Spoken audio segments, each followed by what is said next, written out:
Goes.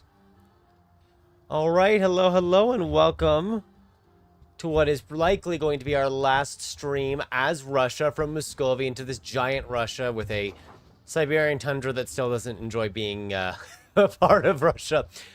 So where we last left off, I actually don't remember because it's been a week. But this is no longer an open beta. This is now, the 1.0.10 is now the actual live version of the game. And combing over some of the Age of Absolutism stuff, I have been reminded that there's a new imperialism CB that you get specifically in this final era, the era of revolutions, Age of Revolutions, I should say, not absolutism. There's also a separate one that's nationalist. This is specifically for if someone controls your pops, where they're occupying your culture group. Obviously, Muscovite is not exactly being occupied by anyone. We kind of control everywhere where it is. It makes you wonder if I could like give them a location that has my pop and then go, ah, they've got our people, nationalist it. I don't think it would work that well, because I think their primary culture has to be the same. I think what we're going to do is we're going to try to clean this up, make Siberia as Russian as possible, maybe even skip ahead a few decades on Russian projects in the Far East. I do want to clean this up too, and generally just see how much chaos we can create in the last couple of decades. We also have a lot of Age of Revolution text to get to once they finish spreading to us. At the moment, they have not finished spreading. They are starting to spread, though, so they'll be here soon. So we have to just kind of quickly throw a tech or two down while we're waiting. Minus 20% Diplo Annex would be great if we were using any subjects at all, but at this point, we're not using them anymore. It's just kind of... we just roll in. You know what? More lumber. As if Russia doesn't have enough lumber to begin with. We're going to make more lumber.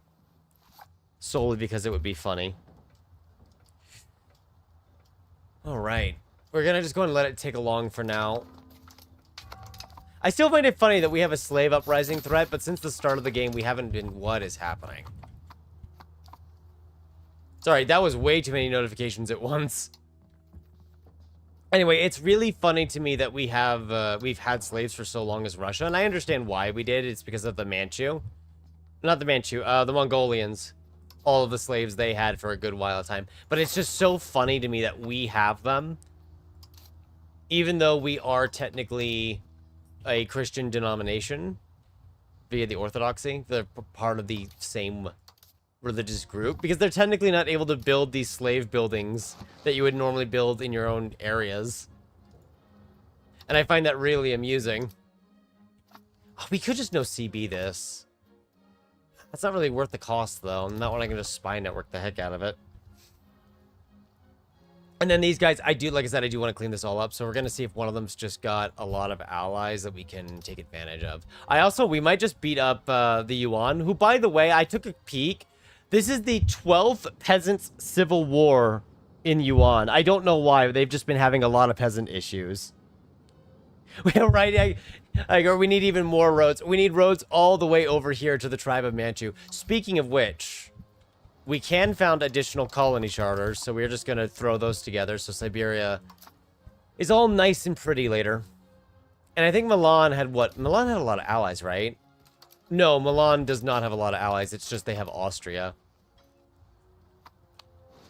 I am going to quickly put a spy network down there, too. I want to clean that little bit of that one castle they have in us, because I hate it. I hate it that it's still there.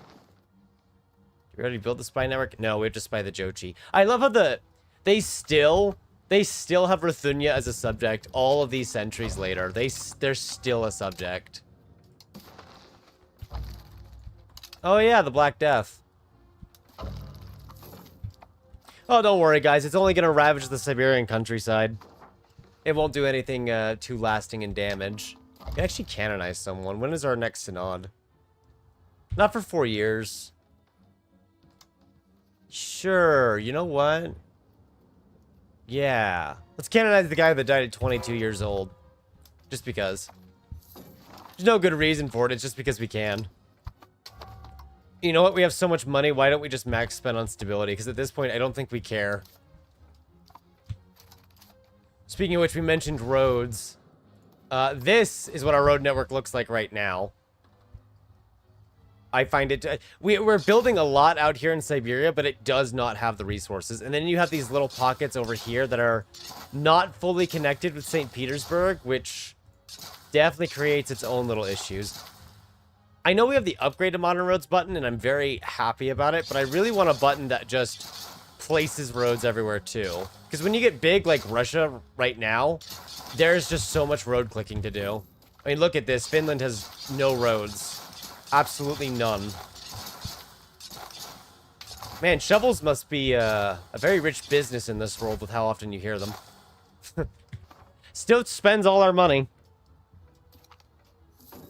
Right? We literally have the plus 60% disease resistance active, so it doesn't even matter. Great power relations. Oh, right. I forgot that's kind of something you get way out here. I was like, what's that? Yeah, as if I didn't remember at all. Ooh, capital economy. No, we're traditionalist. All right, whose day do we ruin? There are a lot of choices. I know we have our army situated over here, so maybe we ruin their day. Ruthunia's day. Where's... I'm sorry, where's your capital? Ah, there it is. I was gonna say, like, where's their capital? It's gone.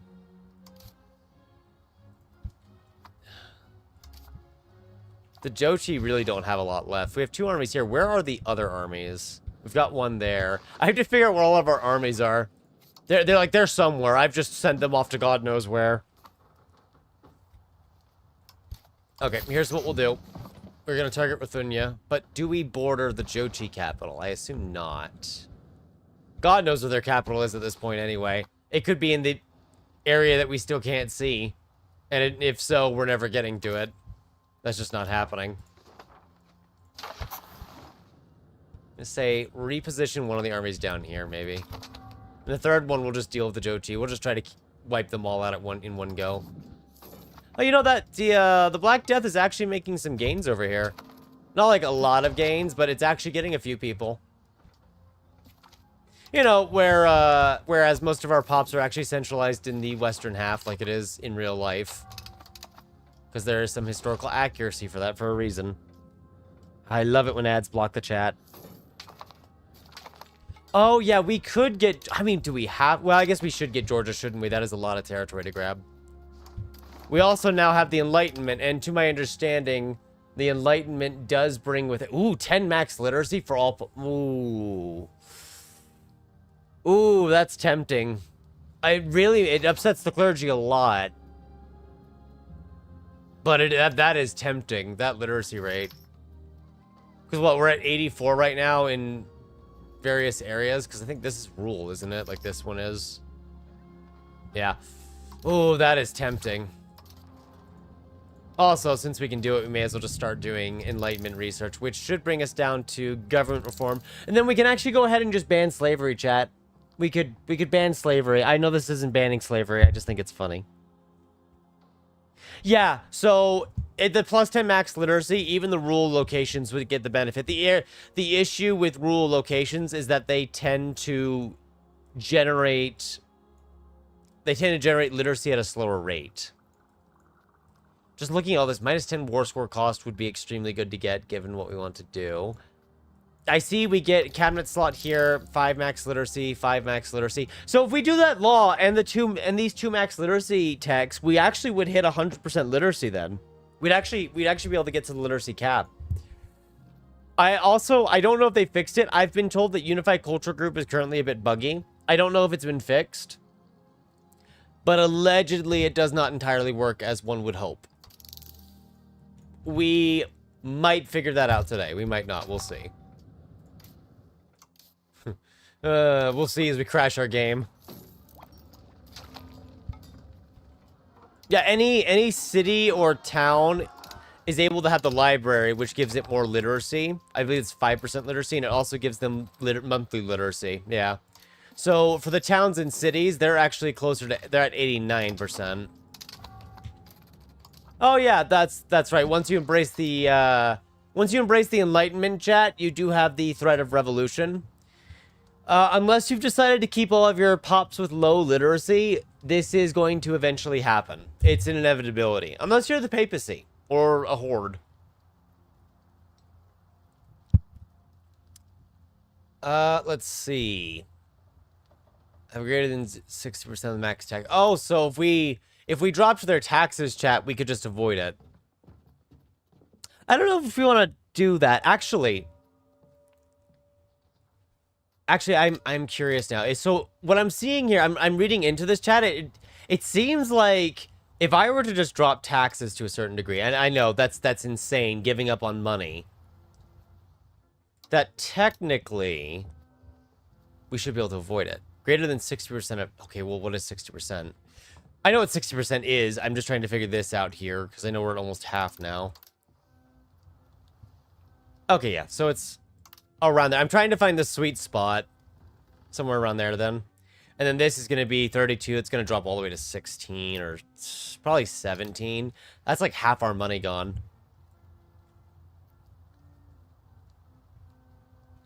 Yeah, so what I'm seeing, it has to be all of this, at least one of these. We're a great power, or these. And then... So I think as long as we do this, it can't happen, or maybe it can still happen anyway, and I'm misreading it. The client event always triggers. That's unfortunate. You'd think sometimes it wouldn't trigger, but I guess it always triggers. We'll see. I think this still will happen. I think I'm misreading this here. I think at least one of these is marking all of that. Oh, I forgot to do the, oh, no, there it goes. It's gone. It took it a minute, chat, but what we basically did, I know I just missed Parliament because I was too busy on the taxes. If we keep the commoner tax and the burger tax below 50% of what the maximum tax is, so salt exemption is going to be banned here in a moment, we can actually just avoid the revolution disaster entirely.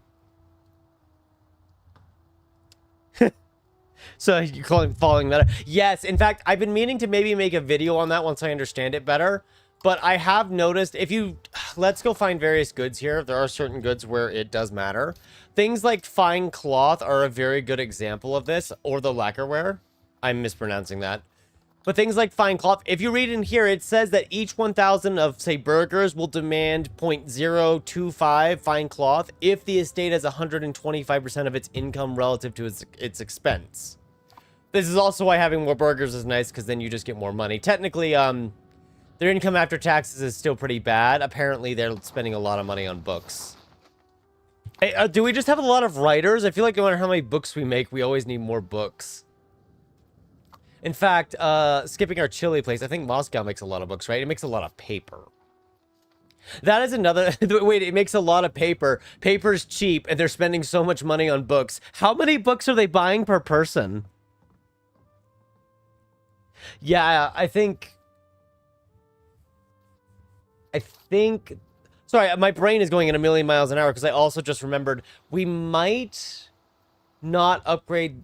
Oh, you're only a printer's shop. You're only level 2. Where's the printing... Where's the big one? Did we not build that yet? Oh, there it is. It's operating at 0% due to a lack of paper. What do you mean it's operating due to a lack of paper? How much paper are we burning through? Oh. Oh, what? Whoa, okay. I didn't realize we were burning. Were we always burning through this much paper? Did they rebalance it? Maybe we always were burning through this much paper. I don't think we were, though. I think they may have changed it.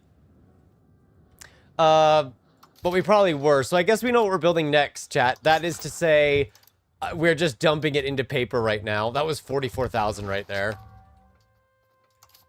Anyway, we're gonna stop playing nice with the salt tax. That's going bye-bye. I know that's gonna... Oh, that's gonna upset them, which is a part of the trigger. Well, they'll get over it. They might not get over it. That may be what triggers the revolution, chat, which would be very funny. If that's exactly what triggers it, it'd be very funny. But I think all I need to do is just give them an alternative privilege. We can actually just give it... Oh, we can actually give the salt tax exemption back. That's good. I wasn't sure if it would let us. I guess we could technically do fewer levies. Because we don't want any decentralization. Actually, communalism is never a bad thing to have. We're only at 80% anyway, but we don't want to upset the clergy more. Yeah, let's just say fewer levies, and we can spin that as making sure the fields stay full.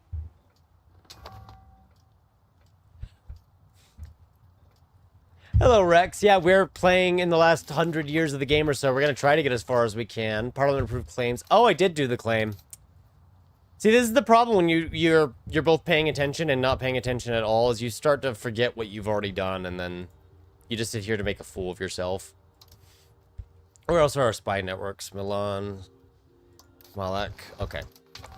So let's ignore all the universities that can't build because there's not enough books, I guess. While also spending too much money on books. I would like to form the imperialism CB on them later.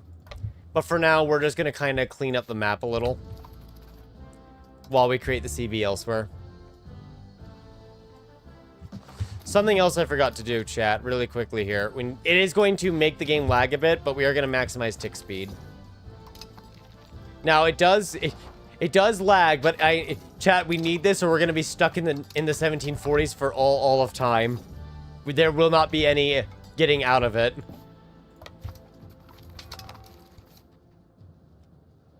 If we just quickly pause and unpause repeatedly, it can't be that bad, right? Oh, here's their capital. Or at least near their capital. Close enough, right? What other prevent annexation against Sweden? I really don't care whoever Sweden's annexing. Whoever Sweden is annexing can just get annexed. It's not going to be that problematic in the long run, right? Our research speed is also at 3.43 now. It's very nice. Yeah, no, our masonry is active. We're just... Sorry, the masonry is being subsidized. Oh, I thought it was being subsidized. Weird. Maybe it wasn't being subsidized in all markets. It should have been subsidized. Pretty certain we had it subsidized when we last played. But I could be wrong. We were playing in the open beta. Things could have changed, and that could have in turn just had an unfortunate side effect. Yeah, the downside to playing at max tick speed is the lag, but wow, I mean, does it tick? It does resolve the speed issue of, hey, we can't do anything because it takes 5 years to process. We might just ban slavery, chat. That way we don't have, issues later. Also, I don't know if there's any good benefit to it, because actually, I don't think we can use plantations at all, right? Yeah, because technically nothing's overseas for us. It's all in the same territory. It would have been really funny, though, because imagine if we could have built tobacco plantations on top... Tobacco plantations on top of the Pomor outpost. That would be obscene. That would just be unfair.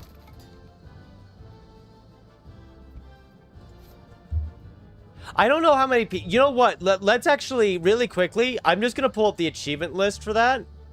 I know not everyone plays in Ironman mode, but it says about 1% of the player base has the achievement for playing all the way to 1836. Now, we have one liquor manufacturing, that's it. Now, that might include people who are using alternative methods to simply unlock the achievement without actually earning the achievement, which is their choice.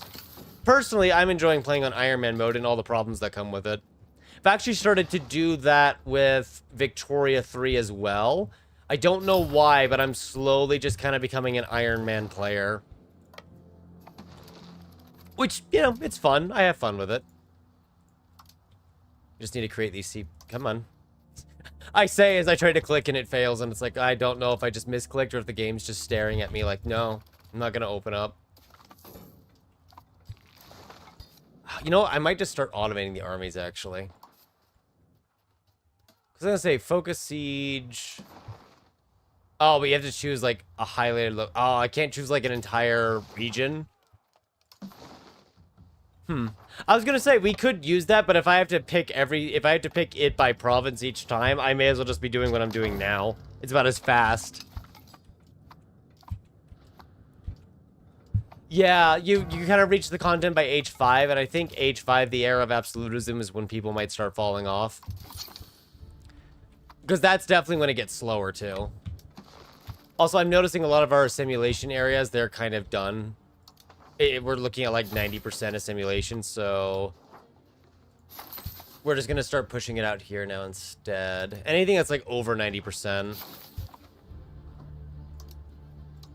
Try to simulate as many just areas as we can to make the map look pretty. Pretty for us, not pretty for others. So much information on the screen right now. Which I think is fine. I also don't think they have any way to resist us at this point. Just kind of literally speaking. It'd be very surprising if they could.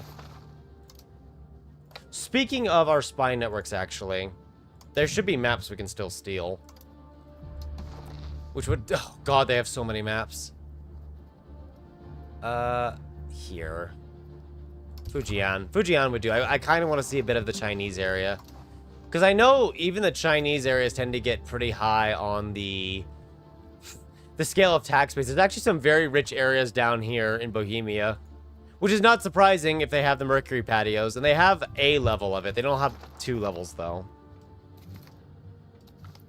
Yeah, they're all in the far east. We have one person coring them right now for us. By the way, chat, I noticed something really funny when it comes to government reforms. I just need to pick one to sacrifice at random here. Scrolling way down, because it should be... Oh, you know what? It should be accessible to us, actually. Where is it? So, mercantilism will cause up to 2.5 trade efficiency lost at the maximum level. Except, if you would do state-sponsored markets, you gain 5% trade efficiency. So if you include this, mercantilism actually gives you up to 2.5 trade efficiency.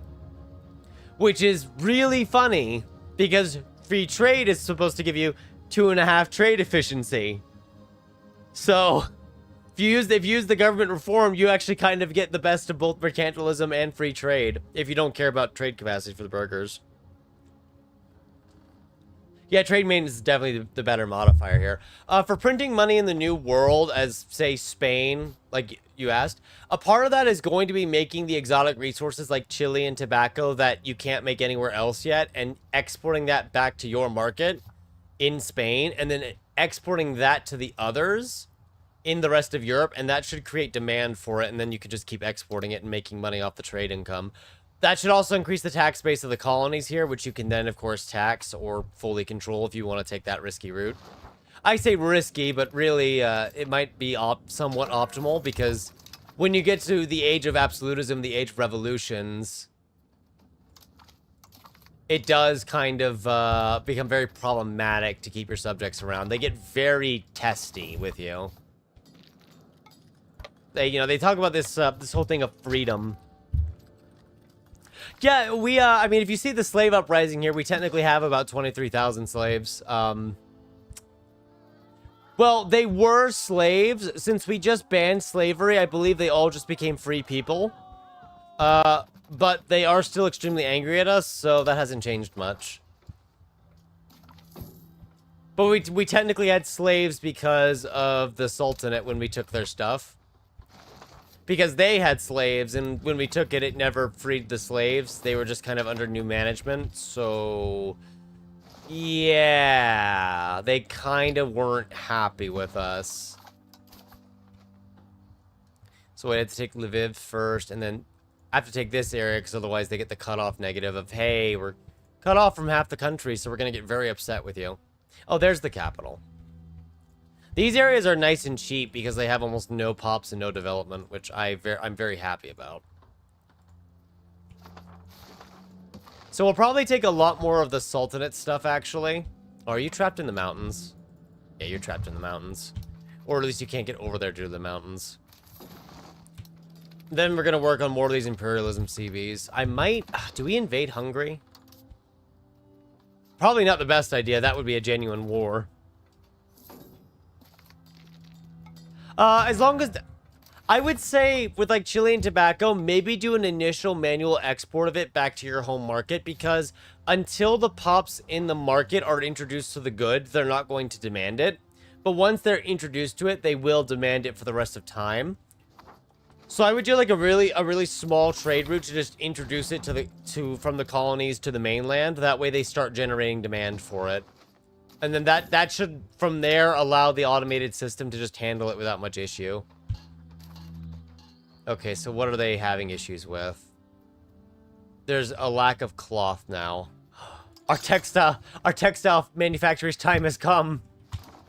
100,000 ducats to the textile industry.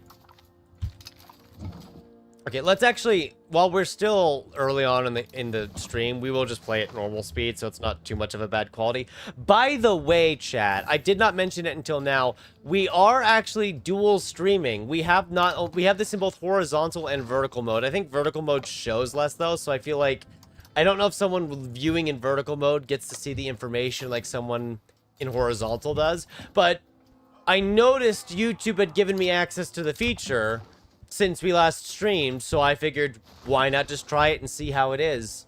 Maybe nothing changes. Maybe something changes. I don't know. But it's new that we have access to it now. Okay, let me put this guy to the side real quick. So, I would say there's some benefit to reaching India in the sense that if you get the trade advantage and the capacity here, say you're in Europe, you could trade the spices over to your markets and then trade that to Europe. Like, say you're the Ottoman Empire, you could daisy chain it before they're introduced elsewhere. Although a lot of the spices are kind of restricted down here to begin with. They're not the same spices you find over here. There could be some value in it, but I feel like it wouldn't be till the Age of Reformation when it's really valuable, because then your trade maintenance cost starts going down. But the New World could be enough, too. I mean, we're making a lot of money from chili and tobacco, but we kind of broke the game with that, so that might not be... Oh! Wait. This guy gives us an advance. Oh! This is the advance we're searching towards. Researching towards. Wait. Do we not have it unlocked yet, then? Or... Oh, yeah, it's not unlocked yet. So if we just do that, that will unlock it. Okay. I actually didn't even realize it wasn't unlocked yet. Yeah, there we go. We can do it now. That's good. So we'll get cabinet efficiency, cabinet seat. We'll grab our literacy. We also have a government reform now. We'll grab both literacy points. And then, of course, crown power, because why would you not want more crown power? But, I think the event is a bit random, but what I'm talking about with introducing the goods from the new world to the old world, literally all you need to do is just start up the smallest trade route back from, say, the Caribbean to Spain, introduce it in the market, let it take 2 or 3 months to introduce it. The pops will demand it forever from there. Even if you stop trading the good, they're still going to demand it. So that'll kind of just self-supply afterwards. Not self-supply. It'll handle itself afterwards. Because there's going to be that demand, which will allow the automatic trade to kind of recognize, hey, there's people that'll buy this stuff. Let's go sell it. There's so many reforms you can do in this game. I'm happy that there are, but like, wow, there's a lot. 2.5 production efficiency is not bad. There's also centralization of power, which is just fun. Visionary thinkers, I kind of want to do that for the literacy, because then I don't need to change that law. That would upset the clergy greatly. There's also royal commissions. We could actually just do royal commissions for the cabinet efficiency, because we're messing with the Kazeni still. I mean, we could get the roads one, but we're flooded with money, aren't we? Besides, isn't it funny? Look, there's a lot of good reforms in here is what I'm saying, and I'm glad that there's a lot of good reforms in here. Although restricted workers unions sounds like something we'd do, if I'm honest with you. From just what it is, it sounds like something we'd do. Although, I think maybe visionary thinkers. Just to examine here again, because right now, these are 84, we're going to go to 94 with what we're doing. So if we do visionary thinkers, I'm not looking for it again. If we do, oh, it does give individualism, though. We have enough communalism.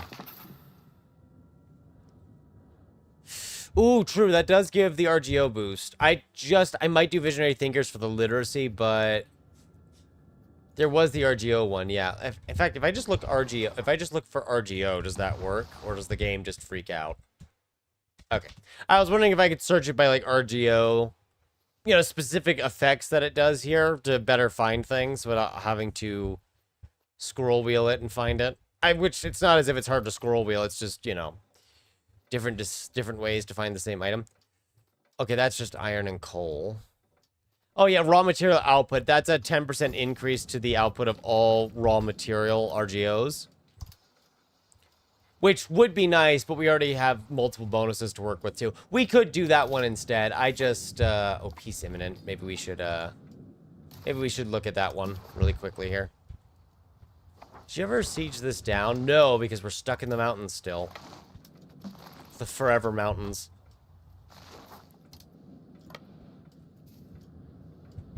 Yeah, I do feel like we're just kind of in the end game where we just want to grow the economy and centralize things. And then what I want to do, I don't know if I'll have enough time to do it, but at some point I want to decide our next playthrough afterwards.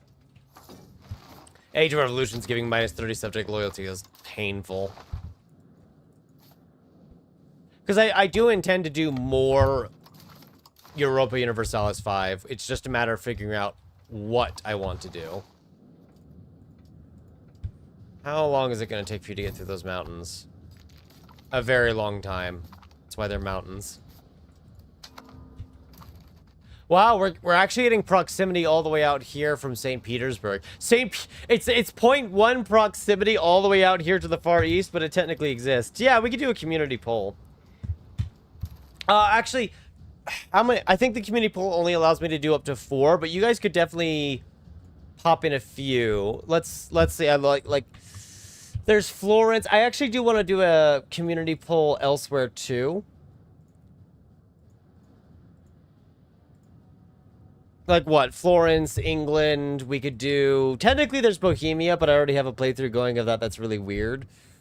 What else should we vote on? Because there's Florence. I like putting England there just because it's not France. not to harp against France or anything. I just feel like they're in a very strong position at the start, whereas England at least has a somewhat uphill battle. Yeah, you know what? Delhi is a good idea. And then China could be Yuan, because I hate myself, I guess. And then I want to give a 5th option. I don't know. We could do the Ottomans as a 5th option, right?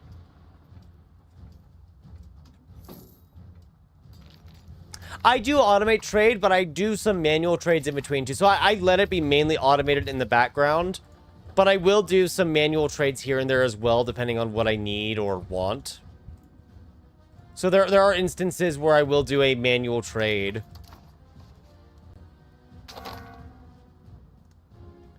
Bohemia into Europa run would work. In fact, if you follow me on Twitter, I have a Bohemia game going right now that I've posted pictures of.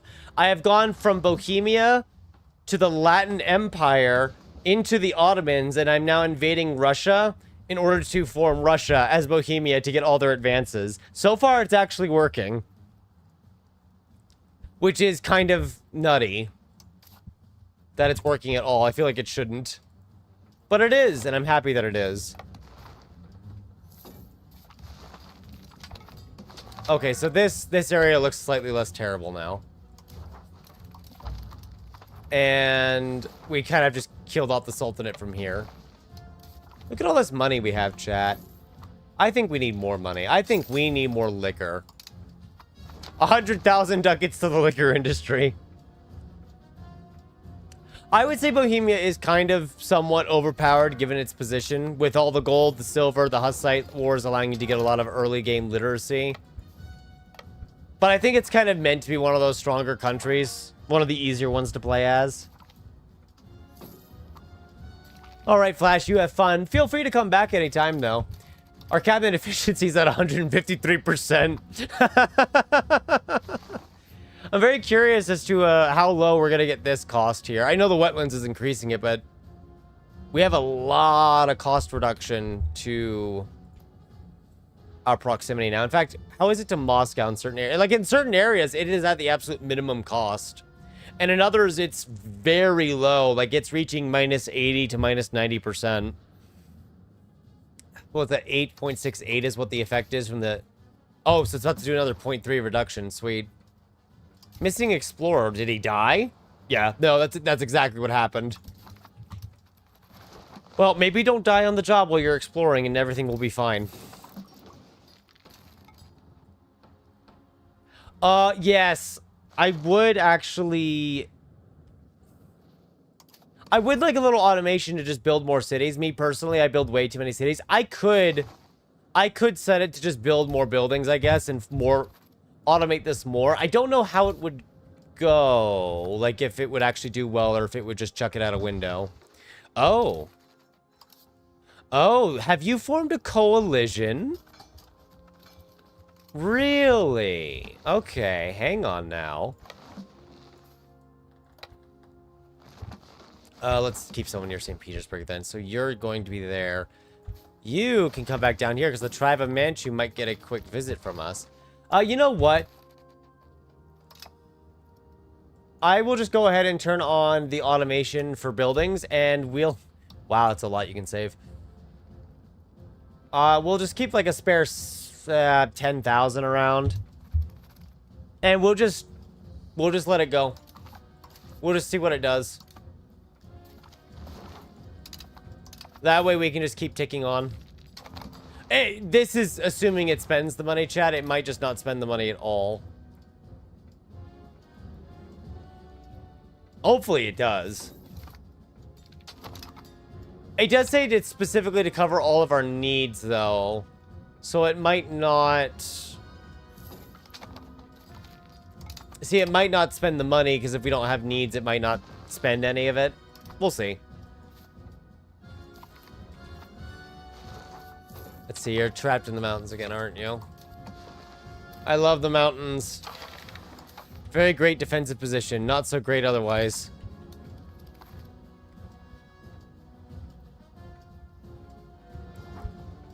That's a lot of blue on the map, chat. I wish we could get it higher, but some of these areas that's not happening. 90 to 95 is the best you're going to get.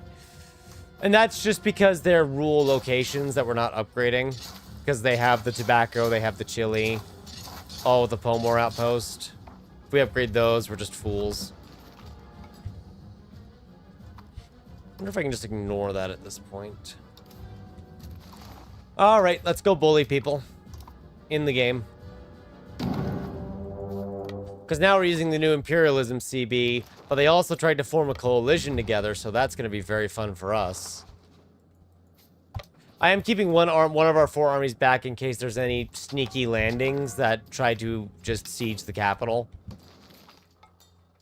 The Winter Palace in St. Petersburg. Oh, it's a magnum opus. Okay. The Catherine... Ooh, the Catherine Palace. It's 90,000 ducats. I actually have to take out a loan for this. At 6% interest rate. This is highway robbery. It isn't really, but I like to think it is. I guess let's bring the second army over here as well to just deal with it. We'll see how far we can get. Ooh, I don't know what other countries in the European run. We do need to make our poll. We need like I want to give 5 options as a nation. What could our 5th one be? I've done Brandenburg before, and we could technically do it again. I just don't know if we should do it again. Not saying we couldn't. It's just a matter of, do we want to play the same nation again so soon? I was gonna say, I don't think they've even upgraded these to forts. I can probably just rapid siege the heck out of the Manchu. At least in the areas that we can see. I can't even see their capital. Oh, there it is. Just past the Great Yuan dynasty, of course. Our 9th cabinet seat, because, of course, we needed more of them, right? Of course we did. Why wouldn't we need more?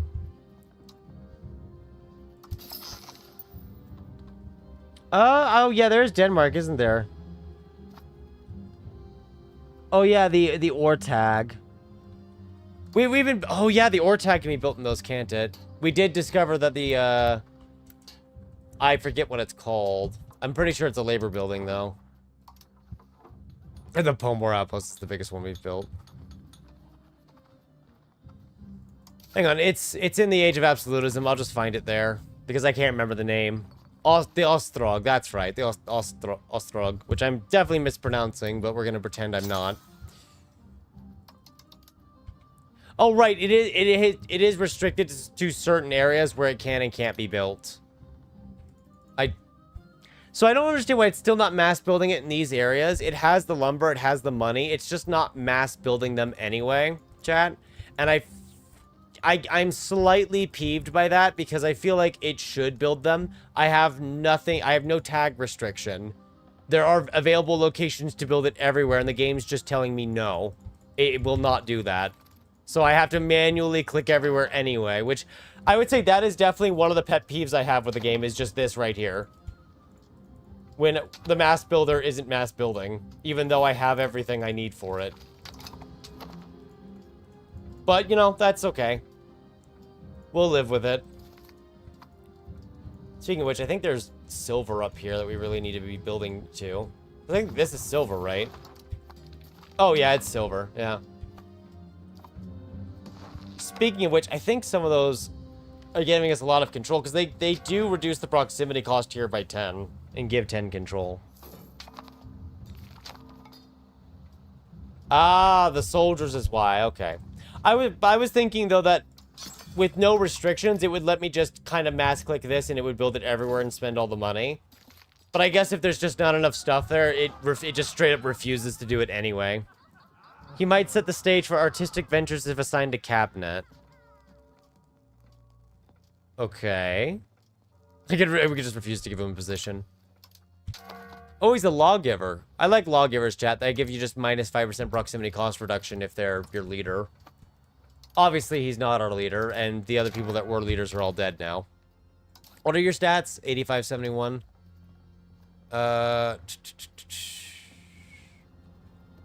to see if I want to replace... No, because you're 88, you're 92. Let's just place you, then. Yeah, there we go. Actually, are you in a order of chivalry? You're not. Is there an administrative one? There is, the Order of the Dragon.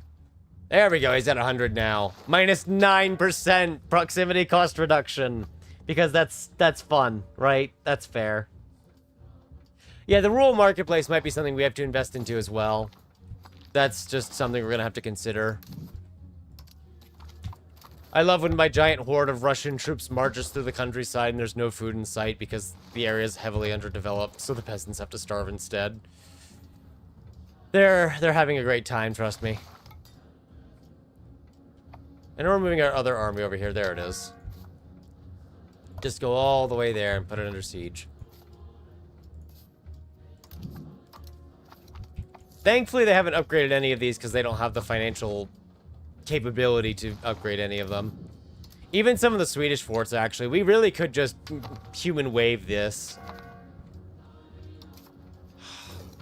All these old explorers are starting to die off, chat. There's actually so many of them, I don't even know. There he is. I was gonna say, I don't even know who's dead. Because there's too many of them. We're exploring everywhere now. Yeah, that is why we focused the cabinet efficiency, was for that massive proximity cost reduction. I mean, look at all that. That's not even the maximum. There's at least another 10 we could get. You know, I'm going to say for the 5th and final one, I already marked someone in Italy. We could mark... You know what? I haven't played Austria. Let's just mark Austria. And we'll just pop that up, and we'll just leave the stream up for the... We'll leave that poll up for, like, the whole of the stream. We'll get lots of input that way, so people can just come in, give their input, and then vanish into, the ether, I suppose. I don't know where they go. They just randomly disappear, you see. It's a lot of good buildings up here. Very, very nice buildings. Wood pulp paper is something I really want to grab. But we need to finish grabbing our 2 literacy texts first, and then we do want the crown power for obvious reasons. What are we researching? Oh, right, argument of reason for the war score cost. I might have forgotten about that. Although, is it really reason to throw 1,000 men at a wall just so they can take it and you can move on to the next one? Probably not. Probably not. But we do it anyway. You know what, chat? I just realized we don't have to ask for permission. We could ask for permission to walk through. The Yuan dynasty is happy. Oh, are we not the military hegemon? We are. Okay, violate sovereignty is under attack. I was going to say, we could just violate sovereignty and enter that way. Also, technically, you can join the Middle Kingdom You just need to meet some of these requirements and have a very small economy while China's not bankrupt. By the way, China is bankrupt, so, we might just invade them anyway. Yeah, we need to automate conquest. I don't know if there's something. Can we just army construction replace? See, there's automation for replacing the general staff and all that. But when it comes to assigning objectives, like say carpet siege, you have to pick an area. I mean, I guess you could just pick everything, right? I guess I could do probably this is what I can do. Is just shift. Oh yeah, I was gonna say maybe if I shift click that will work. Yeah, there you go. Okay, see, I've never used this before, so obviously I don't know how to use it. So naturally, it's not going to work as intended. Just click that. There we go. Okay. Because at first I thought I had to just assign it to a single province. This shows you how little I've used it. That I basically have not used it at all, and I've just been doing whatever. That is a lot of Swedish troops. Anyway, we just automated the Manchu part of the front line, so we'll just focus over here against Sweden in the meantime. Because we can. You know what? Integrate. We need to make this area look less awful because this needs to be better. Oh, the army has no morale. I guess they starved while they were sieging, so they had no morale when they got there. Which is kind of funny, but it's also really sad. So what is the cost on these now? Oh, it's actually very cheap. It is very cheap. That is impressive.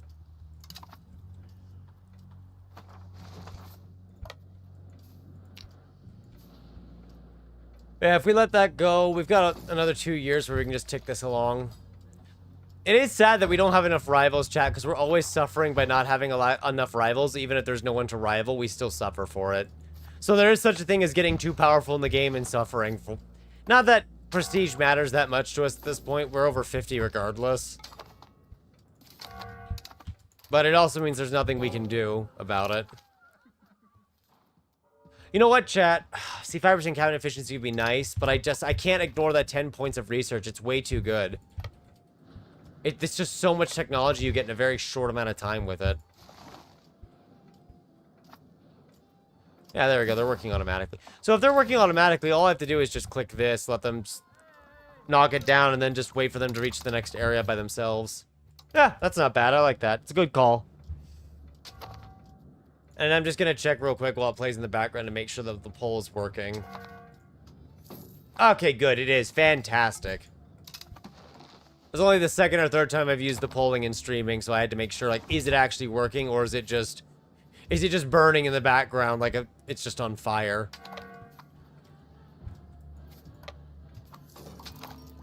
Sweden raised a lot of troops for this. A lot of its pops. How many did you raise, Sweden? Oh, you had almost 1.2 million. Now you're at 4.169, so evidently a lot. Evidently, they raised a lot. Obviously, we're going to annex the area that we targeted. That's kind of a no-brainer here. I do want to kind of just annex a lot of this land. Man, there's a lot of provinces out here. I'm shift-clicking all of this. That's just a lot. Which is fine, but also like, wow, there's a lot out here.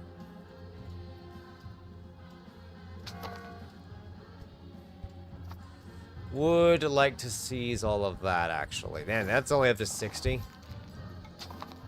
know what? We need someone to march all the way down to Stockholm. We have to file some complaints.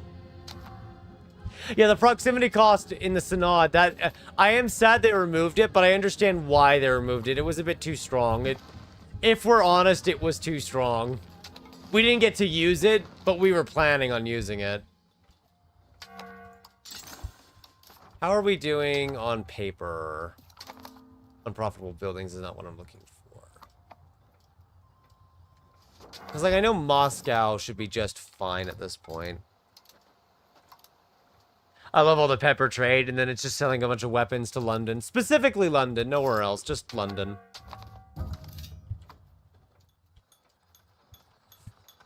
Of course, to see how any of the individual buildings are doing, I have to get a lot more kind of just in-depth with it and check.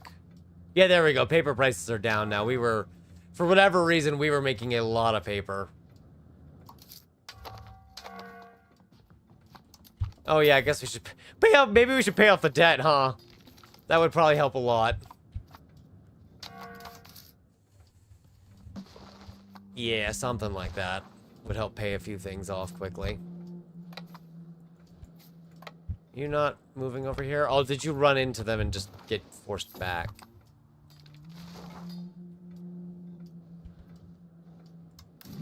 Here we are.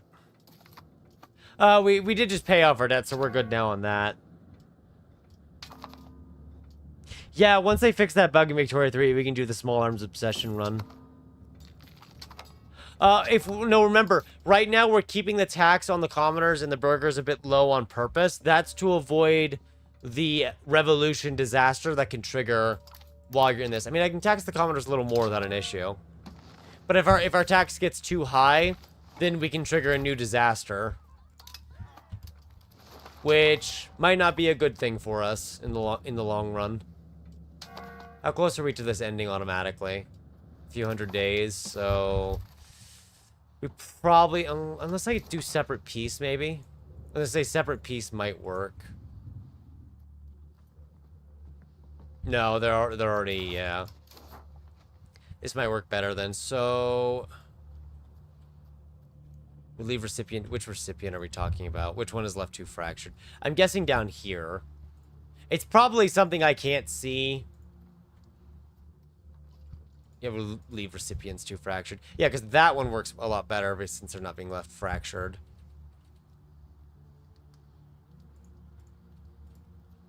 I can't take that fort. Can I take this at least? No? Maybe some of it? We'll get another CB ready. But that kind of ends the coalition before it can begin, which is good. Oh, you're all the way down here. Get back out there. Get back out there. We need to probably remove Georgia next. All right, no hard feelings, Georgia. You've been an excellent and fantastic... You want to join the coalition against us. That's cute. Hey, we can rival them because we actually know them. Fantastic. We have 4 rivals finally. All is right in the world. So I'm wondering with Yuan if I can usurp the Middle Kingdom from them by just going to war. I doubt we can. But it would be very interesting if we could. Although their peasant revolt might have a different say. Our capital was in Moscow. It got moved to St. Petersburg by event. And we've kind of just kept it there to see how it's doing. And, I mean, judging by all the blue on the map, I'd say it's going pretty well. I don't know, about as well as it could. Is there, you know what? Is there an automation for roads? I don't think there is. No, I'm not seeing one for roads, unfortunately. Being able to automate the construction of roads at this stage of the game would alleviate some of the issues we're having. But I don't think it's going to happen. We can always build more minting offices, though. Because who doesn't love a good minting office? Everyone who doesn't want to sit here for 5 years. Integrate area. We have more areas over here to integrate now, so that's fun. And we're definitely going to keep an army or two around to make sure this doesn't get any funny ideas about revolting. Man, that's at 23 proximity cost now that the road's actually finished. That's just modern roads. That's not even with the railroad. Which would definitely work a bit better. At least a little better. But I think at this point, we're kind of too big to fail as Russia. We really can't be stopped or brought down. Except by that disaster, which is why we're avoiding it. So they can't bring us down with it. Oh, we have all the lacquerware that's still being built out here. At least it's being built. It just takes forever because of the harsh winters. Just way too many roads that we need. There needs to be a button to just mass place roads because this is too many roads.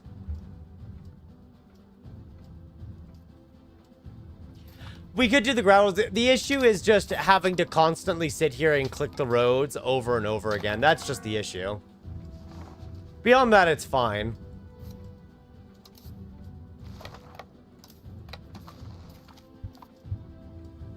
We needed that third army to get all the way back over here. And then we leave this one here. As long as it's not starving the province. I mean, it kind of is, but maybe it'll be fine. Oh, hey, look at that, chat. We can see Alaska. Or at least an idea of Alaska.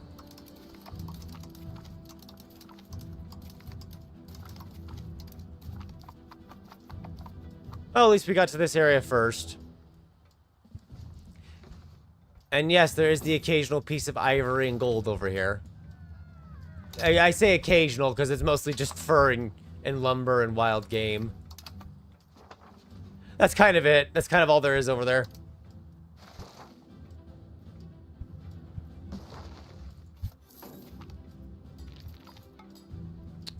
Territorial disputes between the Russians, Artem, and Yuan are likely increasing as we increase expanding eastward. Oh.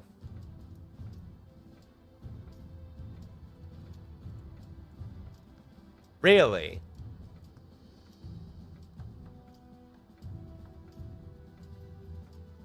Oh, I see. So we would give all of this that we just took to Yuan in exchange for them not being up here. Yeah, no. That treaty's preposterous. They're literally in the middle of a peasant uprising. What are they going to do? Bore us to death?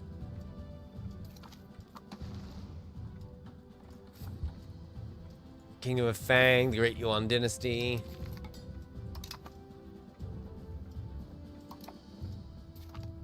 Yuan is, like, half dead, yeah. There's no reason for us to give up all this territory we just took. And I know the border gore up here is terrible. I blame the AI. Even though I'm part of the reason why it was made, I blame the AI anyway.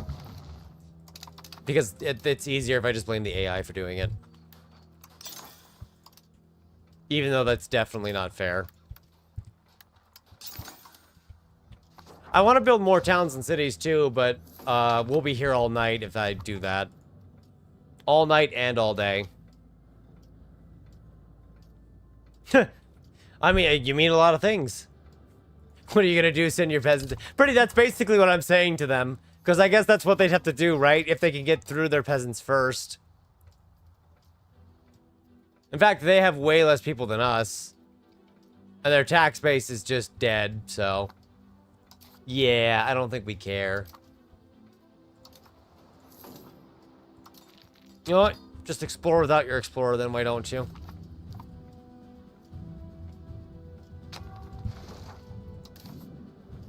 Okay, some of these provinces are just starving. Army walks through and there's a famine suddenly. No one knows why. You know, the famine just started. Couldn't tell you why. What are you short on? Lack of a loom. There's a lot of buildings we can build that are just gonna lack stuff because they need other things. There's no burgers. Well, at least that one's simple and just to the point. We have, like, no glassworks, honestly. Do we need more glassworks, or are we just importing it all? We don't really need that many, actually. Integration. Just get this done and over with faster. 3.54 research speed with an average literacy of 75. Granted, a lot of that is rural locations that are going to take a century to get up to their cap. I don't have the RGO automation on, but we can simply just kind of go here, RGO builder, and just... there you go. Just spent 60,000 ducats upgrading all the RGOs. Including the Chile RGOs. Which, by the way, chat, the Kerba one is upgrading to 30 now. You know, the one that single-handedly prints 230 Chile. Yeah, it makes a lot. Nope. There we go.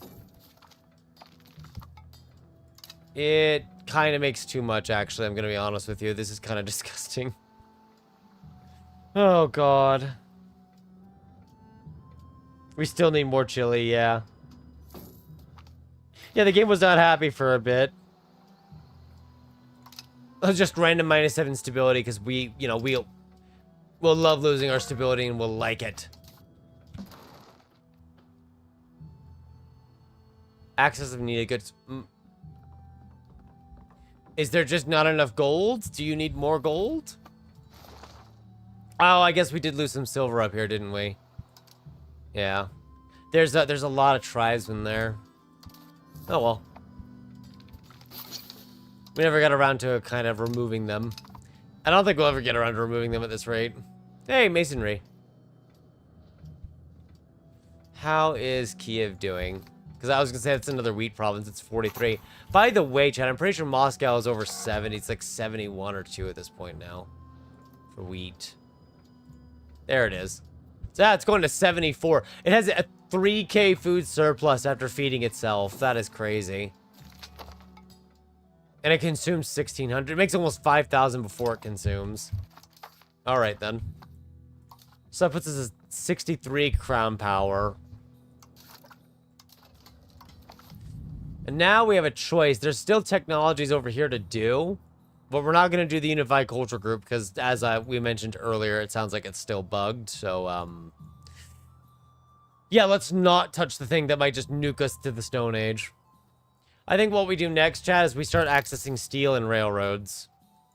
And also common legitimacy, because that's just good. Then, I'm trying to see what we want over here. Subject opinion is nice, I suppose. It kind of partially reverts the... Well, no, you're getting subject loyalty negatives, so you don't really want subjects at this point anyway. Oh, the tax assessor. I would like that, chat. It gives you an increase to your max tax and more crown power. So we're definitely going to get all the way to that. And then I guess we may as well research the right of the commoners at that point, too. Monthly inflation. Hey, modern road cost, even though we'll have railroads then.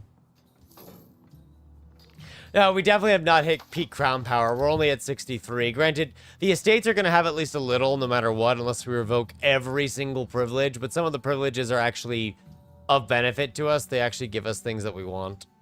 And with the clergy, we're always trying to keep them happy. Although we could actually revoke great works of faith. Probably. Or our innovation never hit 100. I thought it was maxed out. It's at 90, so we're actually missing a literacy point from that. That explains why the numbers are going up to 99, actually. That does explain a lot. Oh, you know, I do want to revoke this one, actually. We never got around to that. It's going to upset them, but that's okay. Don't worry. It's fine. Everything's fine. The Ambitious Commission. Plus 10 aristocracy. Attempt to reach a fruitless compromise. Well, at least the game's saying that this doesn't work no matter what. You know, I actually want more aristocracy, chat, because that means more nobles. And more nobles means they buy more things. Because, for example, right now, Moscow can max out to about almost 11,800 nobles. Let's hit that. We'll let a month take. Actually, yeah, there you go. Advantage where Moscow alone can hold almost 1,000 more nobles. Other areas, it probably won't be as large because of different caps. Bad St. Petersburg got another 100, for example. I just hit the microphone. So that's going to add more nobles, which hopefully means they'll demand more goods. It also means they're angry and upset with us. Hopefully they don't try to start a revolution. Yeah, they do get more. It does mean they get more crown power, but we also took a privilege away. Or, sorry, they get more state power, but we also took this away that was giving them 50% power. So they have been slowly kind of just losing that power. There's some of it I can't afford to revoke because, as I mentioned, it's actually beneficial for us. But I could see us revoking this privilege too. But we might just keep it where it's at. I am going to say we might revoke one of these privileges. I do like this one because it gives you more clerics in towns and cities. You know, we can revoke the plutocracy one. They're very happy to begin with anyway. There we go. We're just revoking our way to more crown power by giving everyone else less power. Yeah, there we go. We're at 65% crown power now. So we're kind of up there with our benefits here. 12% estate satisfaction. 40% efficiency to cabinet. That's where a lot of the cabinet efficiency comes from. I'm gonna say... I don't know if going full aristocracy or full plutocracy is better. I would say you should pick one to go down and stick with it, because getting more possible pops means they're going to buy more goods. Maybe decide if you're willing to spend the extra expected cost of court. That being said, more nobles, chat, of your primary or accepted culture does give you more legitimacy. And I don't think does more burghers give us anything? I don't think it does. I don't think they have a ratio like the nobles do. Because, I mean, look at this. We're only investing 8.57% into our legitimacy right now to maintain it. Everything else is maintained by technology, laws, nobles. Again, a primary or accepted culture specifically. No, Bohemian nobles would do nothing for us right now, for example. And in fact, chat, they are so weak that even though they're extremely angry with us, they can barely get a revolt momentum going. Like, they can barely get it started. Oh, burgers give development. Is that, like, relative to the local number of burgers? No, that's average literacy of burgers, it says here, unless it's somewhere else. Which really is just dependent on the average literacy rate of each burger. So if they're at 100, they're at 100. That's just kind of it. Speaking of which, actually, chat, the Pops in Tula, which is a city, is at 100%. They're at 100. We have Pops at 100% literacy. I'd like to just note that. If we find... Wow, there's a lot of towns and cities. For our rural locations, even though it's going to take ages for them to ever get up to that literacy, this is what's weighing us down. They can actually hit 99 literacy, chat. If we had 100% innovation, we'd be at 100% literacy. Which is definitely very nice. Of course, the reality of our situation is that it's going to take them a century or more to actually get up there in their literacy, because they only get 0.02% per month, which is, sorry to say it is, but that is not a lot. Let's get some glassworks going, but not too much. Just kind of like some for each market. That way it's at least kind of flowing. But the charcoal burner we could definitely just make more of, because you need more coal for a lot of these buildings, and it makes a lot of money. Cabinet actions. Also, we got that 10% production efficiency, which is just a wonderful boost. Oh, it's only those little areas. I was going to say, I thought we had a lot of that integrated already. I love how even these integrated areas are in the 60s and 70s for control. It's very nice. And then the army's standing here, so it's just at 100 automatically. Anyway, let's create our Imperialism CB on Georgia, and then we need to... Are we not allies anymore with Georgia? Just good relations. Okay, I thought we still had... That was 20,000 ducats they gave us. I thought we still had an alliance with them. I'm actually glad that we don't have the alliance, because that makes this easier then. Don't have to make it any harder than it already is. Ah, they gotten to 90%. I've just been setting them on and then ignoring them because, you know, may as well just let it run in the background. Thank you for pointing those out. Yeah, keep absolutism. I was gonna say, whatever gives us absolutism and keeps the absolutism, that's what we'll take. No, Georgia, we're actually going to invade you shortly, please. So, if you could kindly just, take your marriage proposal and not share it, that'd be great. As soon as the imperialism CB's done. They have so many levies they can raise. How many of this is actually levies? They have 106,000 regulars. Chat, they have an actual army. I mean, obviously, the army we have is even larger, but, like, they have an actual army. Which I do like. So, hey chat, would you like to build 385 steel mills in Moscow? Because apparently the game wants to let you do that. I wanna point out how insane that is. Moscow can have up to 254 fully supported building levels. You can build 385 steel mills here. Why? Why? I don't understand. That would completely obliterate the price. It would never be stable. God, I kind of want to now. I kind of want to just build... Not too many.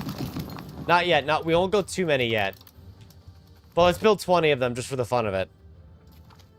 Just to start it up. I know that's not ideal. This isn't where we have our iron RGOs, but... Look, we're in the last stage of the game. At this point, efficiency's out the window. We go by feelings here.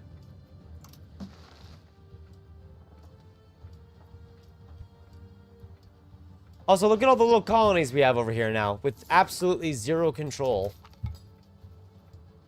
But we do have colonies. And then we have our nice little Bulgaria and Serbia over here, who are giving us 78 ducats a month, which honestly is not a lot at this point in the game, but I mean, 78 ducats is 78 ducats. The real reason why we are just keeping them there is because they're giving us 10% cabinet efficiency, which we're just trying to max stack as much as we can. The higher the better, of course. Oh, so much control. So what is causing you to not be at like 100 still? There's obviously this. Land is technically not maxed out. I thought we had maxed out land. We found Hawaii.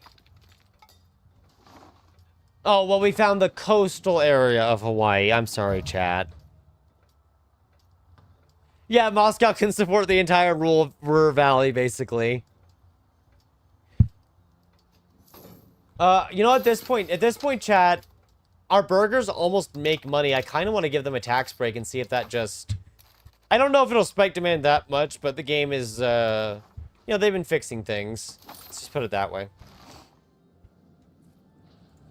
Actually, does Chile have kind of a modifier of, like, estate expenses? It does. You know what, chat? What are the estates buying the most? Horse, silver, pepper. You're buying up books, lacquerware, fine cloth. That's normal. You know, the clergy at least have enough money for their stuff, and I'm glad. And how many people are nobles? Almost 1% of the population. I am going to make an executive decision, chat. The nobles will now be tax-free because we have so much money. And we're just going to see if that actually makes them positive in ducats or not. And just kind of go from there. I do need to mouse off it, though, because the information gets a little laggy. Hey, look at that. They are actually making money now. Fantastic. Now, we didn't actually record the details of anything, so if they actually start demanding more goods, we're not going to know at all. But we do know that they do demand a lot of things, like horses and silver. Which, I mean, hey, 879 ducats for horses is crazy. I love it, but that's crazy. Can we build more of the... You know what? Let's just full-on investment into horses, chat. There's just going to be horses everywhere. Every man gets a horse. And your sons get a horse. And your sons' sons will eventually get a horse. So we'll see if the what the needs of the nobles is just the whole thing for horses here. I don't think it'll go up by that much. It actually went down by 3, chat. But I think it's because what happened is... No, actually, they're kind of the ones that demand all of it. That's kind of funny how it actually went down by 3. But that's fine. I'm going to operate in the assumption that they have no money, actually. They spend all their money as soon as they get it. They go straight to the pub. Yeah, they literally just spent the money. I haven't seen One Prop Bavarian's latest video on EU5 yet. But I know he did post one quite recently. Yeah, I think they are naturally obsessed with horses.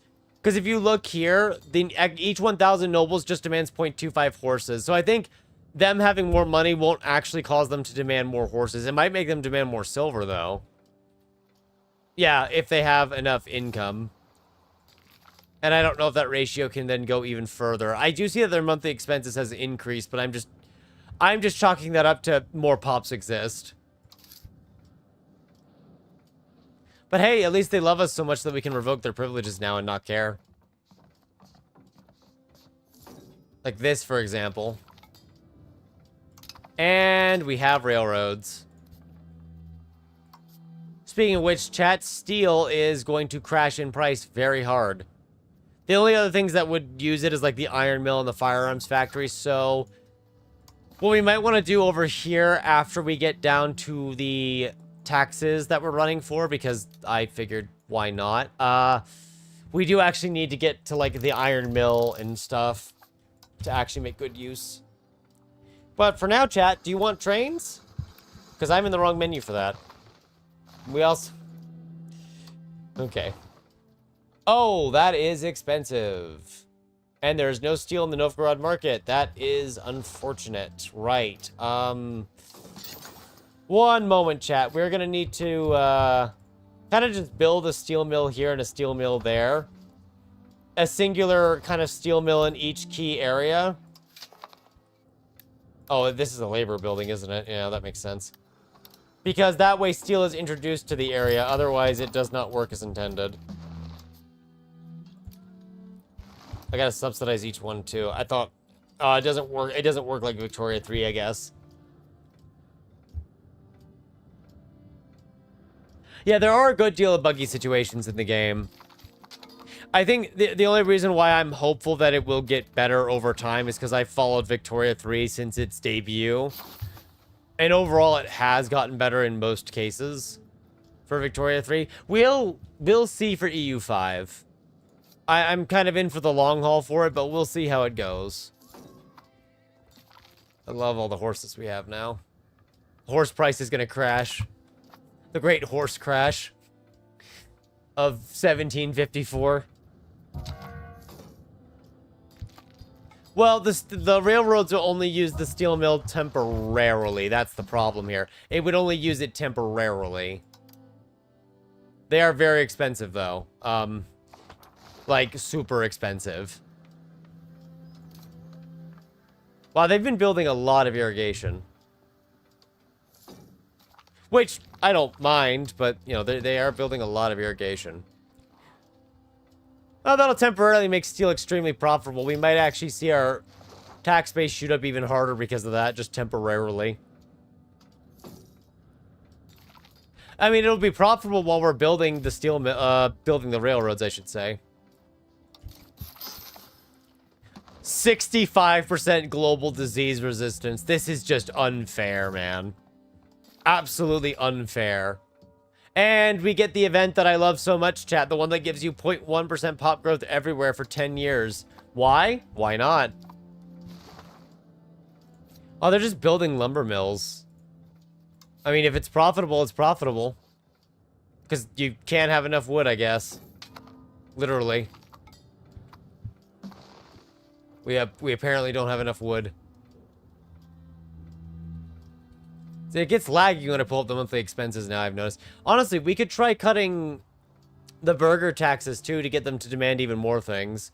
They do make up 7.3% of the population. We could just leave all the We could leave all the taxes on the commoners.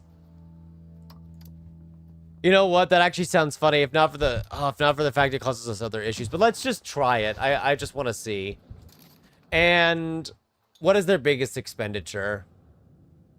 I think it's books, right? Yeah, it's books. So what? The burgers remaining 169 because they should in a tick or two have enough income to be over that. Enough to where there should be a sizable demand increase from them. Because this should make them wealthy. Yeah, there you go. They're making money. State control over trade. This is actually a... yeah, give me more mercantilism. I'll take it. I can take more mercantilism. I assume it's going to need another month tick before it actually applies the change to demand. Because, yeah, that's just how it works. We're gonna need some taxes still and some minting, I'm sure. But, yeah, we can just let the commoners pay for everything. Which I don't think they're gonna be happy about. So the needs of the burghers in the Moscow market is still the same, even though we did drop their taxes and they're making money now. And it seems to be a significant amount relative to their expenditures. I don't know if maybe it's just... I don't know if maybe if it's delayed or maybe it moves slower than I actually think. It could just be that it moves slower than I actually think it does. Okay, so I'm seeing that one steel mill there is not enough to supply all those railroads. So we might need to build a few more in those key areas. Just to be safe. You know, just in case. Also, everyone's getting old again, so we're right back to where we were before, where everyone just starts dropping dead on us here. Anyway, before I forget, we do need to go beat up Georgia. For pulling us into those Turkish wars all those times. Alrighty. I'll let it tick for now. I could just let this automate, but I'm not certain how it's going to go right now. Relative to their army sizes. Although, we have 2/3 of their size by just regulars. Yeah, I mean, we could just not tax them. Almost no tax on them as well. Oh, the university option was there. I could have, darn. I actually could have gotten our innovation up. Oh, well. Oh, man, these poor forts. They can't even hold out. As long as we stockpile them with our troops, it should be fine without any issues.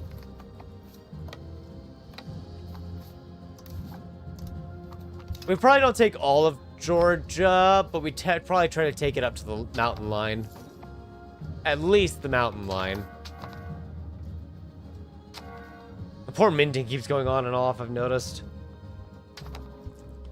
Well, not on and off, but it is kind of like suffering in the background quietly. What do the commoners give us now? They're actually giving us some stability investment cost reduction. Not a huge amount, but, you know, they're giving us some. The nice thing about taking these two forts, too, is that it should actually cut them off from going back over here. You can build ships for this area. Okay. I mean, it is the Caspian Sea, that is fair, but it never really clicked to me to consider actually having ships there for it. I've never really gave it thought before. That's pretty neat. Oh boy, I hope their army shows up soon, because we're just walking through everything. Yeah. So, ruler is not a commander during a war. Well, that makes sense. I thought we had him as a general, but I guess not. Why don't you go inspect the Far East? You know what? You are old, sir. Have fun out there in the tundra. He'll be fine, guys. Don't worry. He'll be okay. It's all right. He'll probably be fine. Probably. There we go. Duma agrees.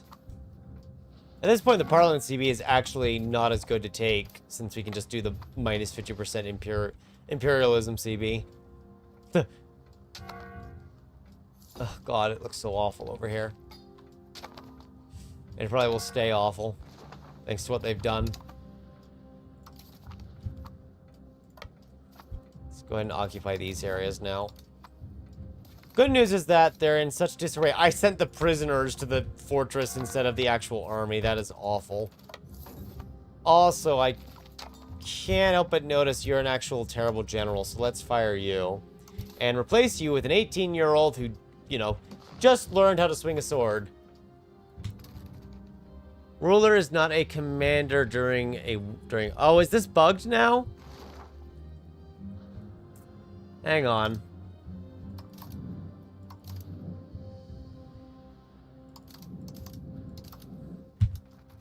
Okay, yeah, so it looks like the ruler general is bugged right now because it's giving me the minus 0.5 legitimacy saying that my ruler's not a commander during war, but he is a commander right now.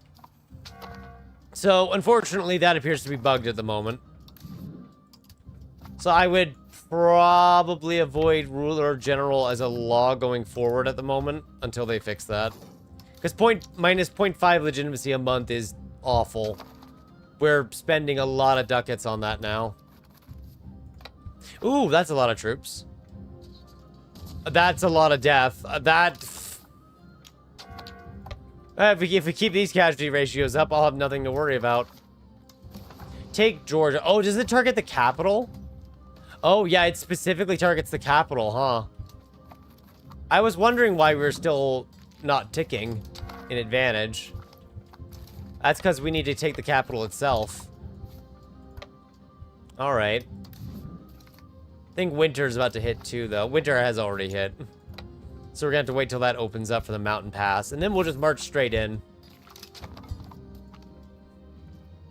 Oh, yes, I'd love to spend 60,000 ducats for 15 research points. How did you know?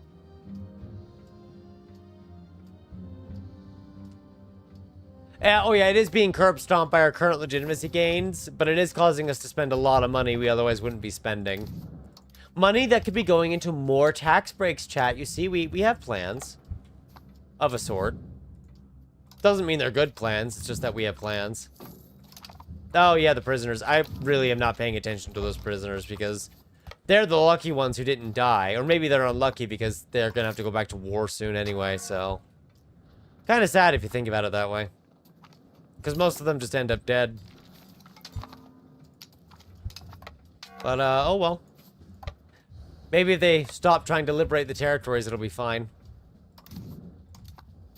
Also, yeah, they did not upgrade any of their forts out here. This is just a walk in the park. I don't even need the 4th Army. Maritime trade advantage, very nice. I don't, you know, we might annex as much of Georgia as we can at this rate if we can get this far into it. Also, because I have to in order to actually take over everything here. So, we might just kind of seize it all anyway. Where's the 3rd Army? There you are. Right? Plus, that 4th Army is technically guarding the passageways in Siberia. At least, they're policing Siberia to make sure nothing unusual occurs in the meantime. Say, I think the reason why it hasn't taken these is because they're just sitting on them. Probably get a 3rd Army over here to stop this.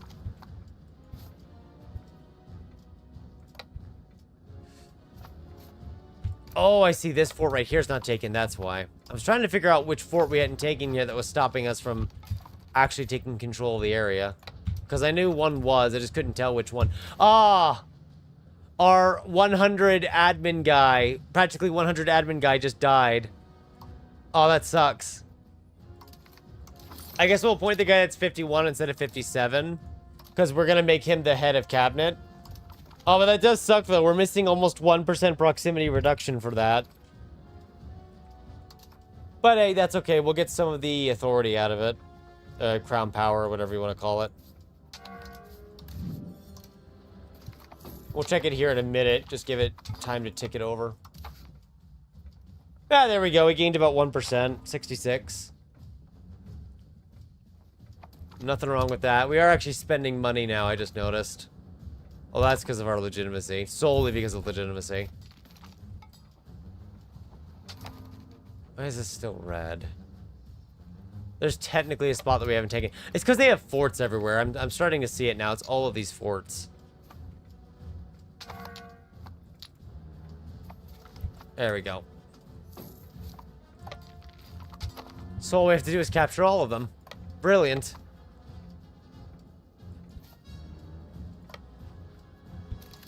Okay, that's a weird position. They're not actually in that location game, but thank you.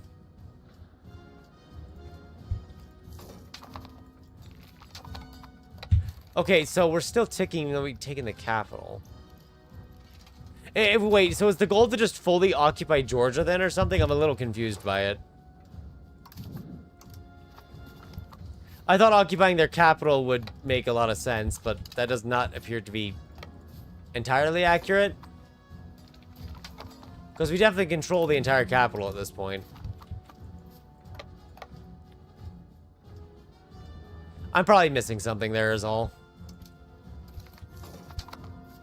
For 5-day siege, that's kind of sad.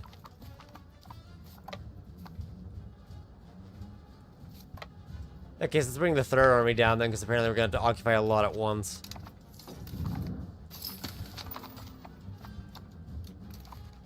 Alright, integrate area. We're lucky we can get the next area added to it before we're finished with the war. Yay, another coalition against us. I wonder how well it'll fare like the last one. Who are we firing? It's our ruler's third cousin. We can't fight. We can't fire him. Nepotism and all that, right?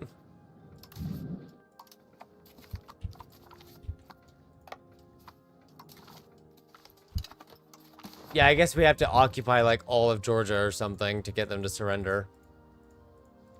I want to take at least kind of all of this. The Persian Empire. Ah, the Persians are back, chat. How unusual. Oh, back as in on the map, at least. It's not as if they were ever truly gone. You're not garrisoning. Okay, that's a problem. And the Tsar's dead. Long live the 60-year-old Tsar. Oh god, and the next heir is actually 41 without children. Uh-oh.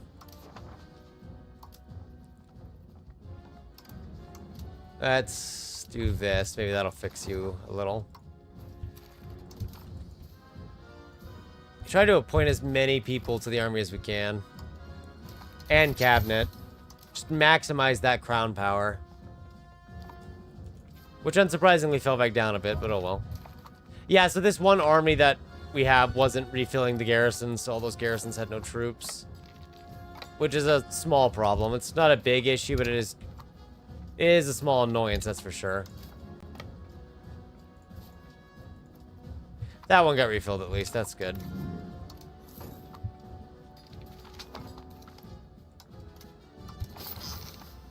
Some of those are starting to get towards 90 again. And the imperialism CB seems good, but for the objective, it seems like you have to kind of conquer the entire nation to actually fulfill it. My setup is kind of on the higher end of things. That does include like 32 gigabytes of RAM with the a higher end GPU and CPU. Although I'm not too certain on the CPU part of things. I mean, it'll definitely be fine for the first 100, 200 years. After that, you'd have to see. Although that's just my own experience in the long run. Ugh. We've almost got it to where we don't have to spend anything to the cost of court to maintain this. It's just while at war we still do. Thanks to how that's all working. So rights of the commoners. We can either strengthen the rights to give them power and happiness. It gives 5 estate satisfaction equilibrium in general. Wow, okay. Or I can get 10% RGO size. And RGO size is pretty nice. Might go for the RGO size if I'm honest. We've had 23 battles and it's giving me 0.6. You've lost over 200,000 men. You've lost like half your army size almost.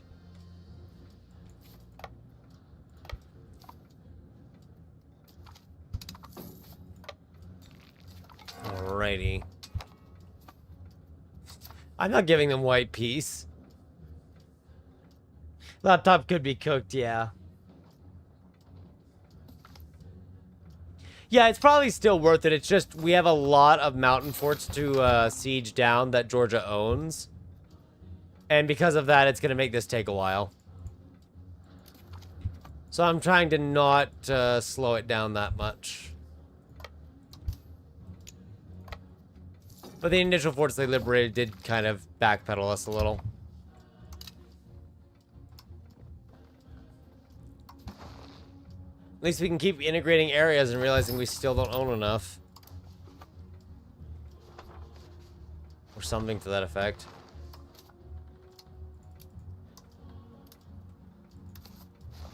Say, as long as this is all green, then we can just move it over.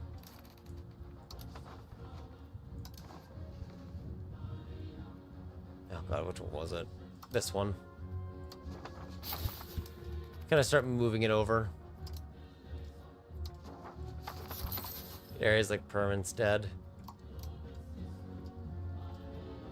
I know Ufa's kind of down here, so. Oh no, they actually assimilated it all. I didn't think they did. Well done. We move to the next one. Yay, 2 innovation. 0.2 literacy. Well, the good news is I can just keep up the rapid sieges, but it just takes time.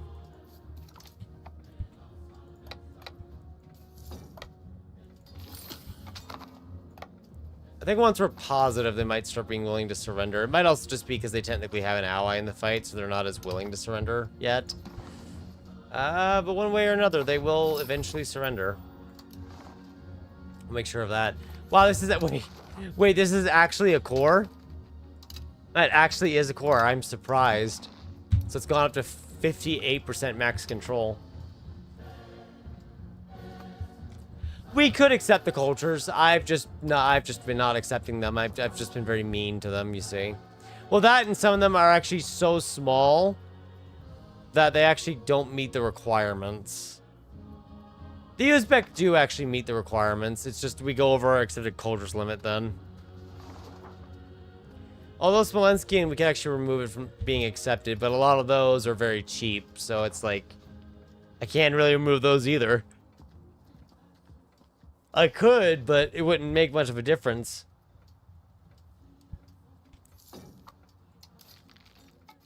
Yeah, I'm not surprised that our tax base started stalling and slipping back down now that we stopped using the steel.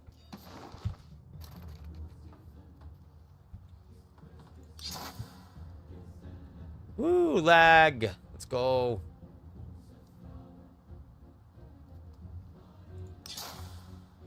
I say, I don't know if it's going to work over there with the lack of steel. I guess we'll find out. Start building a great Russian railway.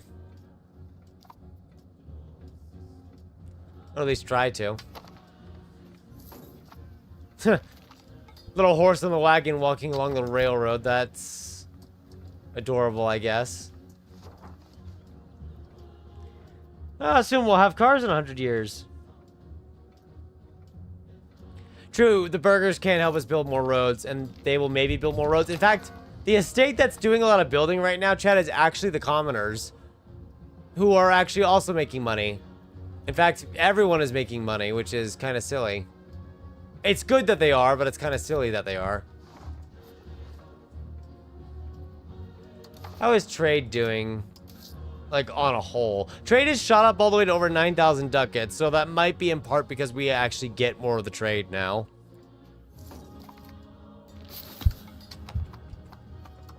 We make a lot just for trading gold to ourselves, which half of that is just being imported from Europe, if we're honest. So it might not be as much as one thinks. Maybe it is. Actually, you know, I'm curious. If I reduce inflation now, chat, where are we at with the cabinet efficiency? Minus 0.08 inflation. We have so much inflation reduction potential. Can I just abolish taxes and print? I could just abolish taxes and print money, maybe. Not yet. We need to get to the gold standard. So actually, instead of getting the tax assessor and the insurance company. Actually, yeah, we do need insurance company for monthly inflation. Never mind. I'm going to see if with monthly inflation, can we just abolish taxes and just focus on trade and minting? Oh, one downside that we have, Chad, is our estate enrichment is starting to exceed our limits. Whenever estate enrichment occurs, they will straight up, it will remove the tax base. You can't tax it. So it will make this start to drop pretty hard. Oh, this he may champion several initiatives if assigned to cabinet. The C awaits him. Not dashing enough. Okay. So, guess what, good sir? You have not... God, why did you appear too late? I would have assigned you to the Kazeni. I can always switch it out. I can switch it out. It's fine. I need to just move this around here because it's not letting me click on him yet. Assign as cabinet advisor. You know what? You want to replace this guy? No, replace the guy who's doing inflation. And then there should be a way to just... No, not this one. Wasn't there a way to, like, change their positions in the cabinet? Probably not. What we'll do here is I'm just going to assign him a random task. We're going to move this around. Oh, my caps lock is on apparently. But yeah, the typing doesn't work either, I guess. The typing does work. I'm just hitting all the wrong keys.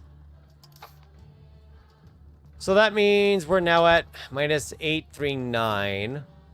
It would be better if he was head of cabinet, I think. I think it would be a lot better if he was head of cabinet. Technically, he was getting slightly more effectiveness in the end, yeah. But, oh well. Right, what's a tax? Also, yeah, I totally forgot about the ongoing war that we had down here. You know what? Let's just... We can't just deal with this all the time. I'm going to just assign this everywhere.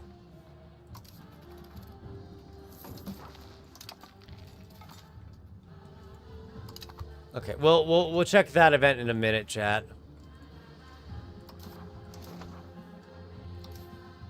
And then focus siege.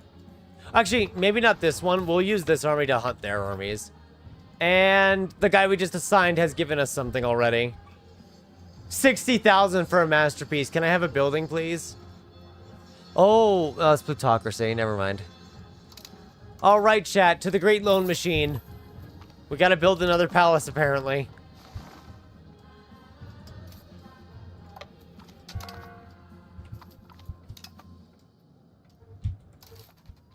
Oh, wow. What happened to your... You know what? You've actually lost most of your troops. You've been fighting for a very long time.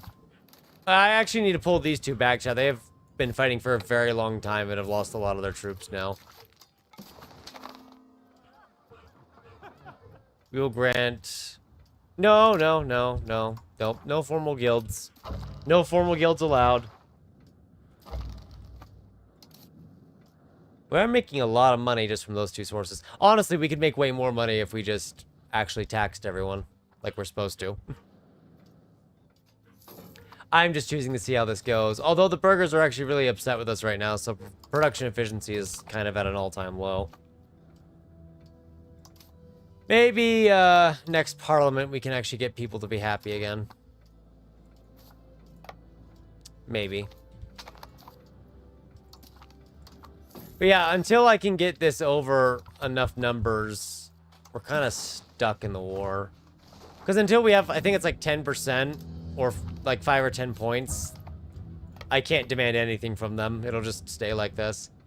And unfortunately, I'm noticing the AI is kind of doing the same thing, chat. It is just rapid clearing the forts with its troops in a few areas. Not all of them, but it is happening in a few zones.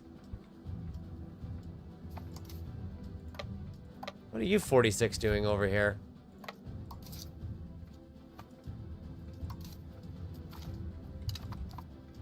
Although I think we've killed off most of their troops at this point. Maybe. Founded by the Moscow University, the Moscow Gazette holds a modest but popular circulation. May have future ramifications. See, I don't want traditionalism, so I guess we're gonna I don't want liberalism, though. I guess we're losing our innovation score, then. That sucks.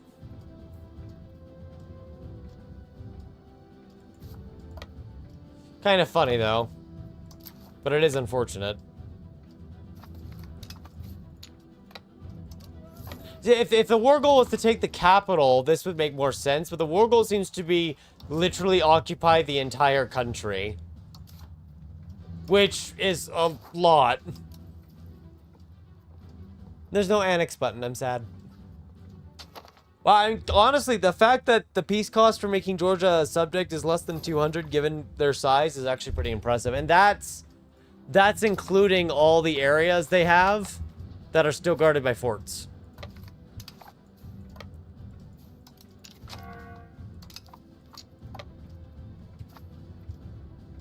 We never got around to that whole Milan situation. We kind of got a bit too focused on Georgia. But I think that's fine. Just gotta send these prisoners to just some random area where they'll never be seen again. Oh, they'll never be seen on the battlefield again, I should say. Something like that. I mean, we could have left the 46 soldiers there, but it was fun. Popularization of sugar for 20 years. Cool. I love it when there's more sugar to go around, because why not?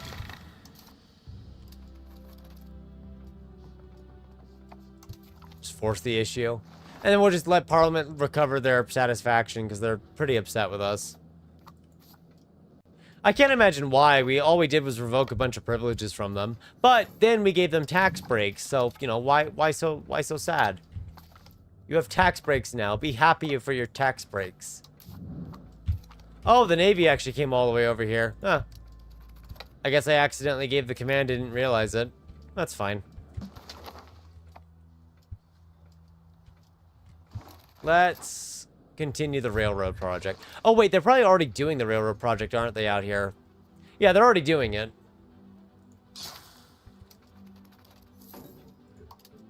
I know we have that one debt to pay off, but why not make more roads instead?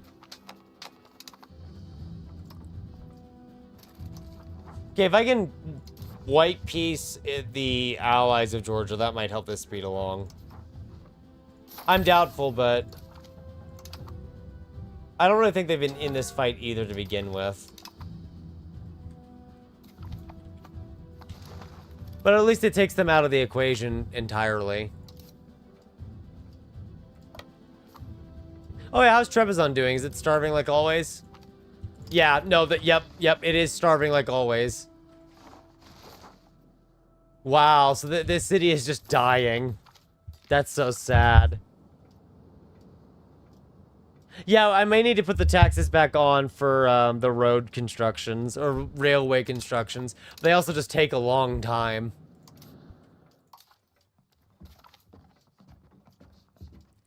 But it is also just a really funny thought to just not have taxes. Hey, more art. Hopefully we didn't destroy it too much. Corrupt bureaucracy for 10 years, -5 tax efficiency. Oh no! Anyway. We're actually about to hit 100 stability too, which is very funny. Because I kind of just turned the stability up to the max and then forgot about it. So, yeah. Oh wow, we actually just lost military hegemony. I'm glad one of the AIs is able to keep up, at least. So what I'm hearing is that it's time for a 5th army.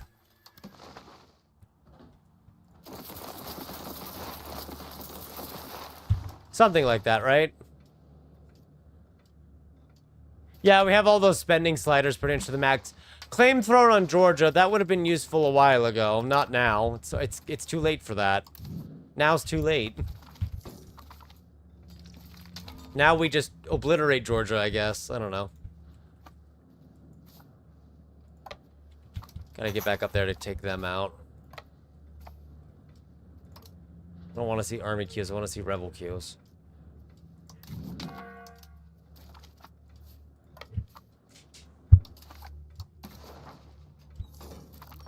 Yeah, I think we need at least 10%, don't we? 10 war score? Yeah, we need 10 war score at least. Kind of let the army get at least back to half strength before we attack, otherwise they'll just instantly lose. Do we not control... Have they just been hiding in the mountain over here the whole time and liberating it when we leave? That's what they've been doing. They've been hiding up here in the mountains. Free economic society. A free economic society building? Oh, wow. Okay. Yeah, sure. Let's just give us monthly development everywhere. Why not? That seems fair. Yep. And then the other one is what? Traditional communalism and inward if enabled. 68,000 ducats? Okay. We're gonna temporarily restore the taxes, chat, because we need to pay for all this stuff. Someone's got to pay for it, and it's not me. Yeah, we do have a lot of construction centers in these areas already, actually. Like, Moscow's been making several. It's just that each steel mill takes several years to build. It just takes years to build them. Which is a part of the issue, is that it just takes a really long time. And then in areas like this, when it becomes winter, construction halts entirely. It just stops. And there's nothing we can do about that. Winter will just stop it dead in its tracks no matter what. So a lot of these roads, the reason why it's taking so long, for some of it, it's just because it's severe winter, so they can't build during the winter, which kind of sucks.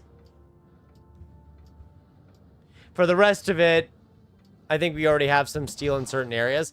Plus, Kazan is probably importing steel that it needs. If it needs it, we built a good, like, 10 steel mills there, so I don't think they actually need it. Could have sworn we made 10 here. I don't see them at all. Oh, did I build it in the area next to it? I did. I built it next to the town.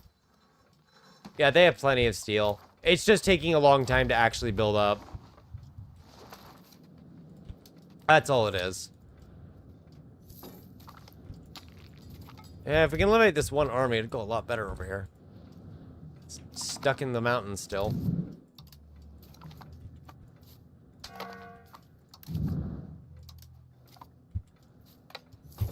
I'd like to note that we occupy most of Georgia, chat, and this is our war score.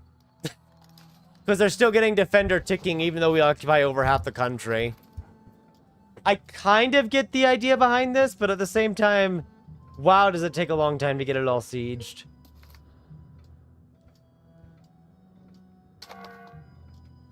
But yeah, no, we don't even have the buildings that consume steel yet, so they're just kind of burning money at this point. We do have the research queued for it eventually, which I think we might be moving towards soon.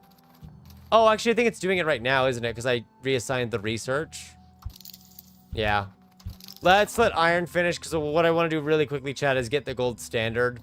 I want to see that, and then we'll get all of this over here. And see where that takes us. And this army is still running around and just trying to liberate areas. That's okay, though. It'll die out eventually. Eventually.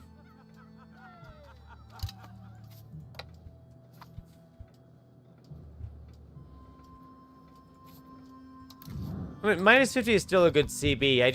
I just wish it was targeting the capital and not the entire country, because the entire country means as long as even one location is not under our control, they still get the defender tick. Even though their capital's fallen and so is half the country. Although we're also technically contesting the war goal, which is good because then it means they can't just truce their way out of this. That iron will be good for the steel mills later. I mean, there's not really a global steel price to crash because unless the AI has started to use steel as well, there's not going to be anything to crash. What is happening? Colonial Revolution. The ideas of enlightenment have found a receptive audience in the colonial holdings around the world. Ah. This situation does not have an end date. That should be fun, chat. We'll have to keep an eye on that later. We might be able to mess with the new world a bit. In a very fun way. Almost got them to 10%. They've almost just given in. And even then, it won't be enough. There's just forts everywhere. Georgia's so mountainous. and full of forts. Are you negotiating separate sue for peace? Yeah, that way they're out of this fight. Because we were never going to take anything from them to begin with. Okay, there we go. Now we're at plus 43, chat, because now it's just Georgia who's in the fight. Okay, that makes a bit more sense. There goes the mouse. But still, we're still not meeting the war goal in the end, which is kind of like, ah.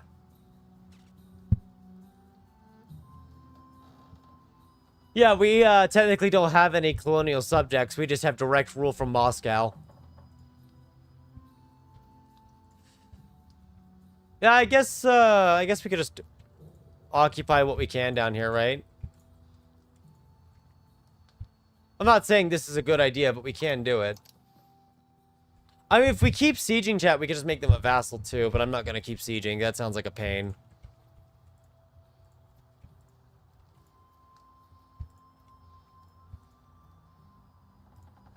Because it leaves you...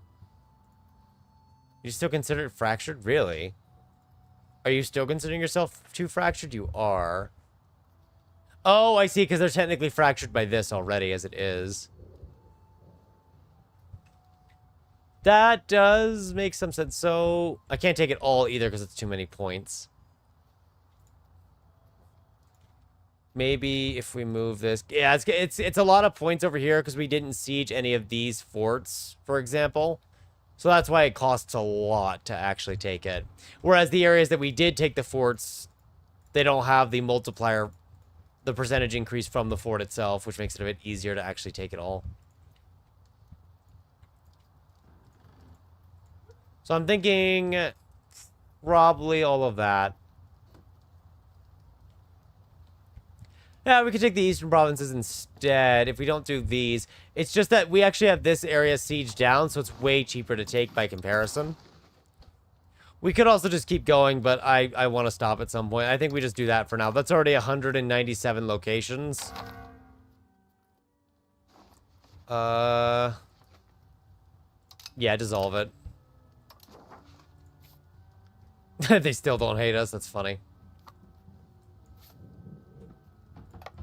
I'll probably leave one army down here and get the rest ready to cross back over to home.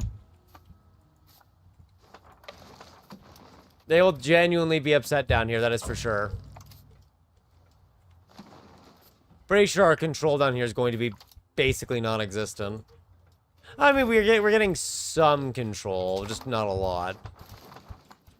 But it technically exists. The Ottomans are also aligned against us now. Boo. Oh, time to hit the button to upgrade everything to... Oh. There we go. Because nothing's more fun than spending 100,000 ducats. I mean, we could pay the debt, but isn't it... Oh, that is actually a lot of debt. Huh. Maybe we should pay it off. Oh, but we could give...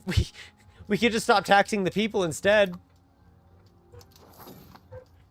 Oh, yeah, Egypt's not happy. Oh, I'm not surprised that they're upset.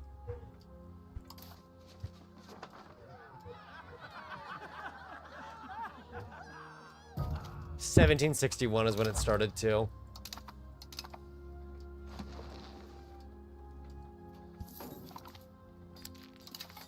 Do we have any new colonies to establish? I need to check. A decline of spices? Aw. You mean they're gonna ask for less? That doesn't seem right at all.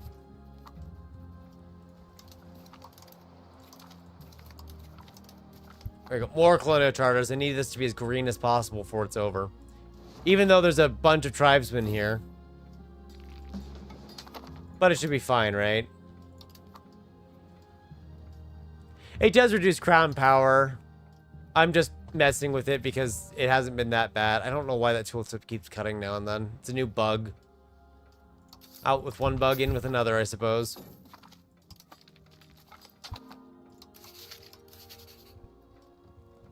Oh, wow, we're the economic hegemon by a bloody mile, chat.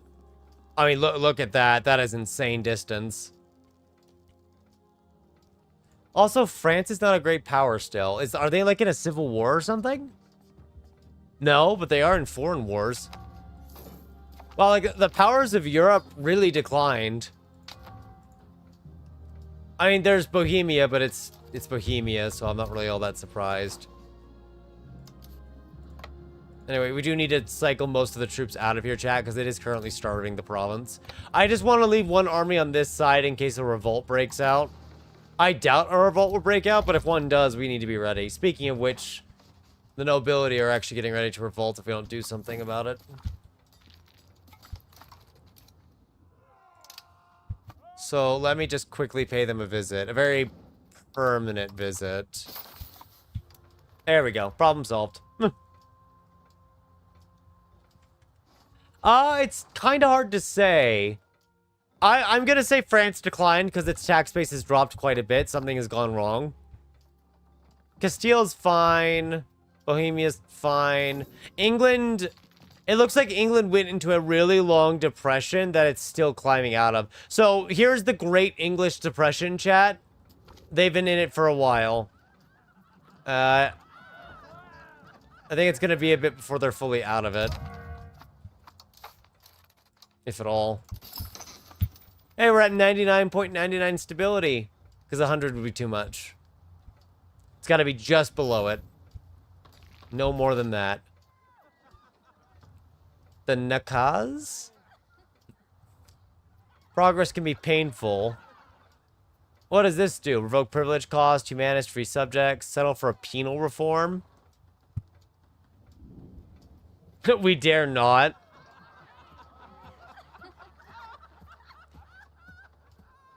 Sure, I'd like any access to new reforms that I may or may not use. Hey, 450 advances research, scientific victory.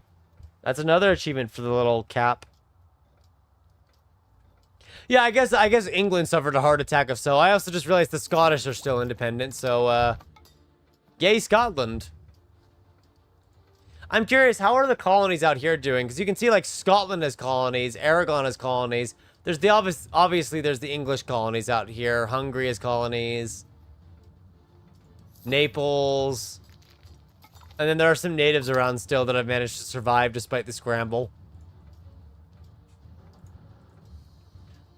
Here's some unrealism for you, chat. They've already colonized the interior of Africa, whereas if you start playing Victoria 3, they've got no such thing going on. I just find that amusing. I don't know when the Synod became available, but... I also just opened up the wrong one. You know what, that's fine. We'll just take some prosperity for a few years then. Why not?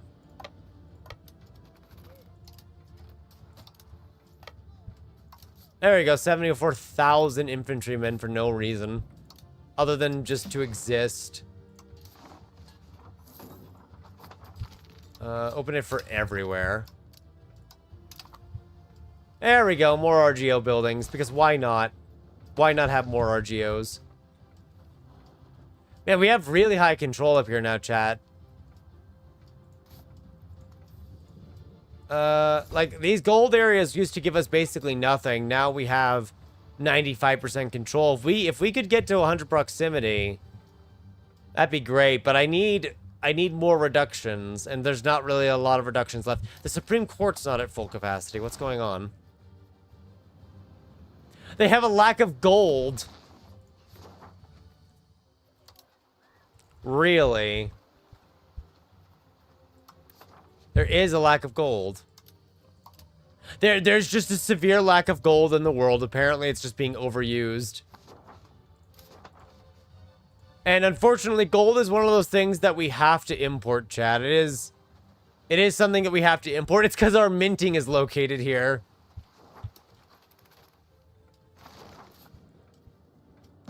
Oh, right. We started doing additional minting, didn't we? Huh.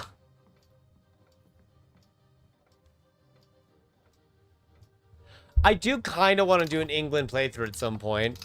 That is kind of on my list of things to do. I've done a Florence playthrough already. Speaking of which, we're at, what, 14 votes? I'm probably going to do, like, I'm probably going to take these votes and then do, like, a separate poll to record others. Oh, I just realized, chat, I called the poll Florence instead of what it actually is, so it just looks weird. I was wondering why it was letting me do 5 options. It wasn't. But I'll probably record those votes, and then we'll do a separate, like, week-long vote to actually decide the next one. So those votes will still count. I'm just going to be doing a general poll as well alongside it, because we're going to need a lot of votes.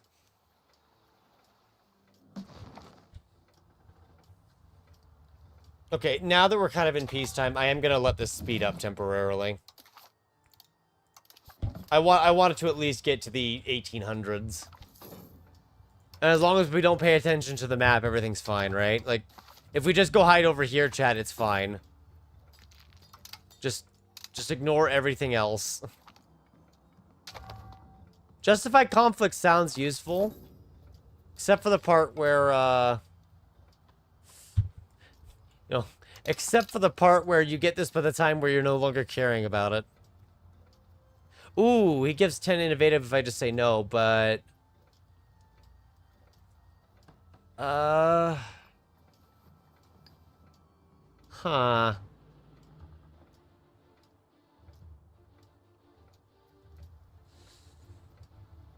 mean, I gotta go for the 10 innovation. Gotta go for that 10 innovation. Alright, let's get the debt paid off.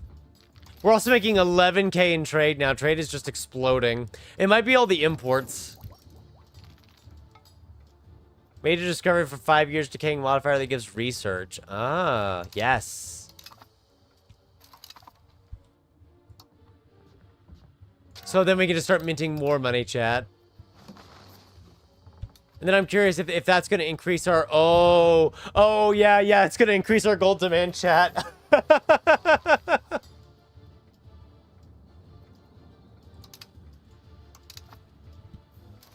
So chat, I may have massively increased the demand of gold, which is going to kill the Supreme Court. The problem is that, although we could try to force a gold trade and import more, no, there's almost no surplus. There is like a surplus here and a surplus there, but almost everywhere is just out of gold. There's just no gold to import. There's the Commerce Center to grab later. I guess we gotta build more of these then, too. Because I'm noticing our major market locations, like Novgorod, are actually maxed out. Moscow isn't, but it's using almost all of it, so...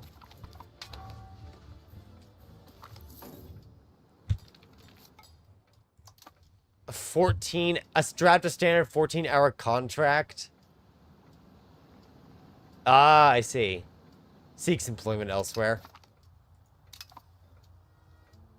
Actually, thanks to the shortage, chat, that we've induced in the Novgorod market, we're now unable to fully utilize minting because there's just not enough gold or silver over here. But funnily enough, we are making a profit off of the sold gold. Not too much, but we are making a profit, which is just really funny to me.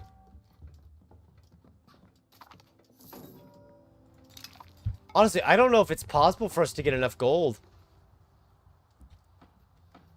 I don't think it is.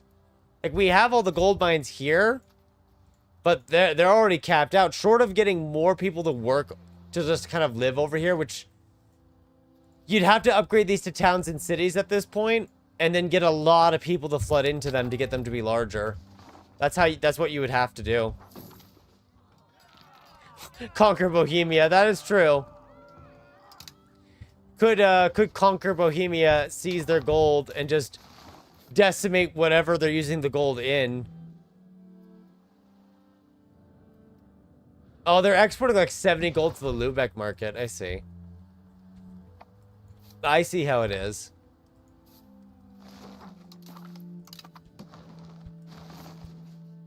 We don't have any other prisoners around, do we? Okay, good. Just making sure. Another clergy are building a minting office for us. That's nice of them. Speaking of this could work. Minting offices. We've built almost all of them at this point.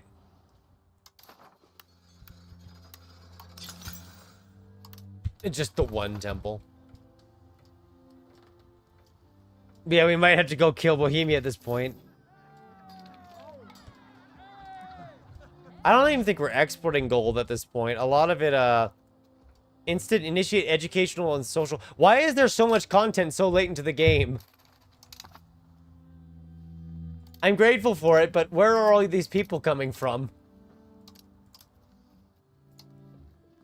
Oh, Ivan, we were supposed to appoint you, weren't we? Yeah, whoops. Totally forgot we were going to appoint Ivan as well. And we never got around to doing that. There we go. Maybe, oh, I must have replaced him without realizing it. I'm pretty sure we built all of our bridges, but yeah, there we go. Ivan's immediately giving us proposals. Oh, there are some new bridges to build, actually. I didn't know if we had built them. Oh, yeah, because this is the same issue where... Like, you see how it says there's no available place to build a bridge, chat, but there's very clearly areas to build bridges. That's why we don't have all these bridge areas built. Because it's just not letting me do it because there's technically not enough people to make into laborers there.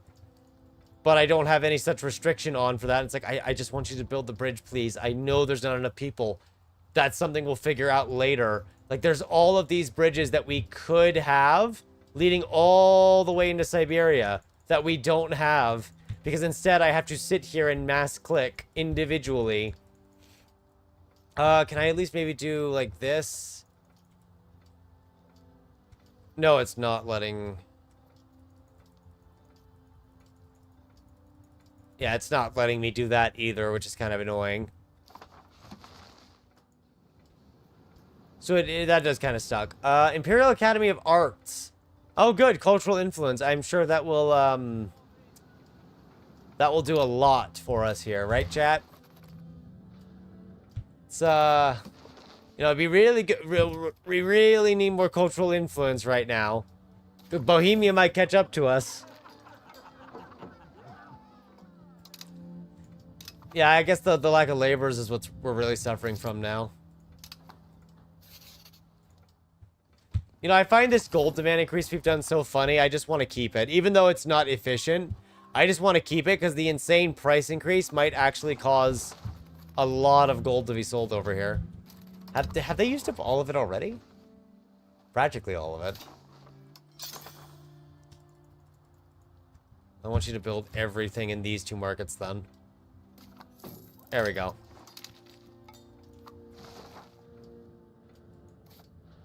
Oh, I forgot to build a medical school in St. Petersburg where the capital is. Good thing the clergy thought of that first, I guess. Because I did not think of that at all. And that could have been a very big issue later. You know, if we didn't have the arguably overpowered system that just cures disease with magic. I sincerely hope they nerf the global disease resistance we get as Russia, because this right here is just unfair. 88% disease resistance, that is just not fair. And that's before you include the hospitals, which we already have in a lot of areas. Oh, yeah, we should have the chancery there already. What is this now? Graciously accept. Surge in artist enrollment. Subscription surge. Accept it with a different agenda in mind. Yeah, because I know the chancery is built. It's just suffering because of the lack of gold like everything else. But on the other hand, we're getting a lot of income from trade because of that, in part because of that. Yeah, because gold trade is like our top. Because I think what's happening is gold is being shipped to Kazan, into Moscow, and then it's being sent from like Moscow to Novgorod. They've gotten some of it back, but not a lot. We're getting a lot of events. The well-intended orphanage. Oh, we lost 0.02 points of our, gives us capital economy. If the capital of the country benefits with humanist. Moscow doesn't need more local monthly prosperity, please, I beg of you.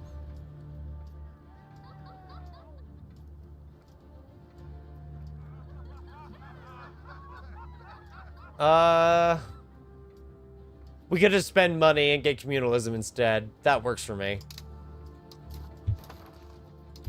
conduct another census, because why not?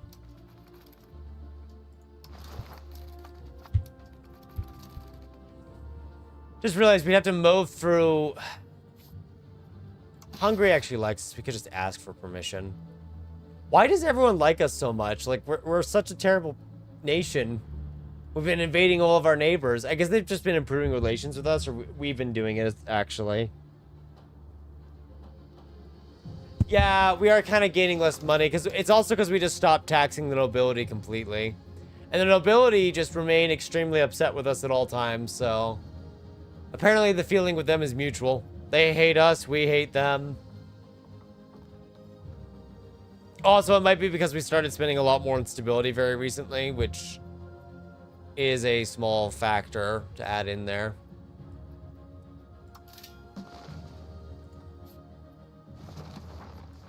So I guess what, we'll just start spy networking this up. Technically, Hungary has gold too.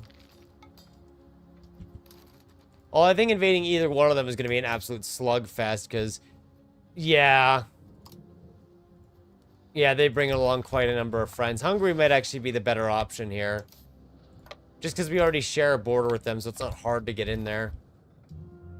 Well, we'll just set the army up on the side and just have it planned out. Although I'm seeing more gold be brought in, so... maybe it's fine. It dies.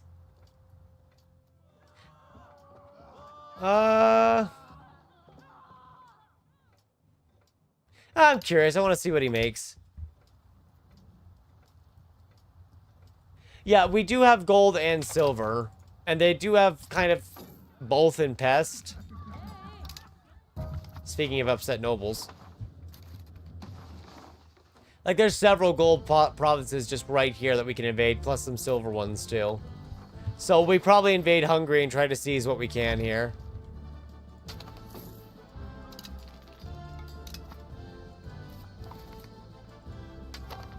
Oh, yeah, like 21 silver would be a big boon on its own. 19 gold, the bonus. Oh, they're wasting their production here. Yeah, because if we take it from them, it won't have their minting anymore. Well, they'd still control the market, actually, but... oh, well. I think it's time for more railroads, chat, and I think we do a bit of a specific upgrade line here. Just because we can.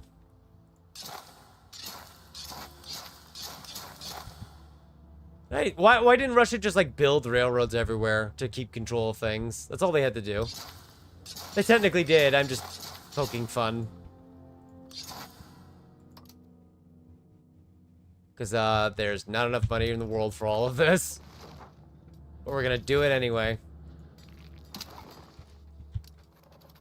I don't think we're gonna get too much more blue on the map, but at least it looks really nice. And bright. Shield your eyes. Yeah, we could create a new market for the conquered places. We could also just... I noticed that at least one spot in Hungary is not using the Mercury patio, and technically Bohemia has some that's only got level 1 Mercury patio, and it's not both. So we'll see where it goes. Yeah, we'll bail them out, actually. I want the burgers to get up there in the happiness scale again, so they stop sabotaging things. Not that they're actually sabotaging things, I'm just throwing blame at them for no reason. So what, these two areas might revolt? The very area where our army is at? Yes, I'd love to welcome their attempt at revolting then. I'm just gonna turn that back off really quick, chat. I wanted to let it to just go for a minute here without lagging so it looks a lot nicer. I gotta turn the light on again.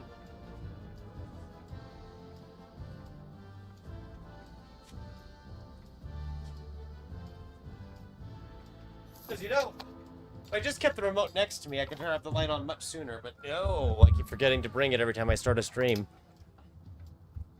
But at least that's letting us tick through the day. Oh, I'm gonna be honest with you. I want to sit here and just spam towns. I want to just spam towns and cities beyond what we've already done here.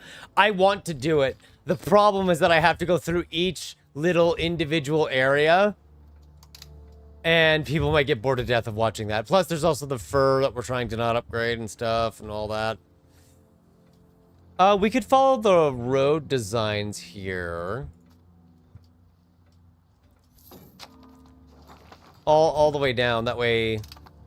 Oh, that's another thing, too, is that finding all the rivers for all the Pound Lock canals is now a pain because there's no river map mode. Obviously, I can still see the rivers, but... You know, it's different. But that's okay. I'm gonna pretend it's okay. These areas are actually at 100 already.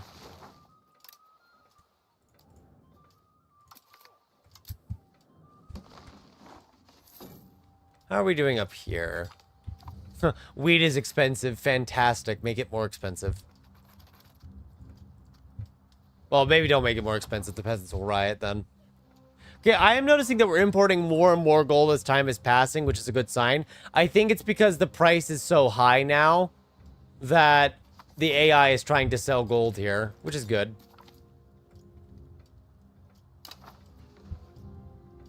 Oh yeah, without us using that tick speed though, it is a lot slower. Yeah, I can't use that mod now, but oh well. Is that the Ottomans over here now? I swear they have just map painted very terribly. Very, very terribly.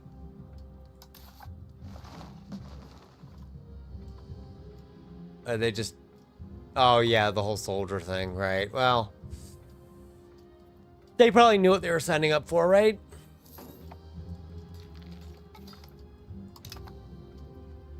I kind of wonder, why would you want to have subjects by the age of absolutism, let alone the age of revolutions? You get such a massive malice to their loyalty. Even if you're very powerful compared to them and they like you. Obviously, if you're going to keep lots of subjects, you'd go decentralized and that would make this significantly different, but... You get so penalized for having subjects this late into the game, I would just annex them all, and at that point, why be decentralized? I get it's meant to be kind of like the whole, hey, your subjects are revolting stuff, it's the age of revolutions, but if you know this ahead of time as a player, why would you keep a bunch of subjects around? Why not just annex them all, and now it's just you. And nothing else. Because if we do the... I mean, if you do the math, I think our subjects are somewhat loyal. If you're fully... Because, like, what? Full decentralization's plus 30. So I think at this point, with heavy decentralization, yeah, they'd be a bit loyal. I'm gonna check the numbers here in just a moment as soon as I assign the cabinet action. Because what are the maximum? It's, yeah, plus 30. So that's a 50% swing, so... You could get them to stay a bit loyal, yeah, but you'd have to go heavily decentralized for the Age of Revolutions. Maybe take a government reform or two as well. I could see you doing it then. Yeah, you might be able to do it then.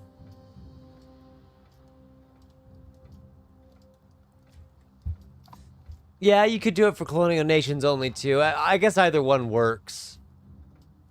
Also, we have a nice population boom going on. Nope, more mercantilism. Can't have enough. Not enough mercantilism. Oh, you know what? Georgian, it considers us kindred, chat, so, we can just accept them. There we go. So, as soon as their territory down here is integrated, it'll go straight to Cord, which is nice. I think they made all this Georgian, too, didn't they? No, they never got around to it. Well, that's unfortunate, but... Oh, well.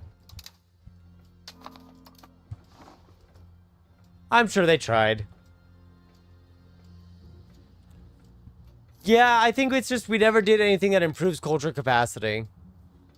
Oh, it's because we have Promote Cultural Unity active. We've been using that to just convert more people to Muscovite. That's right. That's why we're missing some of it.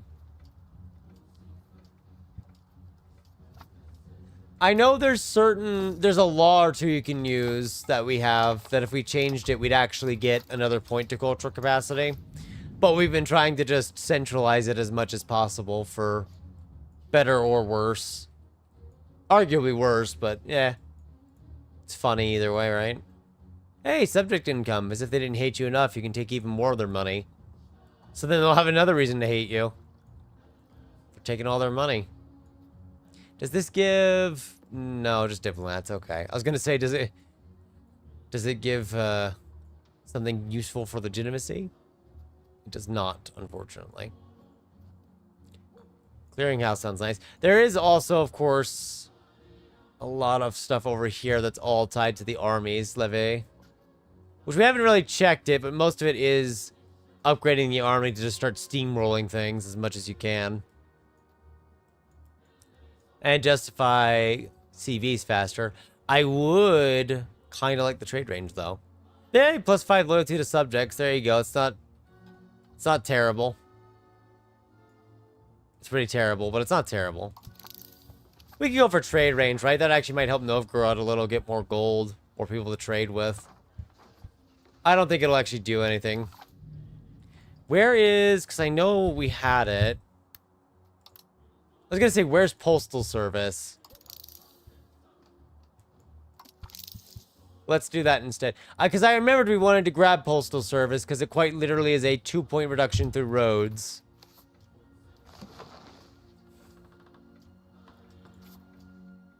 Which is going to be nice because it means for even like the railroad, it'll go from 35 to 37 as the minus. So this 0.4 gets even lower. Although it would be better to just max out the Supreme Court and whatnot.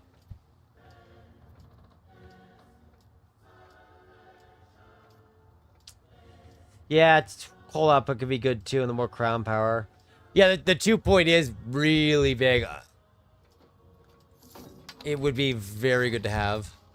And we still have a lot of modern roads that are not railroads. And they'll probably never get to railroads just because there's a lot of upgrading to do. Like, I just told it to spend almost 200,000 ducats on roads. Those are all the roads it did. There's still a godload to go. We probably want to focus on the ones that actually don't have 100%, but improving the infrastructure over here also indirectly improves it down here since it's going to be able to move further down. Like, we have 80% proximity down here. If we look at the proximity map mode, chat, this is our proximity.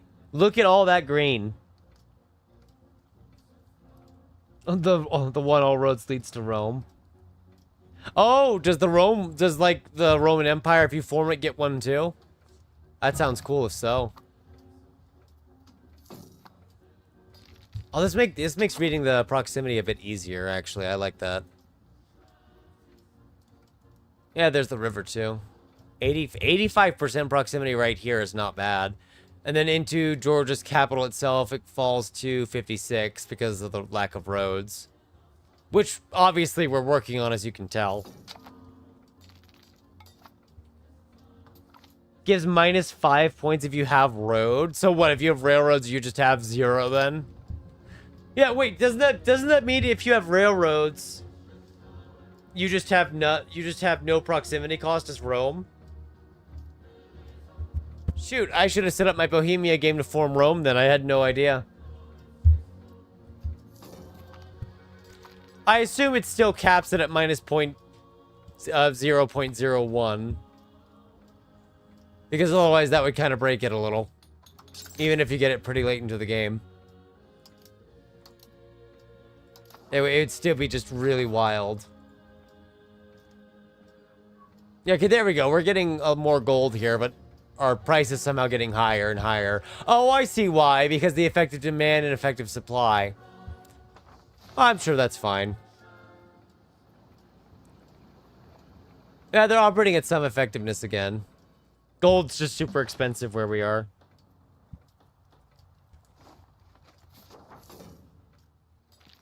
You don't want a monthly target price of 36 ducats for your gold, chat? It's fine, I assure you. This is working as intended.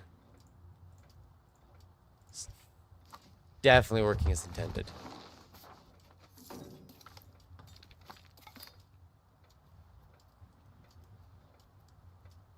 Yes, okay, take that. I got yanked over by the event. It popped up as I went to click. So it kind of surprised me a little. Did we not make the CB, or are we still waiting on it? No, we never made it. Okay. Fix that right quick. I'm thinking Hungary would be the easier one to press, just because we already border them. The only issue is they actually have a lot of regular troops. 260,000 regulars, yeah.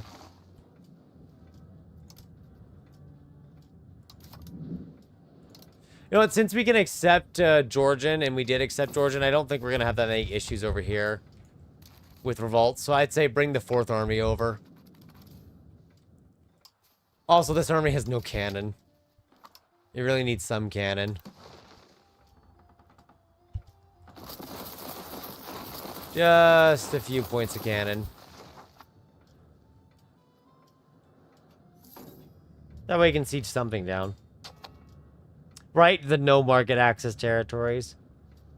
There's like some gold maybe down here as well, but I can't see some in Central Asia because the maps have just not updated still. There is a surplus over here in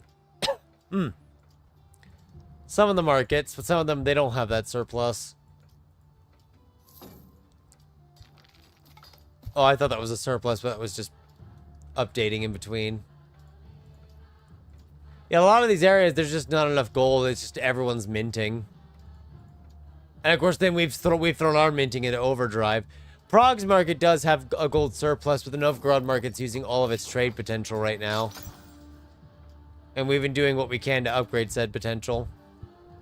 But even with all the towns and cities, it's kind of reaching a limit.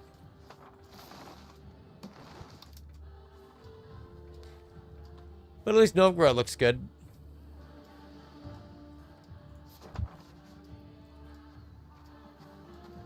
And that's some expensive gold.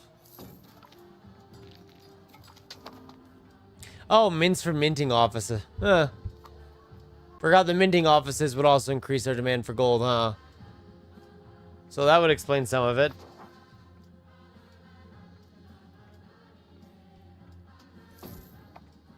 If they manage to develop it, they might be exporting a lot of gold. It doesn't look like they're properly exploiting the gold. Like, it's kind of there, but it doesn't look like they're doing it properly.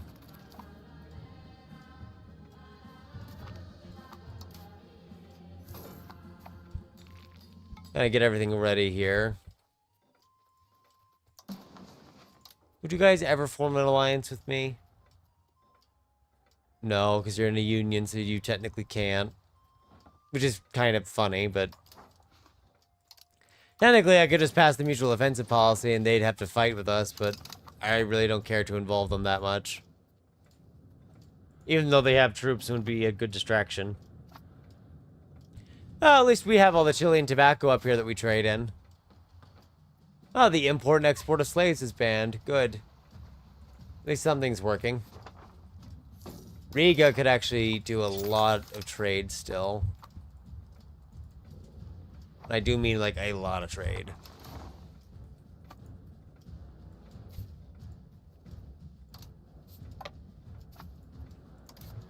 Okay, do we have that ready yet? Not quite.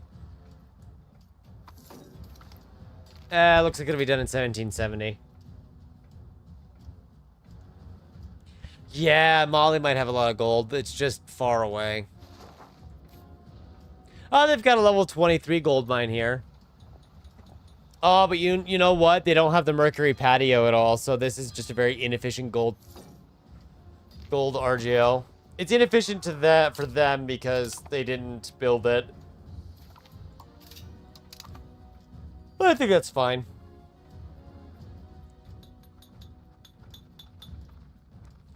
I could build the printing mill, but it means more laborers, and also we apparently still don't have enough mercury. Or is that lead? I'm sorry, that's lead. Although, Georgia has lead, and we just recently took it over. So, why not just upgrade that, then? Because apparently it has a fair amount of lead, so we can just upgrade that. There we go. Problem solved.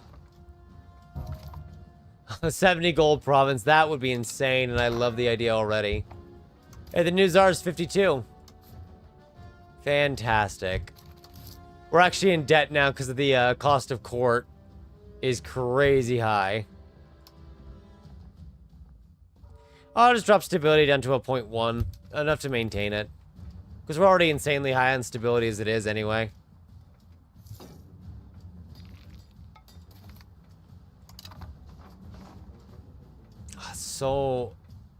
So much legitimacy sources. Bit too many. I want to see, what does it look like in the short speed? I just have to check. Not as bad as I thought it was gonna.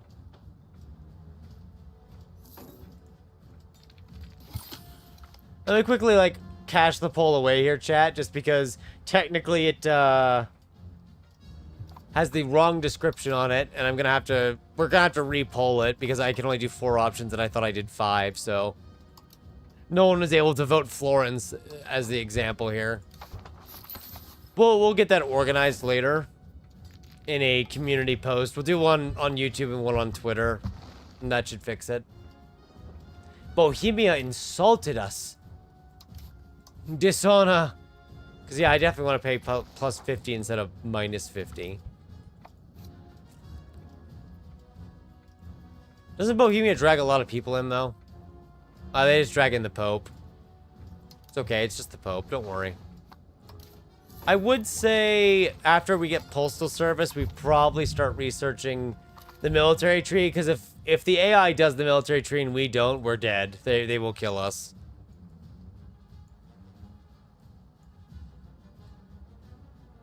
You know, there's this one. Combat speed might help. What we want to do is get down to these. Conscription centers. Excellent. Oh, actually, that's probably a bit faster, right? Probably do this. Yeah, that's faster. And then we could still get down to our trade range afterwards. I don't think we're at much risk for revolt in our key areas either. There's technically Mongolian patriots, but they've been threatening to revolt for as long as I can remember. So we might just bring this army back over from the Far East. You know, for war purposes and all that stuff.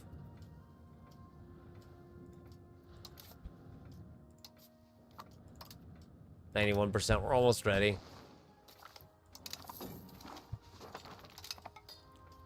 And our goal is going to be to just try to seize all these gold RGOs here.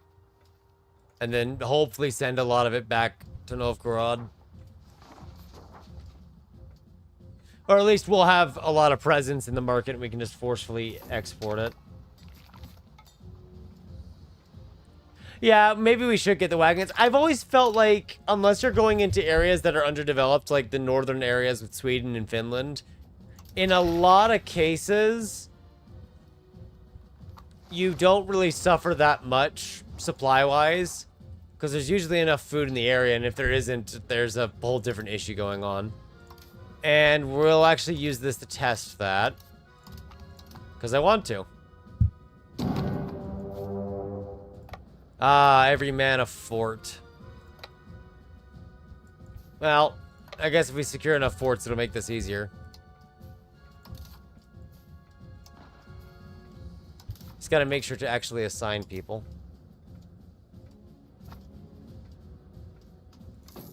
These forts upgraded. So these forts are actually upgraded in a few spots. Some of them are upgraded, some of them aren't. I just needed to pause real quick to check what they are, yeah. So they've upgraded a few forts. Where are you? Oh, they just immediately want peace because they're already occupied. Oh, it's fine by me. One less little thing to deal with.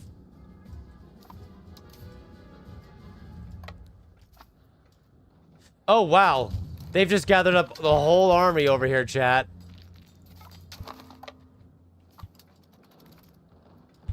Oh, wow. Yeah, they have... Are these all regulars? Oh yeah, the army wasn't even properly deployed. Let's pull them back real quick and we'll check this.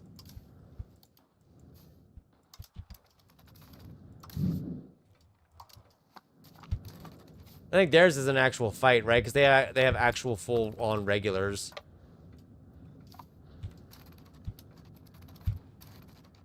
Yeah, it's a lot more equalized in the fighting. They lose 20,000, we lose 10,000 kind of stuff. Well, that's to be expected. We actually, I am noticing, chat, we might not actually have enough manpower. Oh, we'll fix that real quick. Oh yeah, the revolts are technically happening. Well, they're very small revolts at that.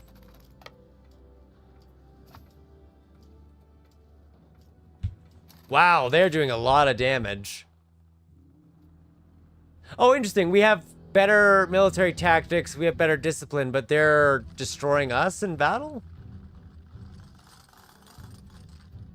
I wonder if it's just because they have this era's newest units, maybe?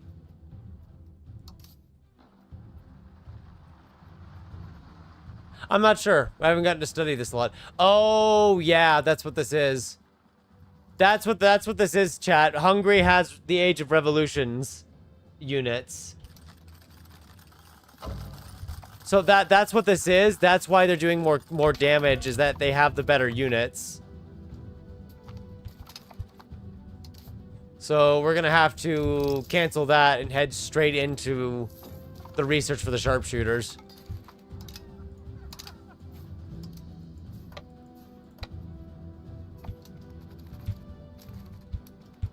So yeah, we could actually lose this war because they already had the better. That Hungary just immediately went straight into the better units right away. Just immediately. So let's just immediately pull everyone back.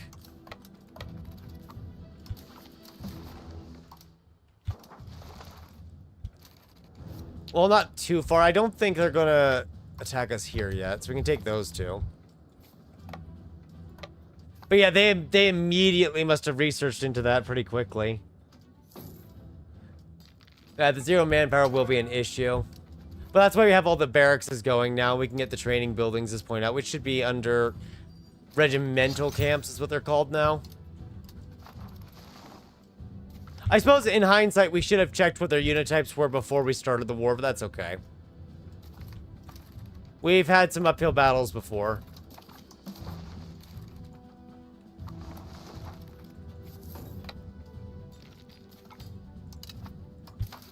Let's see, we've already lost 154,000 men. And we're technically heavily outnumbered, so that's good. Everything is as it should be.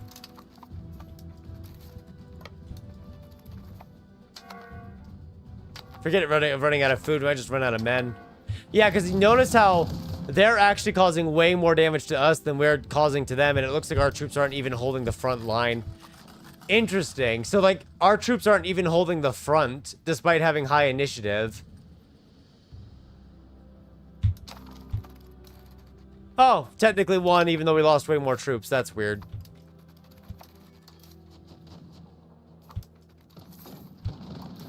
But yeah, I'm noticing how they're doing way more damage.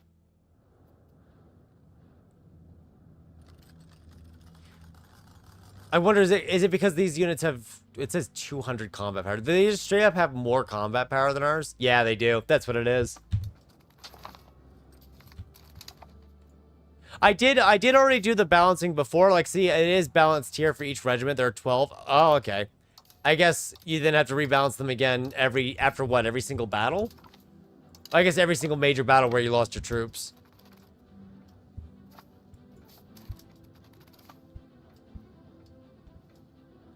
Well, good to see the AI at least partially put that up. Then again, we have not been focusing that much on our army lately because, well, we didn't need to.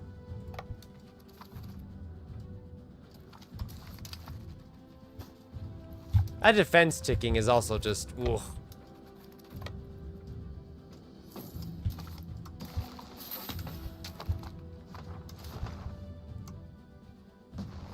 Let's see. I guess Army Tradition Decay doesn't really help us here. Yeah, there's nothing here to really help with the war. Nothing that we could really utilize except just integrating more areas so they're controlled.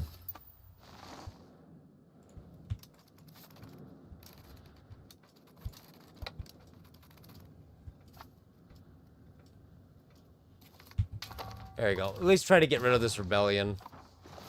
Which I think is fully occupied, or is it just... No, there's one piece that we don't have yet. That they technically have. It's just normal attrition. I see the AI is a lot more reactive to when fights are going to break out. You noticed how quickly they started pulling everyone over here? Yeah, they're just killing us. Just by having that single difference in units of what their stats are, how they're the age of revolutions and we're the age of absolutism units, it's just killing us immediately. Yeah, there's a lot of regimental camps already building alongside the barracks. It's just going to take a long time for them to finish.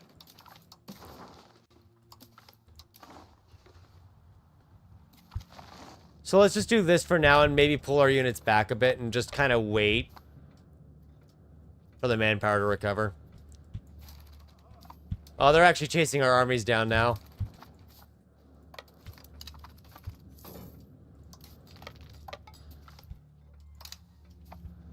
Yeah, we're gonna kind of have to wait it out, I guess. We might even lose the war a bit and just have to give them something. Or we can at least wait until they come deep into the territory and then start dying to attrition, because, I'm noticing as well, chat, you see how they're walking straight past the forts? They also have the technology that allows them to ignore zone of control. So we can't even hide behind forts to stay safe. They can just chase us down indefinitely. So we'll probably sit on a river. That way the terrain is to our benefit. Although they have like almost no auxiliaries too. Yeah, we do have cannons in each army. It's just they kind of got obliterated in the fights. And the biggest issue is just since they have the revolutions variant of the infantry, they have higher combat potential. So like these have a combat power stat of 3. Ours has 2.25. So even in an equal fight, they're already losing. And also the fact they can completely ignore our forts doesn't help in the slightest. So we will probably lose this war solely because Hungary had fully invested into its military. Now, if we go toe-to-toe like that, where they're heavily split up, we can take them on, but we have to keep the entire army together to have a fighting chance. And even then, that probably doesn't work because of front limitations. So I don't see us winning this war in the long run just due to the fact that Hungary had already invested. In fact, I'm actually curious, where did this spawn? Oh yeah, all the way in Asia, so it's just because they focused on the military research first, whereas we didn't. And so that just, that allowed them to come out on top for it. I think you're just retreating, right? Oh, they're not able to get food, so they're starving out. That's good.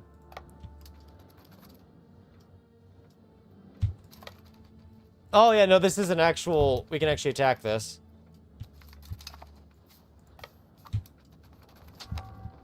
So the good news is that that army actually went in so deep into our territory, it started to starve, so we have that going for us. But we probably pushed for like a white peace in this fight, if I'm honest.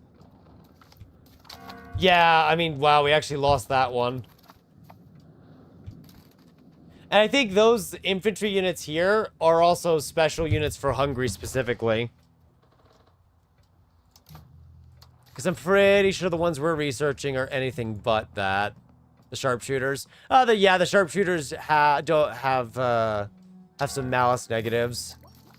Whereas theirs don't. Is this it's a unit ability?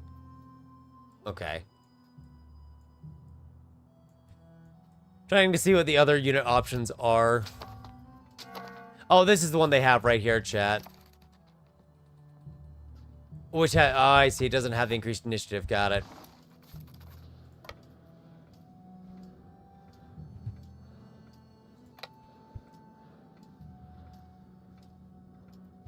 You know what? Take out the units that have almost none left, because they definitely don't have the troops for the front, then. We can replace 21,000 a month, at least. It's something. Oh, I mean, yeah, if they want to attack us, that's great. That makes it easier.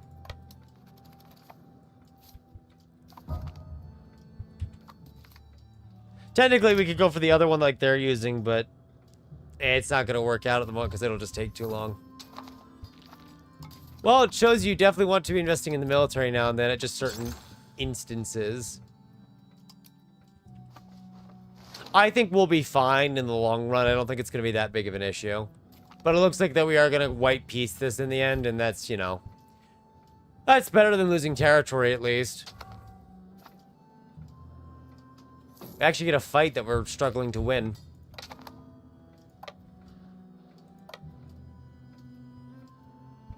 Okay, those are mainly infantry. Nope, here they come.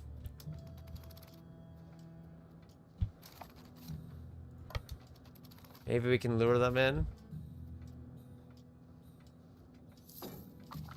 I mean, they're probably getting resources right now from their homeland. Oh, I see. They stopped sieging, too.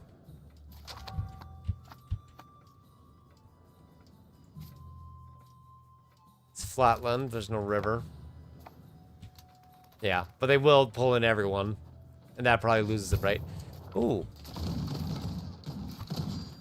Oh, okay, no, the number... I was gonna say, at first the numbers were in our favor, chat, and then it flipped decisively. Yeah, I noticed by the end of that, they were taking almost no damage, and we were taking a ton. That's good to know. If you're gonna retreat this way, why did it show it only going to here at first? That doesn't make sense.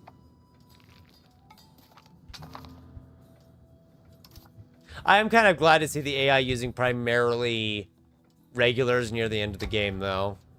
I was kind of worried they would just use levies forever and then just die because of it. Which is not good if that were the case.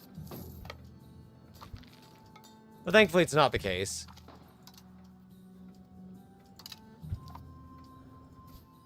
And unfortunately it's not the case because it means we're actually losing fights. I think we'll just let this stalemate and we'll just prepare the army for the next time. If there's a next time, if we ever get around to it.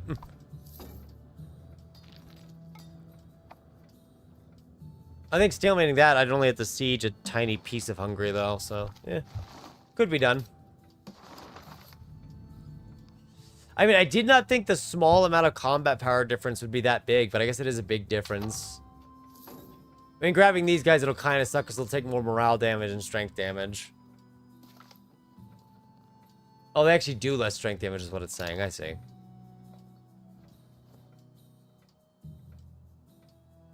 But double the manpower should help. And then I guess we need a conscription center at some point. There's also combat speed and recruitment speed.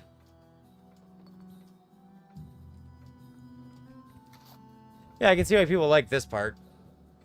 If they get to it.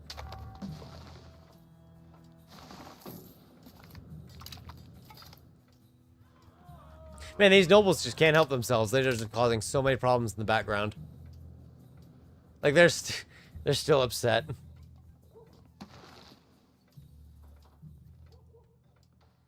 That is more ducats than I have. I would rather not right now. We don't know. That is 218,000 ducats, which I do not have. Oh, I didn't realize. Yeah, Chad, the Hungarian armies are just running around in our territory now because,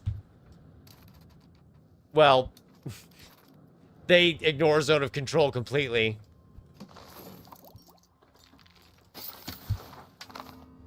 Although the only reason why they're not doing it excessively is because they would run out of food and starve to death. So they're just sending 1 or 2 armies to do it, it looks like. Which is fine. We can deal with it.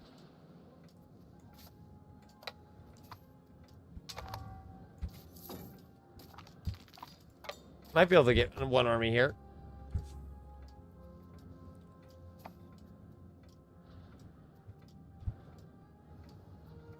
Oh, they seem to be adjusting their fronts too now, which is good, because they weren't doing that before either.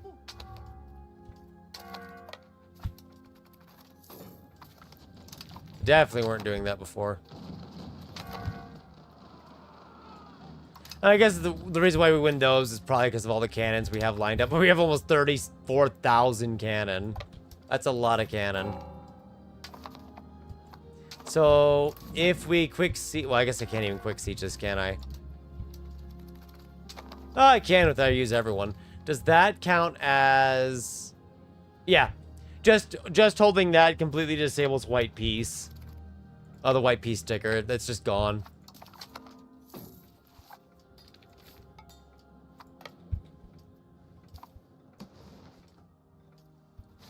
Oh man, they're just running. Oh, you know what? Good news, chat. That Hungarian army is starting to just starve to death in the mountains now, so it'll handle itself. Fantastic.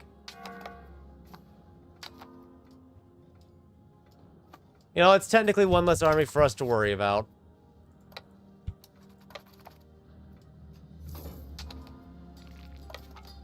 I have to send them in now because they might win that 49. They might win the coin toss and just take it. Okay, there we go. It's a few short victories. Nothing exciting, but you know, it's there.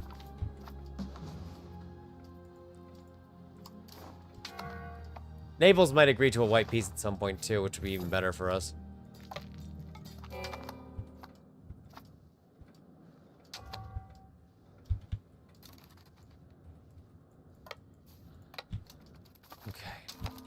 I think if I keep the whole army together in just like 2 groups of pairs, we might be able to win. I don't know if Hungary just got involved into another fight or something.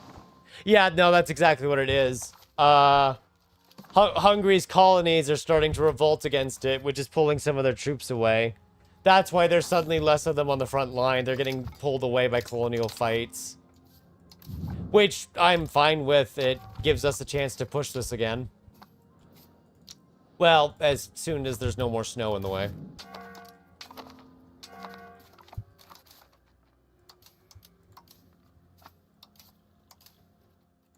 Don't know what unit you can upgrade, but apparently you had a unit to upgrade. Which is definitely an old unit, because shouldn't have had a unit to upgrade. Downside is that they get to bypass zones of control, whereas we haven't even done the tech for that yet. That does give us an idea of where they are on the tech tree, though. So, that is useful. By itself. I know we're bleeding a lot of money right now. I'm kind of letting that happen in the background. Legitimacy just needs to recover. Which it will in due time. And thanks to all the barracks we have now, we are building up an actual manpower pool relative to the conflict scale.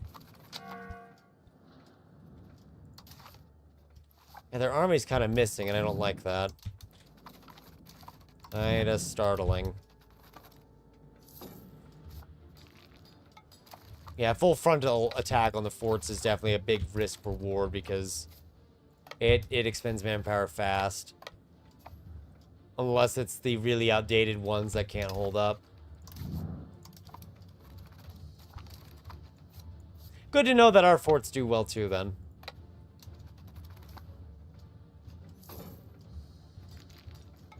It is a similar issue, though. We're going to have to occupy a lot. So, we can get Naples out of the war now, which is good. That's going to help a lot, actually, because now they actually have less troops than us. Fantastic.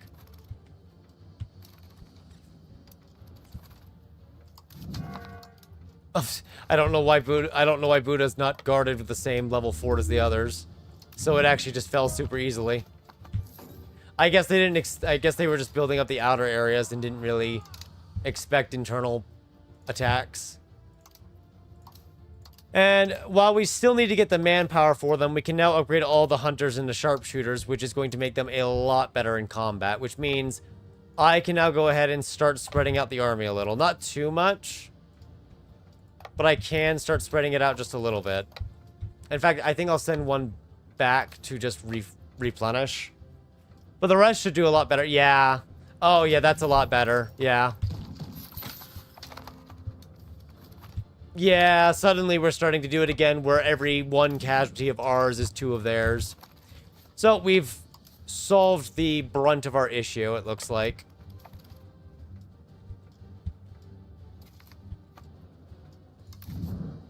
Still probably gonna have some issues here and there. But I think we just went from losing this war to winning the war, so that's fun. And with Hungary's main ally out of the war, now it's just a matter of mass occupation. In fact, we'll just start focus sieging in a few areas here.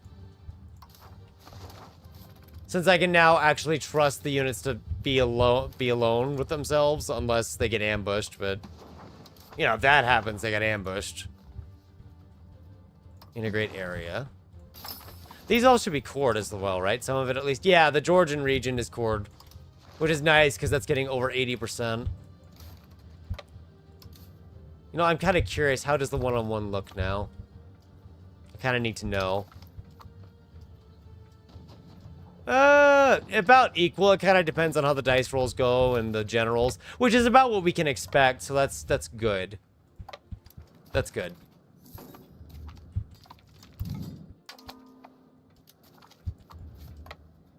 We should be able to actually get those gold mines then, instead of being goldless. Of course, the area is probably going to revolt from us a dozen times, but, you know. Oh, speaking of revolts, technically, we had a rebellion occur from Nogai. Totally forgot to pay attention to that because, well, we were busy over here. We'll send someone to clean it up. Just need to wait for an area to finish sieging.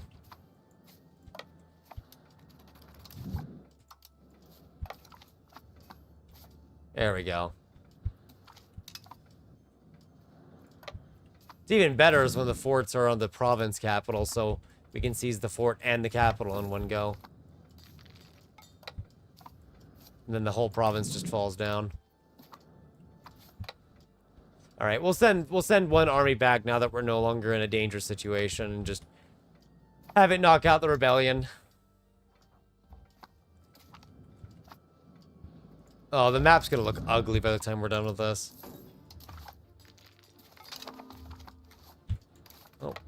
Oh, I was gonna say that's an actual army. Let's pull them back then. Some of these forts are easy to just knock out right away. The others are actually more fortified and take time. Where are you marching off to?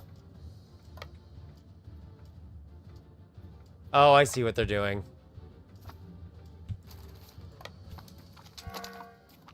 Oh, our army ended up beating them both. It didn't actually need to leave. Fantastic.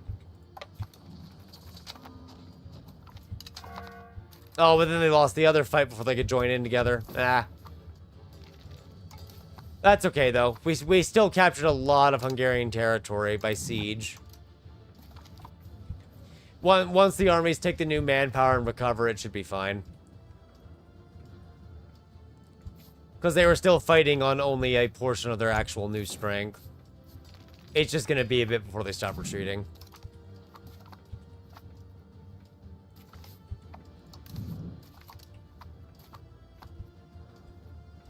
There we go. Also means they can get their cannons back.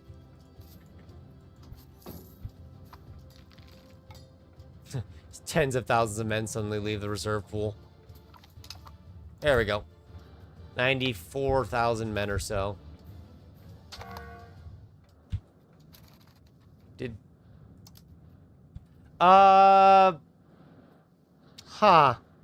So, chat, one of our armies just deleted itself from existence.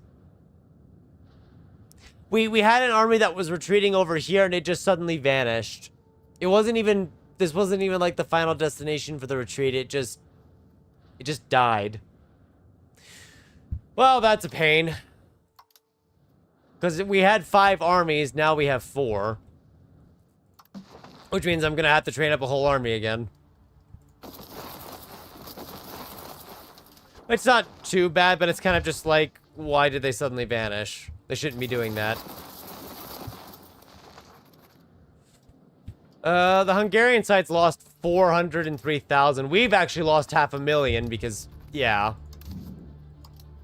But, you know, we get almost 30,000 pops a month. We can stomach a few 100,000 more losses, right? There should be some room. There should be some appetite. We'll be fine. Oh, did it merge with the stack? Is that what happened?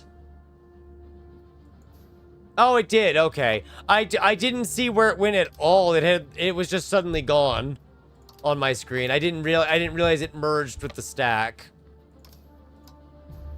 Okay. I'm glad that's all it did. I didn't notice at all that it had merged because it didn't have a merge order. So I didn't even think for a moment that it had merged. Oh, and the rest of the army came out of the woodwork out of nowhere. I wonder, is it because the other army was sitting in the same spot as it and it just automatically merged? Regardless of the order? I mean, I guess what I'm wondering is maybe it automatically merged regardless of what it was told to do. Which is possible. We have gotten them to the 10% point now, but... actually getting a lot of that gold means we have to obliterate the map. Which you're not gonna like. It's gonna look really bad. But our goal that has from the start has always been to get those mines. This is already too high. We'll figure out what we do there. Yeah, see, these two didn't merge, even though one retreated onto the other, so I'm not sure what the cause is here. There we go. We got some more field tactics, which might help. Nope, they attacked that army. Kind of helped. One of them's lost a general, though. I guess he died. They were old. Yeah, maybe it was because of the low morale. I'm just not sure why it merged. That's what's throwing me off here.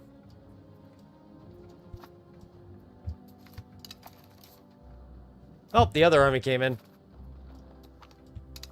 Oh, he managed to beat that one too, at least. Okay, so that's what? That's too high. That's 100. 100's not bad. We don't get all of it, but I don't think we can get all of it.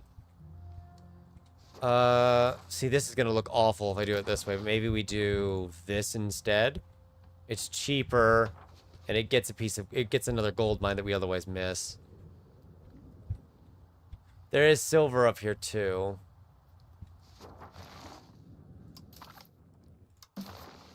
But I don't know. We'll see.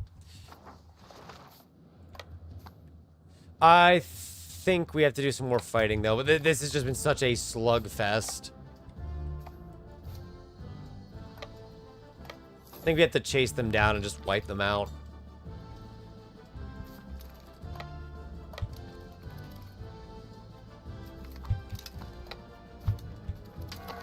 If I attack one, we can hopefully just pull the rest of them into an unfavorable spot. Yeah, there we go. There we go. Technically lost more troops, mind you, but... technically also won. Just ignore the fact that we're actually losing... Hey, City of Cities, own a core province of at least 100 development. Is that Moscow? I believe it is. Yep, Moscow's at 100 development. Oh, it'd make a great capital. It's too bad we're all the way in St. Petersburg now. I know we can move it back. I'm just being stubborn and not doing that at all. Even though I could. Okay, because that ticker is going to keep ticking anyway, so we might... that only adds, what, a +1? Maybe we let them keep Buda then. Is that really only a +1 zone? Okay, I see. Because we could at least weaken them then from all this. I'm trying to figure it out here. Okay, let's do that for now. Because we need to kind of reorganize our armies here. This will at least, it looks awful, I know, but this weakens Hungary at least. Now, we don't control the pest market, but all their gold belongs to us now at least. A pile of gold, own 35 locations which produce gold or silver. Thanks, game. Because what we can now at least do, chat, is we can now at least get these Mercury patios built because the AI was not building the Mercury patios at all. That will greatly increase the amount of available gold and silver.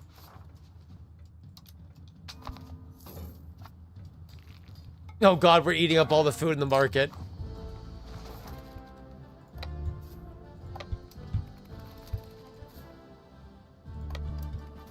Actually, yeah, we are having to cool down minting a bit here. Oh my goodness.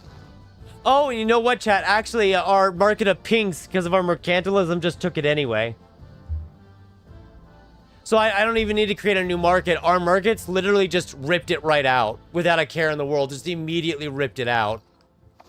Which is awful because the market access here is now terrible, but that's not why we took it.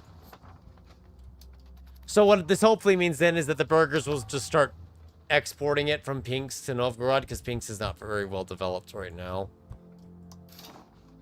Speaking of which, actually, we could just fix that right quick. Kind of get a zoomed out version here. There we go. There we go. I have noticed that our gold demand in Novgorod has actually gone up since we last checked it, which is not the best. I've been assured that there's no reason to worry about the coalitions. There's no need to worry. Everything is fine. Why are we higher here? Our minting is just going up. Okay. We don't have enough gold. So it restricts serfdom, gives us free subjects. No, it's perfect as it is. Why would you ever want to be free?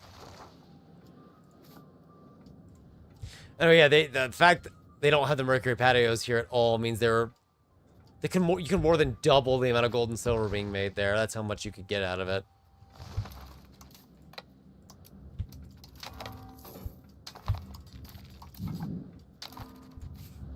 It just eats so much at once. Oh yeah, right. Technically this is a revolt to put down. Kind of forgot. They just weren't an issue, chat. I kind of forgot they were there.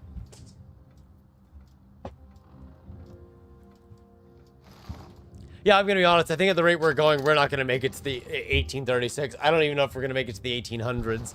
But at least we get to have a very funny moment with way too much minting. Which, at this point, is just supplementing some tax revenue and creating an insane amount of gold and silver demand in the capital, which is at least then generating some additional revenue through trade. So we have that going for us.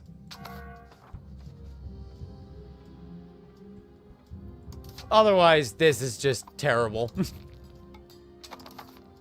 Oh yeah, our tax base has shot up to 53,000 and is still climbing, by the way. Kurba is the second largest. And it can actually afford another chili slot. Excellent.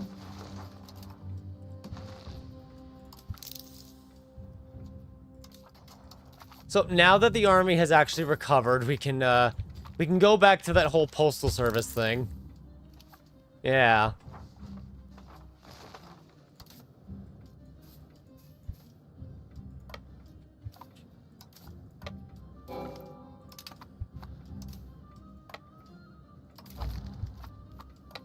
That was fun. And we've also formed another army, so, you know, why not? Armies everywhere. Armies galore. Alright, are you ready to surrender? Not exactly.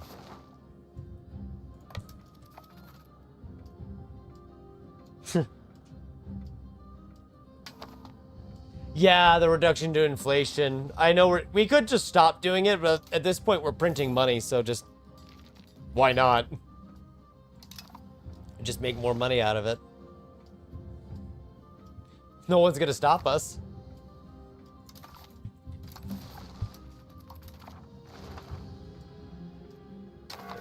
There we go. And now that we're finally not at war anymore, we can actually make more money. Wow, why did the trade income... the trade income suddenly jumped up massively, chat? I'm pretty sure it's going to crash right back down, but it suddenly jumped up really hard.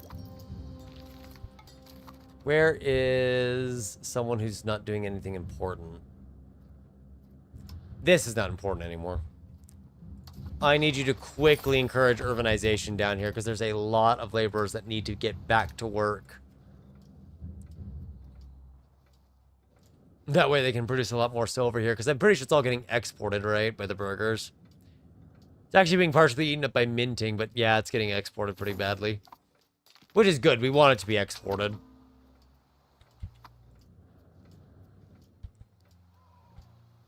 Because that's how we're going to get more gold up into Novgorod.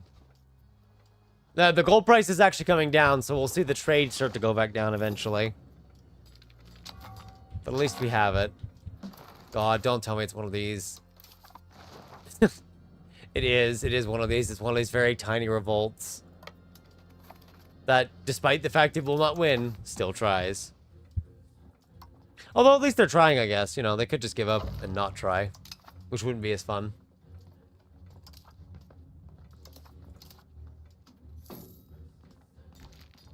So yeah, I mean, once the nobles get over it, they'll actually be quite happy. Well, once they get over it.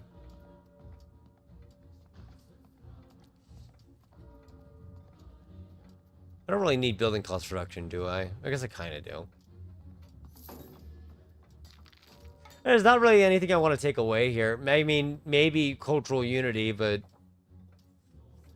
Yeah, actually, we could revoke these two. I know it's going to upset the clergy a lot. I'll give them some money to make up for it. That's going to slow research speed, but it's also going to drop their strength, and it only temporarily upsets them, so... A way to just kind of curb their power and strengthen ours a bit more. Yeah, there we go. We're at 67% now.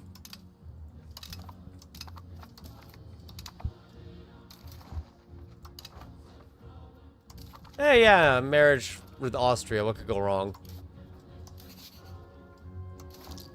What could possibly go wrong?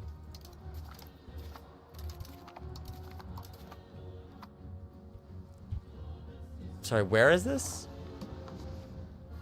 Ah! A colony all the way out there, that would be a little wild now, wouldn't it? Ah, hey, there's actually mercury up here in Alaska. What do you know?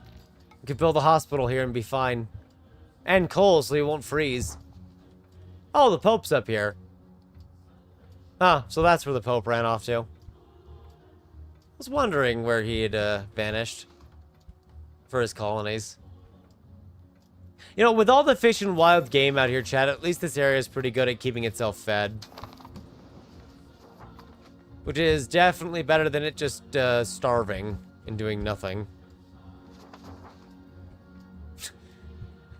all of that proximity. It's all green. I wish it was all blue, but we're gonna have to settle for green. All that gold just gone. Way too many roads.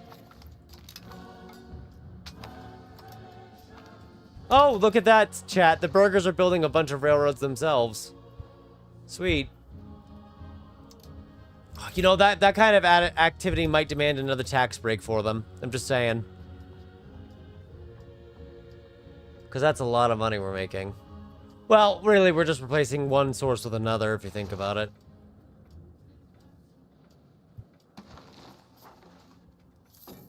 Almost have enough to... Well, the gold shortage is almost done. I don't know about any silver shortages, if those exist. Because we could have silver shortages on top of it. Okay, you don't even need the mercury patio because you don't have any of that. Yeah, because once these are filled up, they'll increase it more. Because even just half of it gone is 100% missing. Hey, what trait did you get, bud? Yeah, your general trait just got replaced. Okay. Alexander Bos...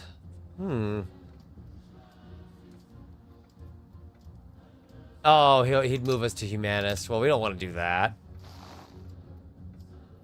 Yeah, there's gold in Siberia. We just need the pops. We have to daisy chain the pops out there. Technically, we have plenty of pops, just not over there. Oh, I'm sure it'll be fine in the end.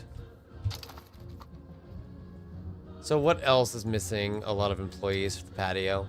Not a lot. They've kind of recovered at this point, I'd say.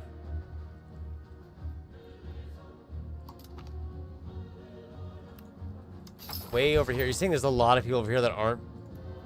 Oh, I see. Because all that stuff was built, all the Pomor outposts, but... Well, you don't really have the peasants to promote to begin with, actually, so that's probably the real issue here, is the lack of peasants. Oh, wow. The burghers are specifically building a bunch of railroads down over here in the newly acquired territories. That's really funny. Oh, yeah, we could delete buildings to get laborers. The problem in Finland is that it's more of just there aren't any pops up there. They just don't have the people to employ. Oh, they've been building paper mills as well, chat. And printing mills, which I know because we haven't been doing any of those ourselves.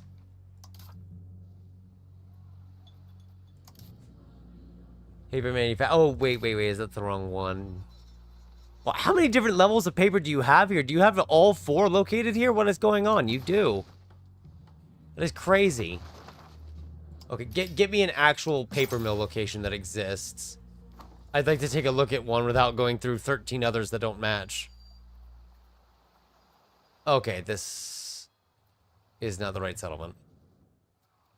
We'll find it at some point, chat. I might have to wait for them to finish building one. I know they have built some.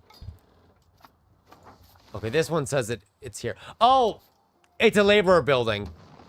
God, it's a laborer building, of course. Of course, I'm looking at burgers, unable to find it, wondering where the paper is. All right. Time to replace burgers with laborers, which I kind of don't like because technically they're going to demand less goods then, which doesn't sound good. The immigrate pops to location. The problem with that is it only does it for those in the market. So it would pull all the pops in, say, this market to the location I assign in it, say right here, for example. But it wouldn't pull pops from like Novgorod or Moscow, which is kind of a problem because that's where most of our pops are. So they kind of just mingle around, I guess.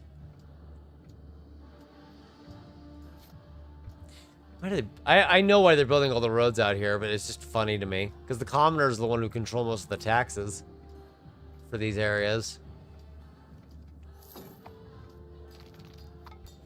Our minting threshold is still doing really bad. How are we on silver, actually? Oh, we're actually even worse on silver. Wow.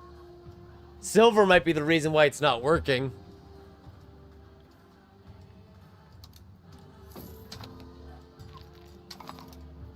Yeah, because I noticed it's trying to import silver, but it can't import it. Because there's just not enough. Although the trade profit is huge if it can maintain it. It actually wants to import more from Pinsk than it actually can. But at least it's doing it. I mean, look at the trade profit after 711 gold in ducats. Yeah, lumber demand's gonna skyrocket, which I think is fine, because I think we have an excess of lumber, but I'm gonna be honest with you, I'm not so sure. We have an excess of lumber. Actually, some of it gets imported. Oh, that's funny. I think it's another time for a mass RGO expansion. Oh, there's even a gold mine that's gonna get upgraded. Sweet.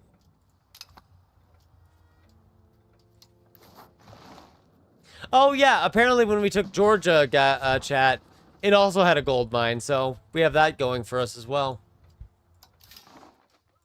Fantastic. More gold.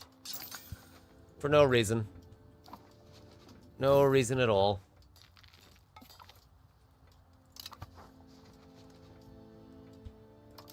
I want to at least get the railroad done to see how far the proximity goes here. I know a lot of this being integrated is an issue, but we have to convert the cultures, which...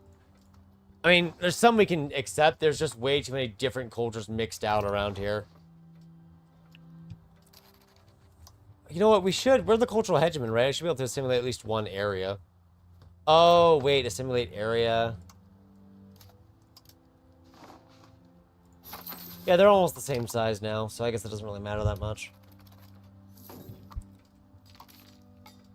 Honestly, this constant gold money is just funny to me. I know it's not the most efficient method with our cabinet action, But it's just funny to watch all of this minting income get replaced into trade income.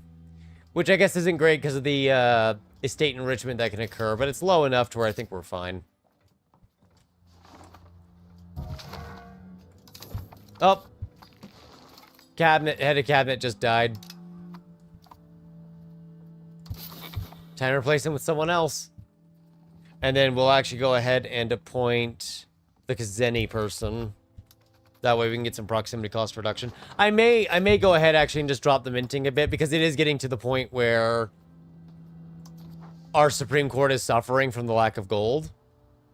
I just need to check and see, is it still suffering from the lack of gold? It is. Okay. So let's go ahead and... We actually have to drop minting a bit anyway.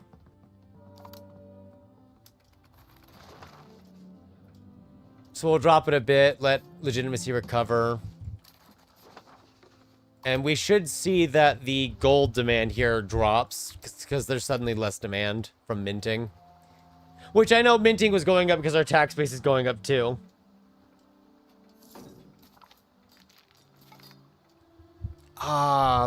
Yeah, see, there we go. Now there's too much. Now there's actually an excess of gold, so it's going to come back down. Although the trade routes will still be profitable, they just won't be as profitable. So we might see that drop a little. But the good news is that the Supreme Court's fully functional again, so the proximity reductions that it was granting will work again. Doesn't quite get some areas to 100, but gets them close.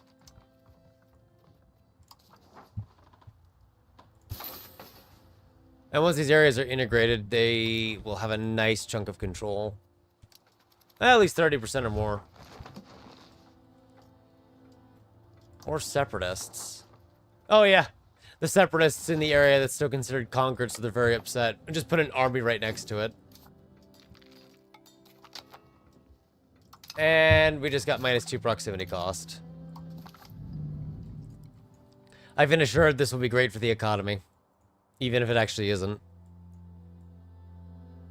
We don't really need disease resistance, do we? 50% coal is good. I guess we could start doing all the research that's over here, maybe. Or improve the army again. Actually, Commerce Center, even though it's going to be expensive. Let that work. We'll grab all of these again like we were planning before. Yeah, we probably would have needed to go humanist because it would have made it a lot faster. We larped on going heavy spiritualist. Plus, technically, spiritualist gives you more clerics in towns and cities for every 1,000. Like 20 clerics at max for every 1,000 pops. So Moscow with 1.1 million is getting a lot of additional clerics from being spiritualist. And of course, as mentioned, clerics will demand more things and all that, so on and so forth. I don't know how important that is, to be honest with you. I haven't done enough testing in the game to really figure that out. I love how gold is the top 4 trades for us, and then it's just selling Chile and Baghdad now.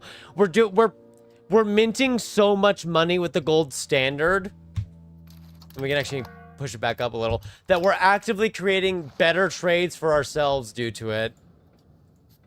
Which is really funny. This doesn't even use anything to maintain itself. It's just free after that. Okay. I'll take it. I like free buildings. I like that we're generating 0.01 development a month in St. Petersburg. That's fair. No, I don't think it does. No, Humanist doesn't give burgers. It's plutocracy that gives burgers. Humanist doesn't give you any possible pops. Be cool if it did, but it doesn't. So the only revolt I'm worried about is the Mongolian Patriots, but that one's kind of slowed down. These two are very small revolts, and we have an army right next to it, so I'm just going to let the revolt happen, because they can't actually do anything. They'll just be crushed the second they rise up. That's a lot of market villages. I did not build any of those. That is a lot of market villages. Almost 2,000. It's beautiful. I love it.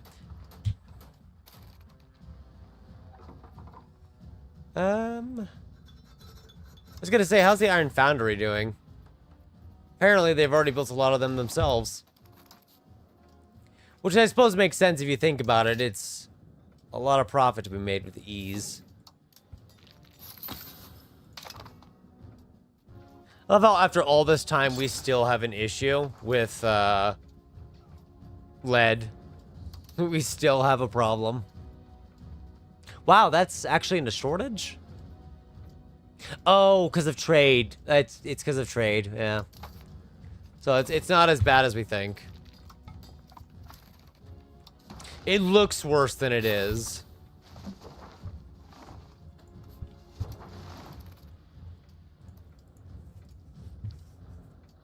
For now, at least. Yeah, we'll probably grab the lead output research here. It'll double what we have. It's just Russia lacks lead out here. There are so few areas that give lead for it.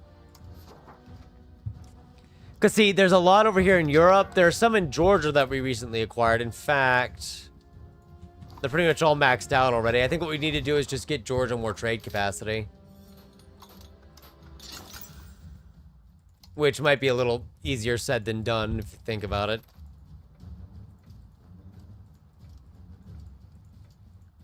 I know we're getting the Commerce Center unlocked, but I'm trying to get this built up so Georgia can at least hopefully trade more of the lead away.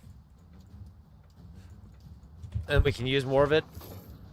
Yeah, we honestly, we should have invaded and murdered Georgia like 100 years sooner. I didn't realize how much lead they had. That would have been really helpful a long time ago.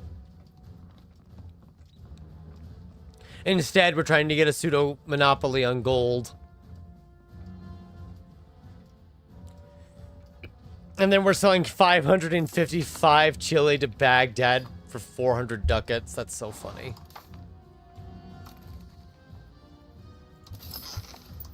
We are back down to 65% crown. Honestly, being at 60% crown power or higher sounds good enough to me.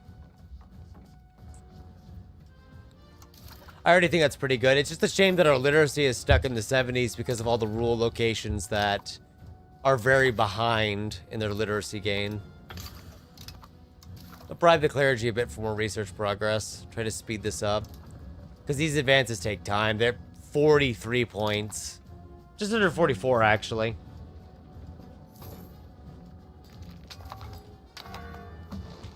Yeah. These two markets mainly use a lot of that lead. Yeah, they actually have a big surplus here. And they are exporting to Moscow and Kazan. Kazan. They just need more trade capacity. That's all they're missing. It's just more trade capacity. Integrate area. I guess this zone so it calms down a bit. Speaking of which, you might notice there are now new areas that are hitting 100 points in control, chat, because we dropped the proximity cost to the roads by 2. So there's even areas over here on the eastern side of the Ural mountain range that are starting to reach 100. It's still terrible over in eastern Siberia, but I think it's just going to stay terrible for a very long time. It's very unfortunate. I think that's just how it's going to be. Well, if this would upgrade to, like, nearest road network, that'd be good, too. But it just upgrades it at random if I click the button, so I have to kind of babysit it, kind of.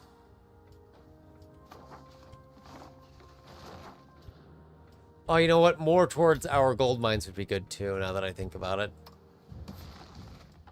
They're already building up all those a lot, though, thanks to the burgers. Yeah, if they were full chord, we would be looking... Like, yeah, as you're mentioning, a lot of these would be in the 70s because of the 15-point swing, and the pops would be happier, too. Because if we go to the control map mode, you can see, even out here, there's some green. Far out here, there's green. And then if you're going into the actual western area of the Empire, it's just very green. Very, very green, with some yellow at the edges. You know, the areas that we took from Sweden and stuff, you know, we... Indefinitely borrowed, I should say. Aw, they have 4 revolting units. It's cute. They're all on horseback. Yes, we can develop the gold mines, too, with literally just increasing their development. We're near the tail end of the game, so we're just kind of at that point where we're kind of just wrapping things up and seeing where it ends.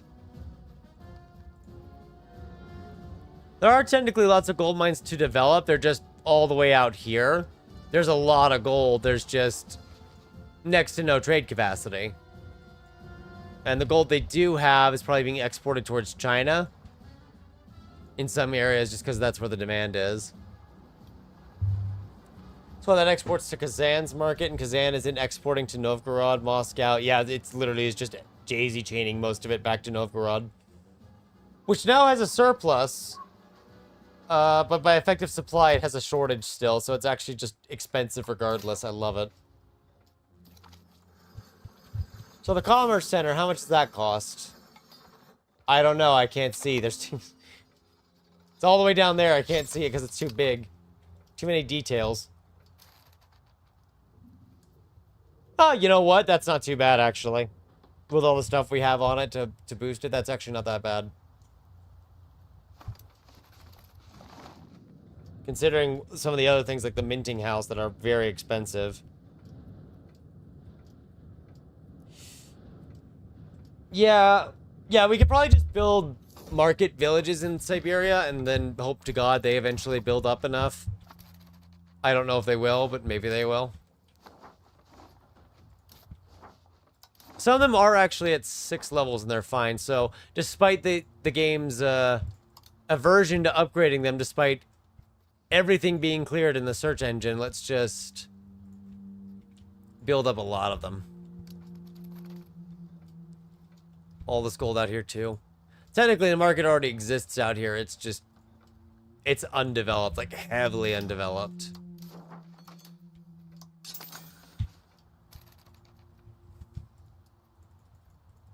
No, I did. Yeah, there's way more areas you can build a market village in game. Please, I swear, I beg of you. I know there's no one there. What about settlements? Maybe you... So, I guess because the wood's running out, it won't even do the settlements. But some settlements would do us good. Get a few more pops in there, just by birth rate. Very high birth rate, I should say. Yeah, some of them are in the markets of China, like these, as you mentioned. This one here isn't in China's market, at least, so we have some of that going for us. Like these right here are all in a market we actually control.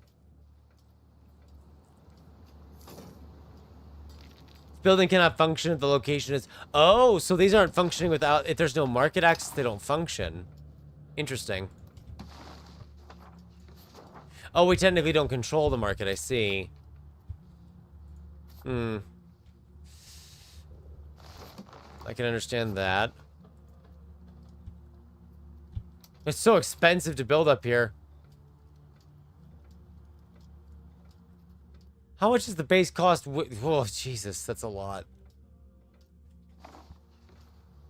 Absolute nightmare in how expensive it is.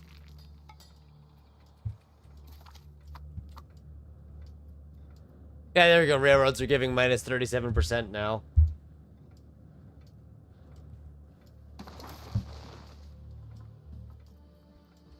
I kind of enjoyed that war with Hungary that we almost lost. If we hadn't developed the army, we definitely lose it. And if that revolt had happened in their colonies, they probably would have fully focused us. But since the revolt happened, it kind of just fell apart in the end.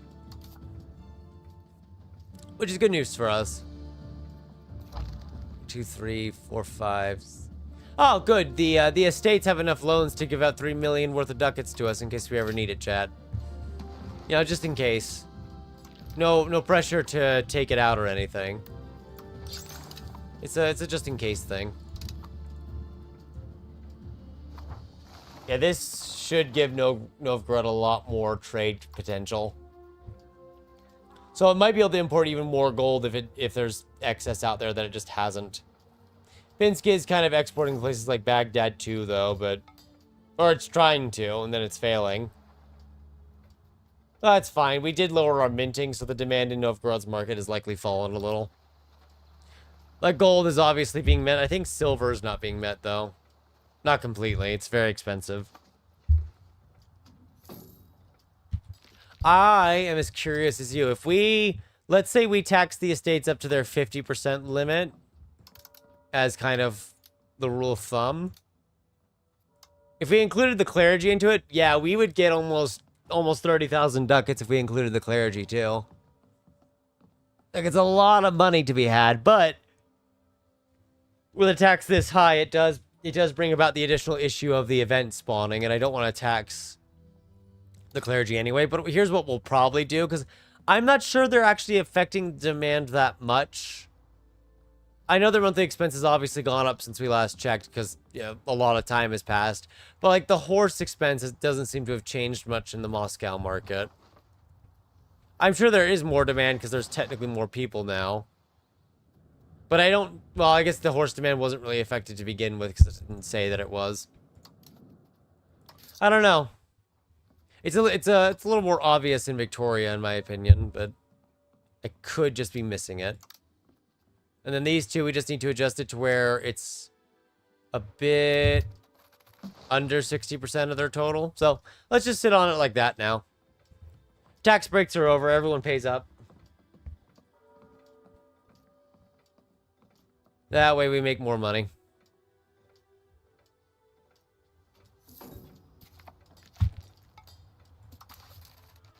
Uncomfortable truths of Nicholas Nivikov. So... I see. What if we leave him be? Wait, what?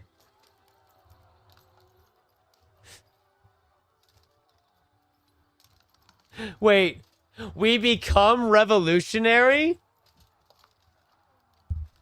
What?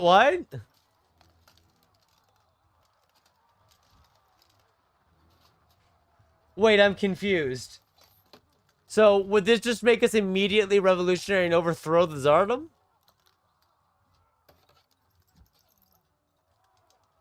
That's interesting.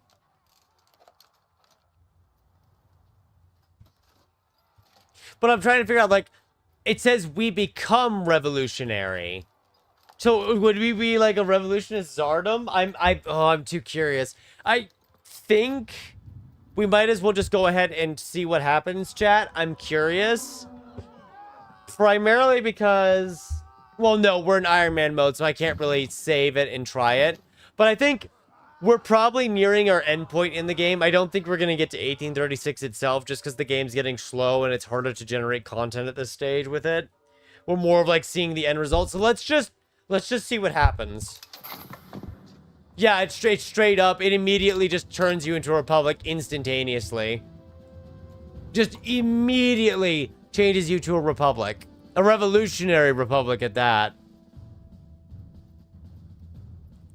And it did remove a reform or two that we had as well, but those were kind of like, those were monarchy specific only.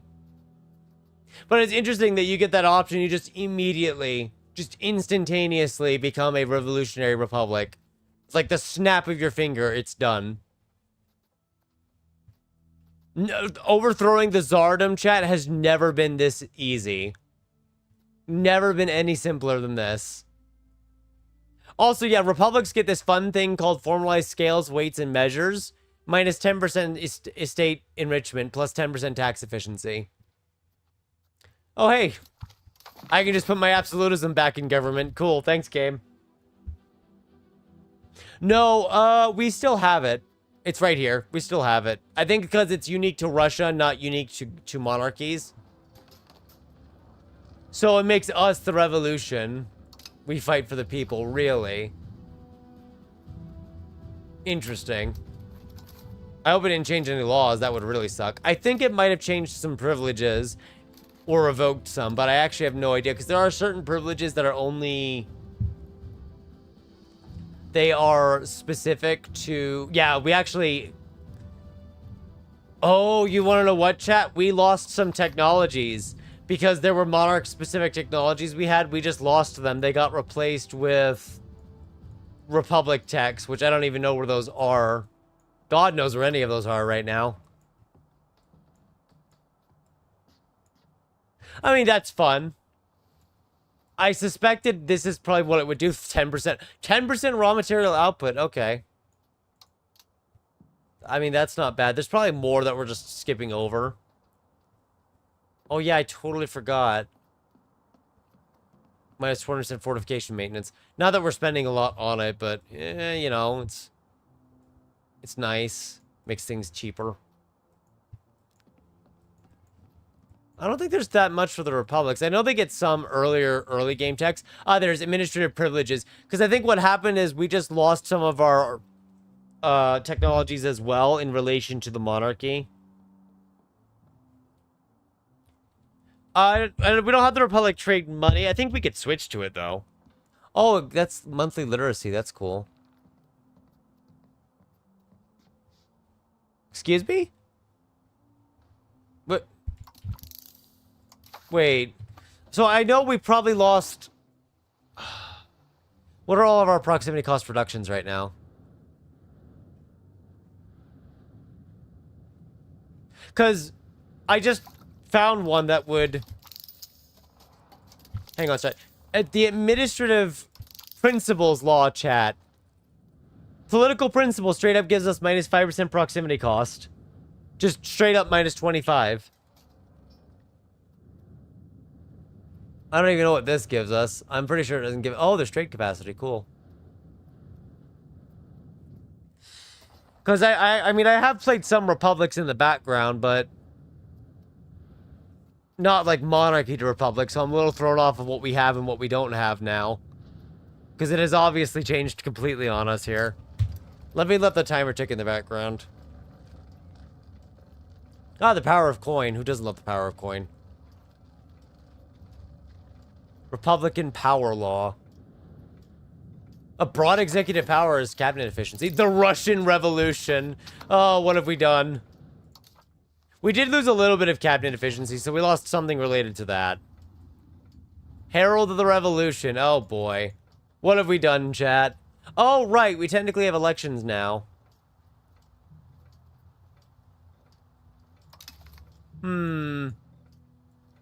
Which does mean we do lose our union, so we are going to lose another 10 cabinet efficiency.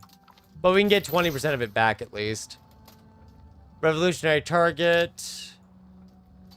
Countries that seek to crush it will be able to do so. Crush the revolutionary CB or new actions.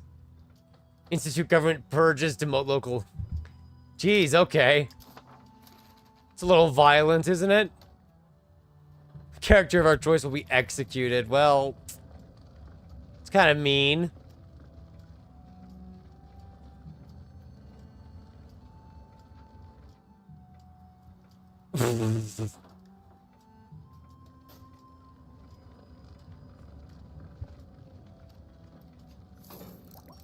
Yeah, the one from the rule court or royal court. Oh yeah, Republican Assembly is something we had to build now because whatever we had before is gone. We still have the Supreme Court though, so that's good. You know what, chat? It does give 5% cabinet efficiency, so there's that.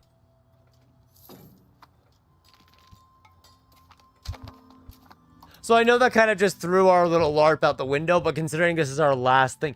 Oh, rule by the sea, interesting. Considering this is our last episode, I figured we may as well just let it go a little wild at the end, right? Because why not? I'm trying to see if there's anything special in here, but I don't think there's anything... I don't think there's anything too important. I think the Absolute is the one we might introduce anyway. That being said, formalized scales, weight, and measures would just be more money out of thin air, which obviously is good. Obviously very useful. There is the Peasant Republic we could go to, which is just funny. But I'm not seeing anything related to trade. I don't think we can get that. I think you have to be like the Italian Republics or something else. I think there are some restrictions on it. Not like a huge amount of restrictions, but I think there are some restrictions. I think there's technically... Oh, yeah, there's some different ones down here for the clergy now. Which would upset the nobility and the burghers, but our burghers love us and our nobility... Our nobility is actually getting upset with us, and I assume this is because some of the laws we had that were benefiting them are gone now, so yeah. They're a little upset now. Unsurprisingly, perhaps.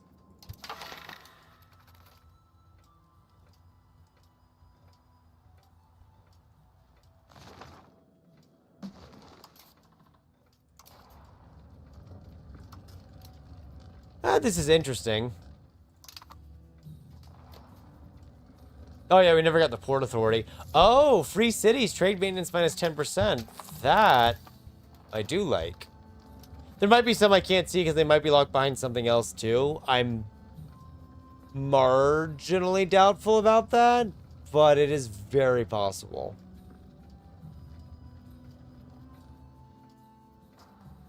Antagonism received. I don't think the antagonism matters right now, mate. Everyone hates us.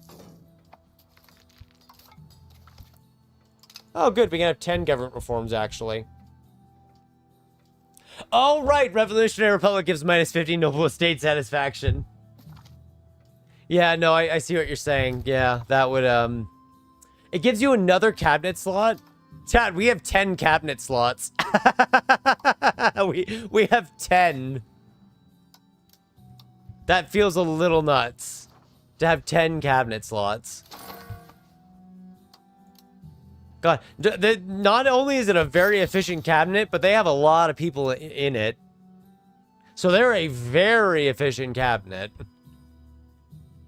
In more ways than one.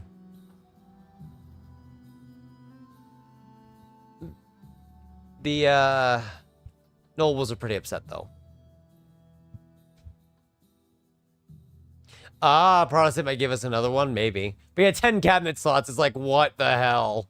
That's a bit much. Flexible diplomatic stances. I might actually... What is our current crown power? 68. Wait. Because it's giving minus 100 crown power to the nobility. Right. Which, who are always going to be upset because Revolutionary Republic is basically telling them to die. And they don't like that, which I understand not liking that. Good reason as to why you wouldn't.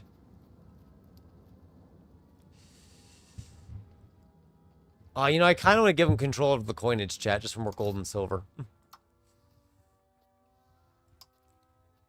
You know, I might actually do one that gives us crown power. That's what I'm scrolling through the thing, just to maximize our crown power for fun. So, who doesn't love universal serfdom? We could remove aristocracy, yeah. But it's also funny. Oh, we're actually drifting towards free subjects.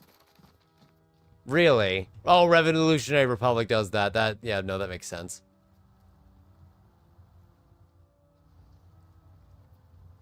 So what we could actually do, because we want to keep our peasants. Peasanty. Oh, we probably already lost some of it, though, didn't we? Yeah. So we'll just assign the new guy to it. Welcome, new guy. You're going to make sure that the Revolutionary Republic continues to suppress the people. It might be a special action of what it was. Well, let me see. Alleviate. We'll scroll through this really quickly here. But I think it was talking about special actions for the situation. Yeah, I think it means special actions of elevating or demoting the local aristocracy. Although I have to be at peace, which... Yeah, no. I want to annex them. The re-established parliament is like 70 Republican tradition because of the crown power.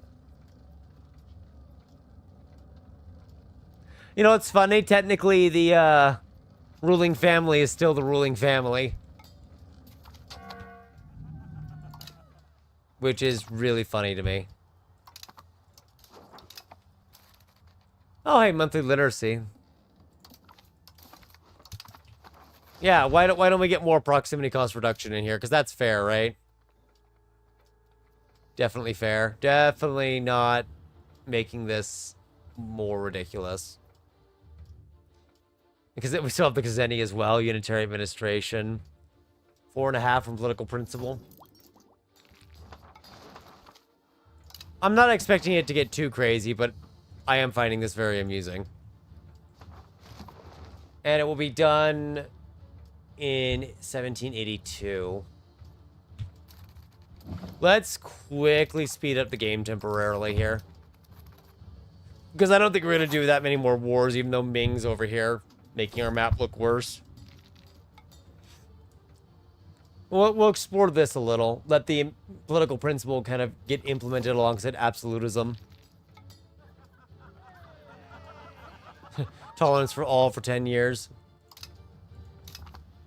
Nah, we'll appease our fickle estates a little. Yeah, military access, why not? God, what's a good test example? Because I'm seeing some of these areas are going to get very close to minimum. They're not going to hit the minimum, but it's going to help it thanks to the bridge and Poundlock Canal being around too. So we might be able to make this a bit more blue before it's over. Oh! Yeah, I said this gives 20 cabinet efficiency. Guess what? It also gives you can get a cabinet seat instead. We could have 11 cabinet seats. Oh, no, but remember, the itinerant court only gives you 2.5% proximity cost reduction through land. This law is just straight up minus 5% proximity cost. Yeah, more Poundlock can also be good. I'm going to do broad executive power instead of the cabinet seat because we're trying to get the executive power for the Kazeni. Which I'm sure I'm still mispronouncing and will continue to mispronounce until we die. So what, noble? Oh, noble elite gives us cabinet efficiency too. Hang on. We actually have a privilege we want to grant out here. Also, that might make them less upset, so. There's also that. Election law? Who needs elections? Why would you want those? As we go to pass it anyway. Let's see what one of each of them makes them happier and stronger. Yeah, thought so. So we're a revolutionary republic that's continuing to suppress its people. Yeah, 10 cabinet slots is already a lot of cabinet slots. Wow, that was fast. I mean, I get why it was fast, but that was fast. So they're still gonna hate us, but... Actually, 0.1 Republican tradition. Yeah, grant them that. And then I scrolled past it. Where is it? Or did I already grant it to them, maybe?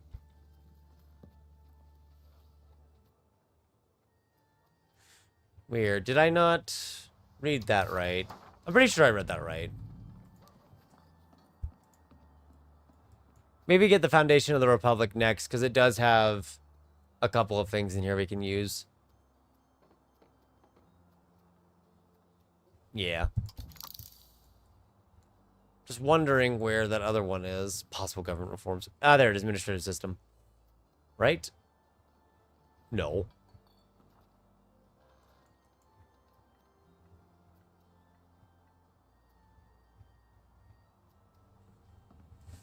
It's fine.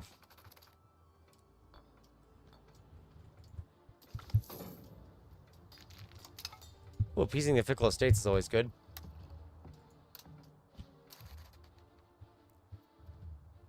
Oh, that's a government reform. I see.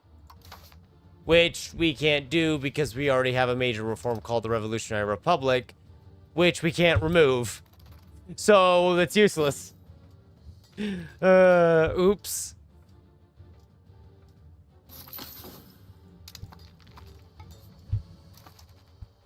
There are way too many cabinet slots now. 10 of them is just a lot of cabinet slots. I mean, we still have a lot of areas to integrate, but it feels a little excessive, you know?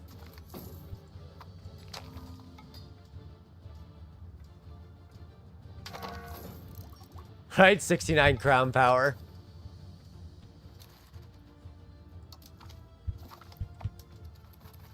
Kind of getting all of our stuff back to make Republican. Now it's called Republican tradition.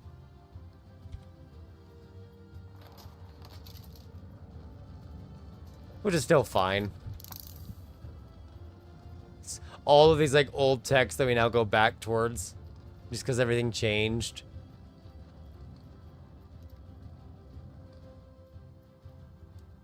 What? Wait, hang on. Isn't that... Oh, I see. We just never grabbed it. Even though it gives us lead, we never grabbed that. I guess we just never thought about it. So, of course, it never gave us lead in the end. Oh, that's another thing, though. With 10 cabinet slots, there's going to be a lot of people who pass away that we're going to have to keep replacing. No, don't do control. Are we done with our colonies? Not quite. But we have fully reached the end of it, at least. Okay, let's go back now because it's finished. That is a lot of blue. It's so much blue, chat. We actually have blue over some of the gold mines, which is really nice. And our crown power is 69.65, so close to 69.69. That would have been really nice. I mean, we could always revoke some privileges. I mean, yeah, who needs building cost reduction at this point, right? There we go, 70% crown power. Even better.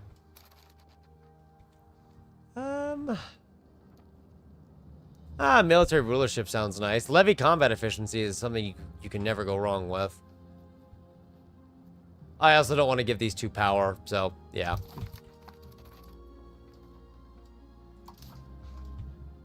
I love this. You're basically just spending almost 42,000 ducats to just execute someone. Like that's it. That's all you're doing. I don't know why, but that's what we're doing.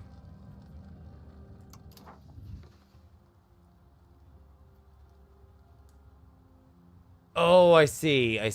So it's... the nobility's there. Elevate local aristocracy. Get 100% aristocracy and serfdom. And then maintain it indefinitely by encouraging it.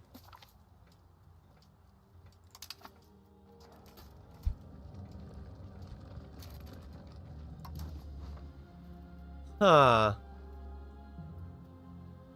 Yeah, you know what? I'm just gonna do that in Hungary, because why not? These meddling revolutionaries.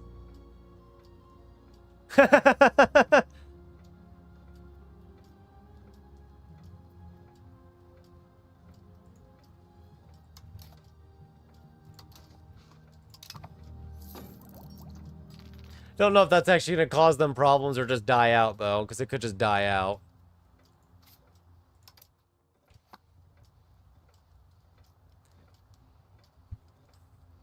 I mean, we'll see. I don't think it'll do much, though. Because I think all their pops are too happy to actually join it. Yeah. Yeah, welcome to a game in 1782 where we, decided to just overthrow our LARPing session and suddenly go revolutionary through the single action of a historical... oh, sorry, a dynamic historical event. So, yeah, everything's on fire now. In theory, everything's on fire. And depending on where you look, we have extrememely low costs in our, proximity, though. Like, extremely low. I don't think there are probably ways to get this down even more aside from development and the pound lock canals. Obviously, bridges help in areas that have rivers. But that is also a bit of a restriction. So, you know, some of these areas, it'll help a lot, but some areas don't have any method of having a bridge to begin with. So, yeah.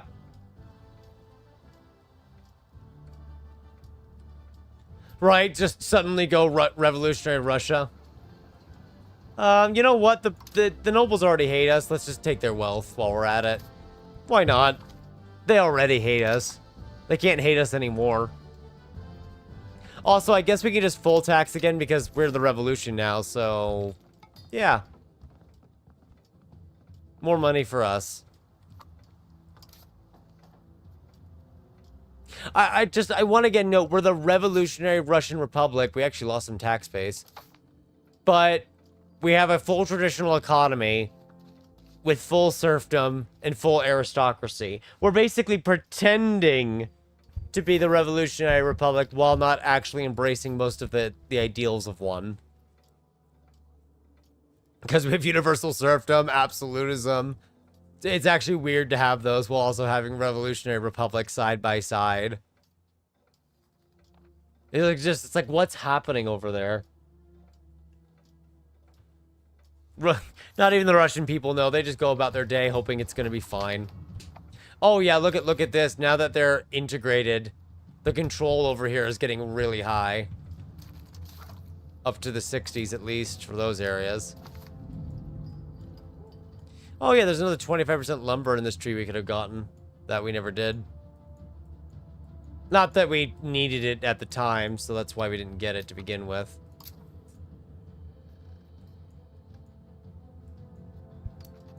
Yeah, it's a lot of good text back here still. Technically, there's Age of Revolution text to do too. We're just kind of reaching our end point. The vaccination, who... Do we really want our characters to live even longer, though? I mean, don't they live long enough as it is? Long enough to constantly bother us until they pass? Suppose they don't live long enough. Are the Russians alright?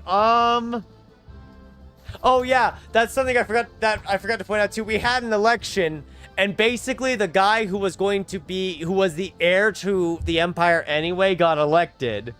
So the same dynasty still rules Russia, and it's pretending to be a revolutionary republic while not actually giving any new freedoms. We're playing one big masquerade party and everyone's invited.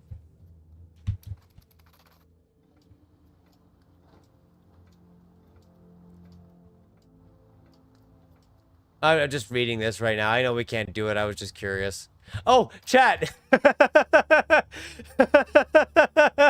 You know, could be really funny and counter-revolution ourselves. Which there's no point in doing this because we're just going to lose access to stuff again and have to change everything a second time. But it would be really funny to counter-revolution ourselves. Although I don't know what would happen to Bodon here. He might just cease to exist. I don't think he'd enjoy that. God, what has happened? Registered Cossacks gives us military tactics. I really wish I had checked that sooner, because military tactics is quite literally you take less damage in battle. Really would have helped against the Hungarians back then. It's not a joke. It really would have helped. Do the commoners have anything new? Probably not, right? I think it's mainly the same. There's the salt tax still, but it's mainly the same. I know the clergy have some. I mean, do we really need more universities, chat? Why not? So let's get some lecture oaths in. We don't really need more, right? Right?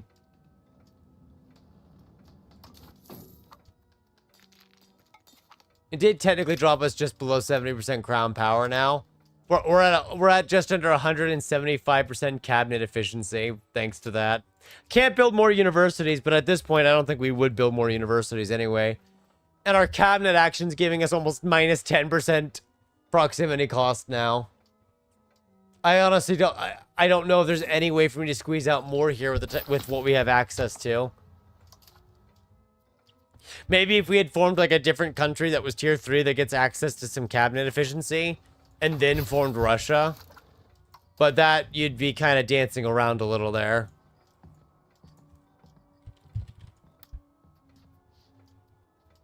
Let me just kind of go through it really quickly here, because I don't think I don't think there's anything we could do. See, we already have the cabinet efficiency here, right? Yeah, of course we do. If we didn't, that'd be really weird. Cabinet law, which we already have. Dynamic court, which we have. Yeah, I don't think there is.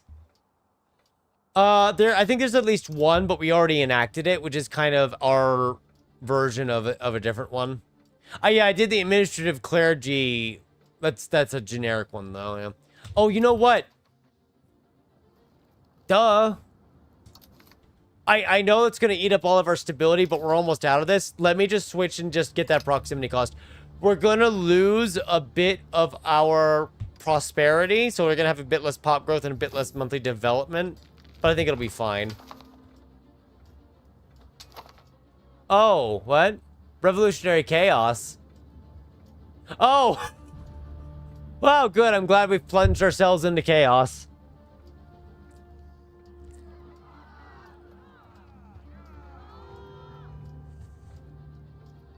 Fantastic. If I had known that, I wouldn't have switched the law that way, but you know what? It's fine. We'll be okay. Just, put the consul in charge of an army. Everything's fine. Tell the revolutions to disperse. Nothing is going wrong. Everything is normal. If someone tells them that it's not normal, they are being lied to. Oh, that's not cabinet efficiency. I thought I saw cabinet efficiency for a minute. I might just get the different belief ones at this point.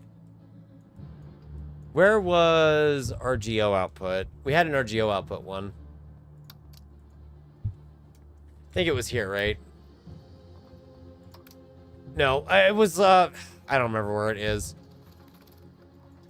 It was something for the Republic. Oh, there it is, raw material output. I was going to say, it's somewhere here.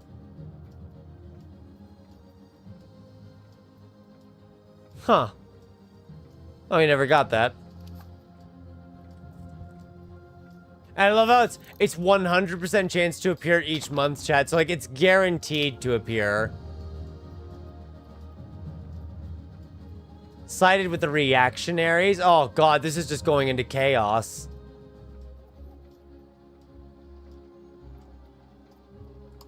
So, wait, if we never went below 50 stability, this would just never happen. Revolutionary empire? Revolutionary autocracy? While the service of republic, the revolutionary autocracy is akin to an absolutist military dictatorship led by a commandant general or admiral who enjoys great popularity. So basically what we're trying to do right now. That's funny.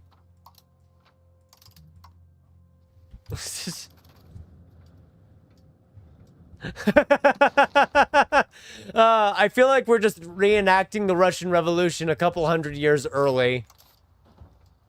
Which is definitely strange. That's for sure. Well, enjoy the chaos, folks. I'm just gonna hope the office fully implements before things catch on fire. God, you can kind of tell where the river started and the river ended. Or at least our urbanization projects. I think some of these areas will never kind of get to the minimum just because of terrain issues, but a lot of them definitely are. That's a lot of reductions.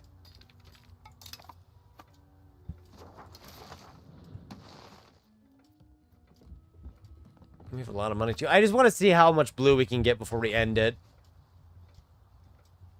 Because you're definitely seeing more and more, which is nice for the tax base. I don't know why it suddenly dropped. I think it dropped because... No, enrichment's fine. It might best just be something that we lost. The Moscow orphanage. That's what we lost. We lost the Moscow orphanage. Poor, poor orphanage. 133,000 ducats to the paper industry. Because why not? At this point, everything else is on fire. I may as well make sure everyone has enough paper to keep it going.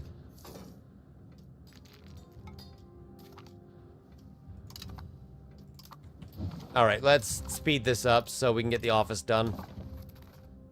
Because we've been here for over 4 hours now, and we've kind of just thrown the nation into complete and total chaos. Oh, good. I can just keep electing the same person back to office. So they still rule even though they really shouldn't.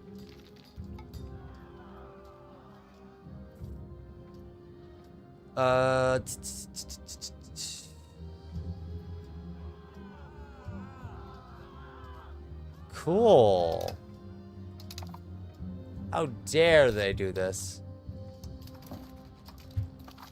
Just more people opposing us. Don't worry, it's fine. It's fine.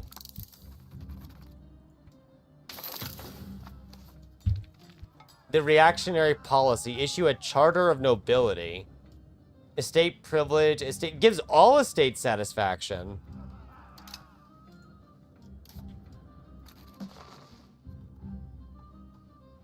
Oh, it's the Pugachev uprising. So that's why it's a historical. Okay. I was wondering what that was being caused by. I thought it had to do with the revolution. No, it's unrelated. But it literally just gives all estates 2.5 satisfaction, which I'm all for. That's nice. It'll certainly help with the fact that everything's on fire in the background. Manifesto of Freedom. Ah, levy size reduction. Equal power relation policy and rights of the crown. An offensive notion. Oh, he just loses 10 in every ability? Oh, that sucks.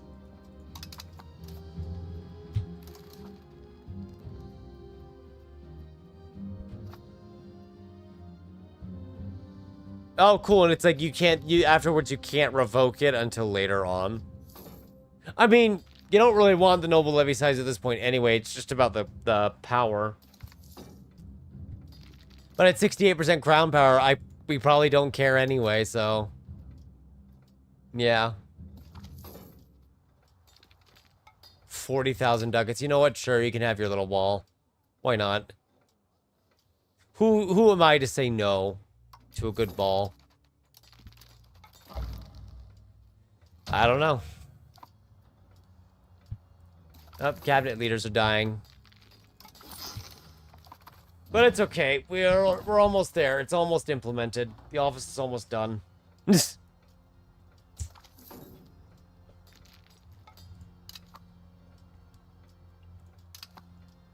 God, this has gone off the rails in such a little time. Which is about right for a revolution, that it just goes off the rails in so little time. Maybe we do need to purge the government a little.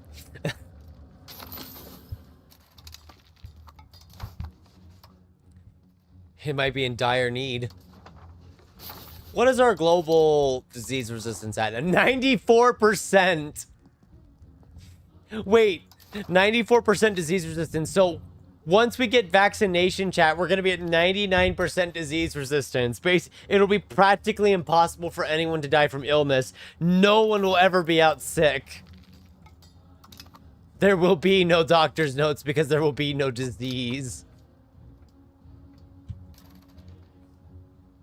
Oh yeah, how are the revolutionaries in Bohemia? They didn't pop up from what I saw. I think they, I'm gonna be honest with you, I think they just kind of died. Because I think Bohemia is too stable. By stable, I mean they're in positive stability. You know who isn't stable, though? We don't have enough coal. We actually just can't do it in general. Develop the interior. That does give you land. Look at that sea of blue. Every location here. It is painful to the eyes. I am very sad. Oh, we even have 81 out here, too. It's not even a town. Oh, right, because local proximity costs, so they might be local proximity costs reducing to the minimum. Wait, let me find somewhere else, chat, because that's a lot of minimum proximity cost, chat. If we oh god, in order to make this a little bit better, I'd have to do something very silly. I'd have to unlock like the Ottomans' proximity cost reduction and then form Russia as Muscovy, I could get another 5% reduction from them. No, I think I could get 10, couldn't I?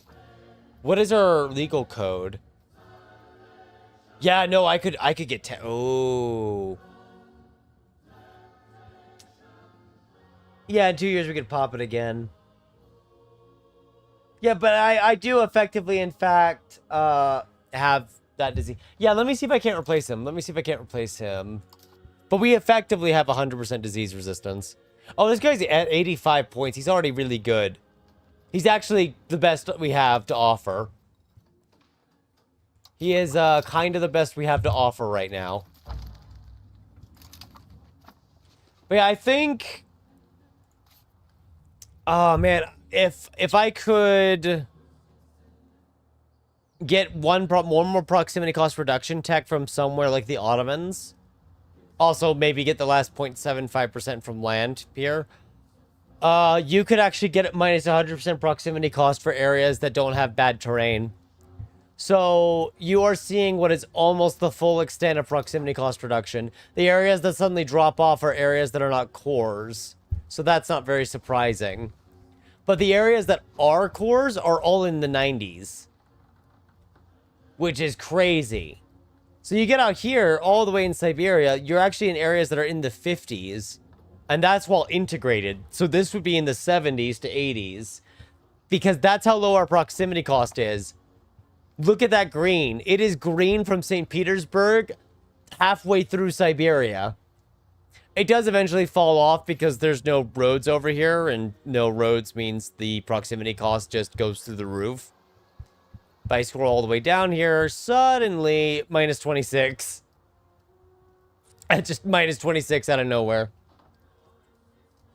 But for all the areas that are developed and actually have roads, we have extremely high control potential. I think this is partially because the army's here, right? No, the army's doing almost nothing. This is just straight up 100% control down in Georgia. Because we accepted the pops here, so cores it is. Honestly, we could... Oh, did we lose? We did lose that culture capacity one. You know what? It's going to push us over, chat. I just want to see what this looks like. We're just going to accept Mongolian as a culture really quick. I want to see what this looks like. Yeah, the minus 10 local proximity cost in certain areas helps. Oh my god, the cores. It's an essay on cores, chat.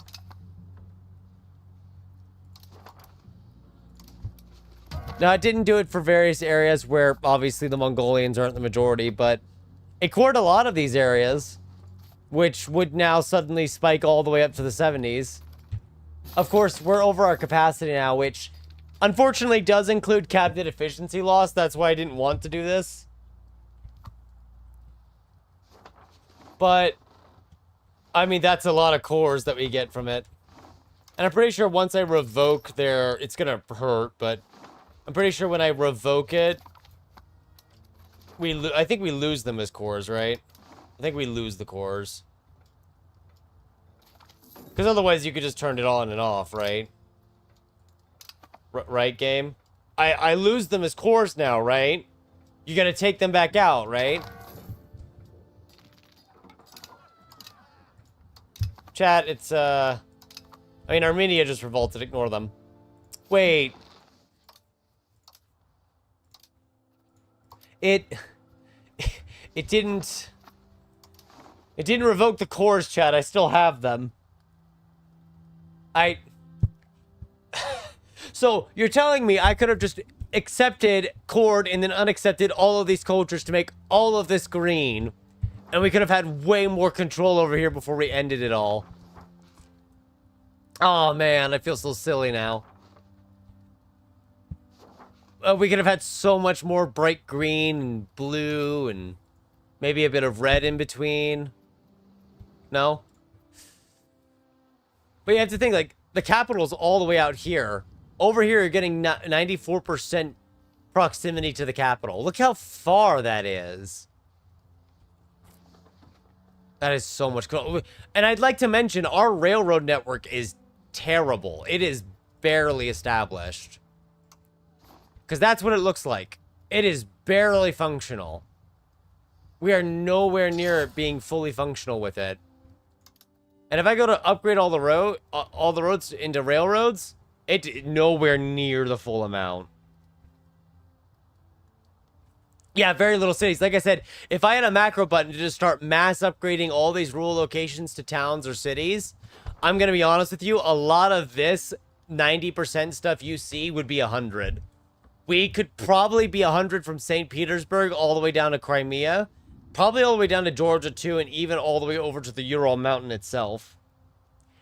Partially because of all the pound log canals we'd be able to build then, so that would help. Because a lot of these cities that have the pound log canals are then just further reducing their costs to almost the minimum. Not completely, development issues and all that. But it is getting very low. With all that said, I think we'll go ahead and call it here, because at this point we're just kind of letting the clock run. There's not much else for us to do. There are some things we could do, but the game speed is getting really slow, and it's, you know, it's not as fun to watch in the long run for everyone. So thank you all so much for coming. This was a very fun playthrough of Russia, and I'm looking forward to doing another one in EU5, along with breaking the game, so keep an eye out for that. I will be putting a poll up both on my Twitter and on the YouTube page for the next playthrough. But otherwise, if you have any questions of parts you want to see... hi, the doggo is attacking the mic. No, don't attack the mic. Don't attack the mic. If there's anything in this that you want to see the end of, any stats that we didn't show off, like the tax base at 60,000, let me know and I'll try to get that to you. But with that... with that said, the dog's trying to murder the mic, so we will end it here. Thank you all for coming, and I hope you've had a very wonderful time.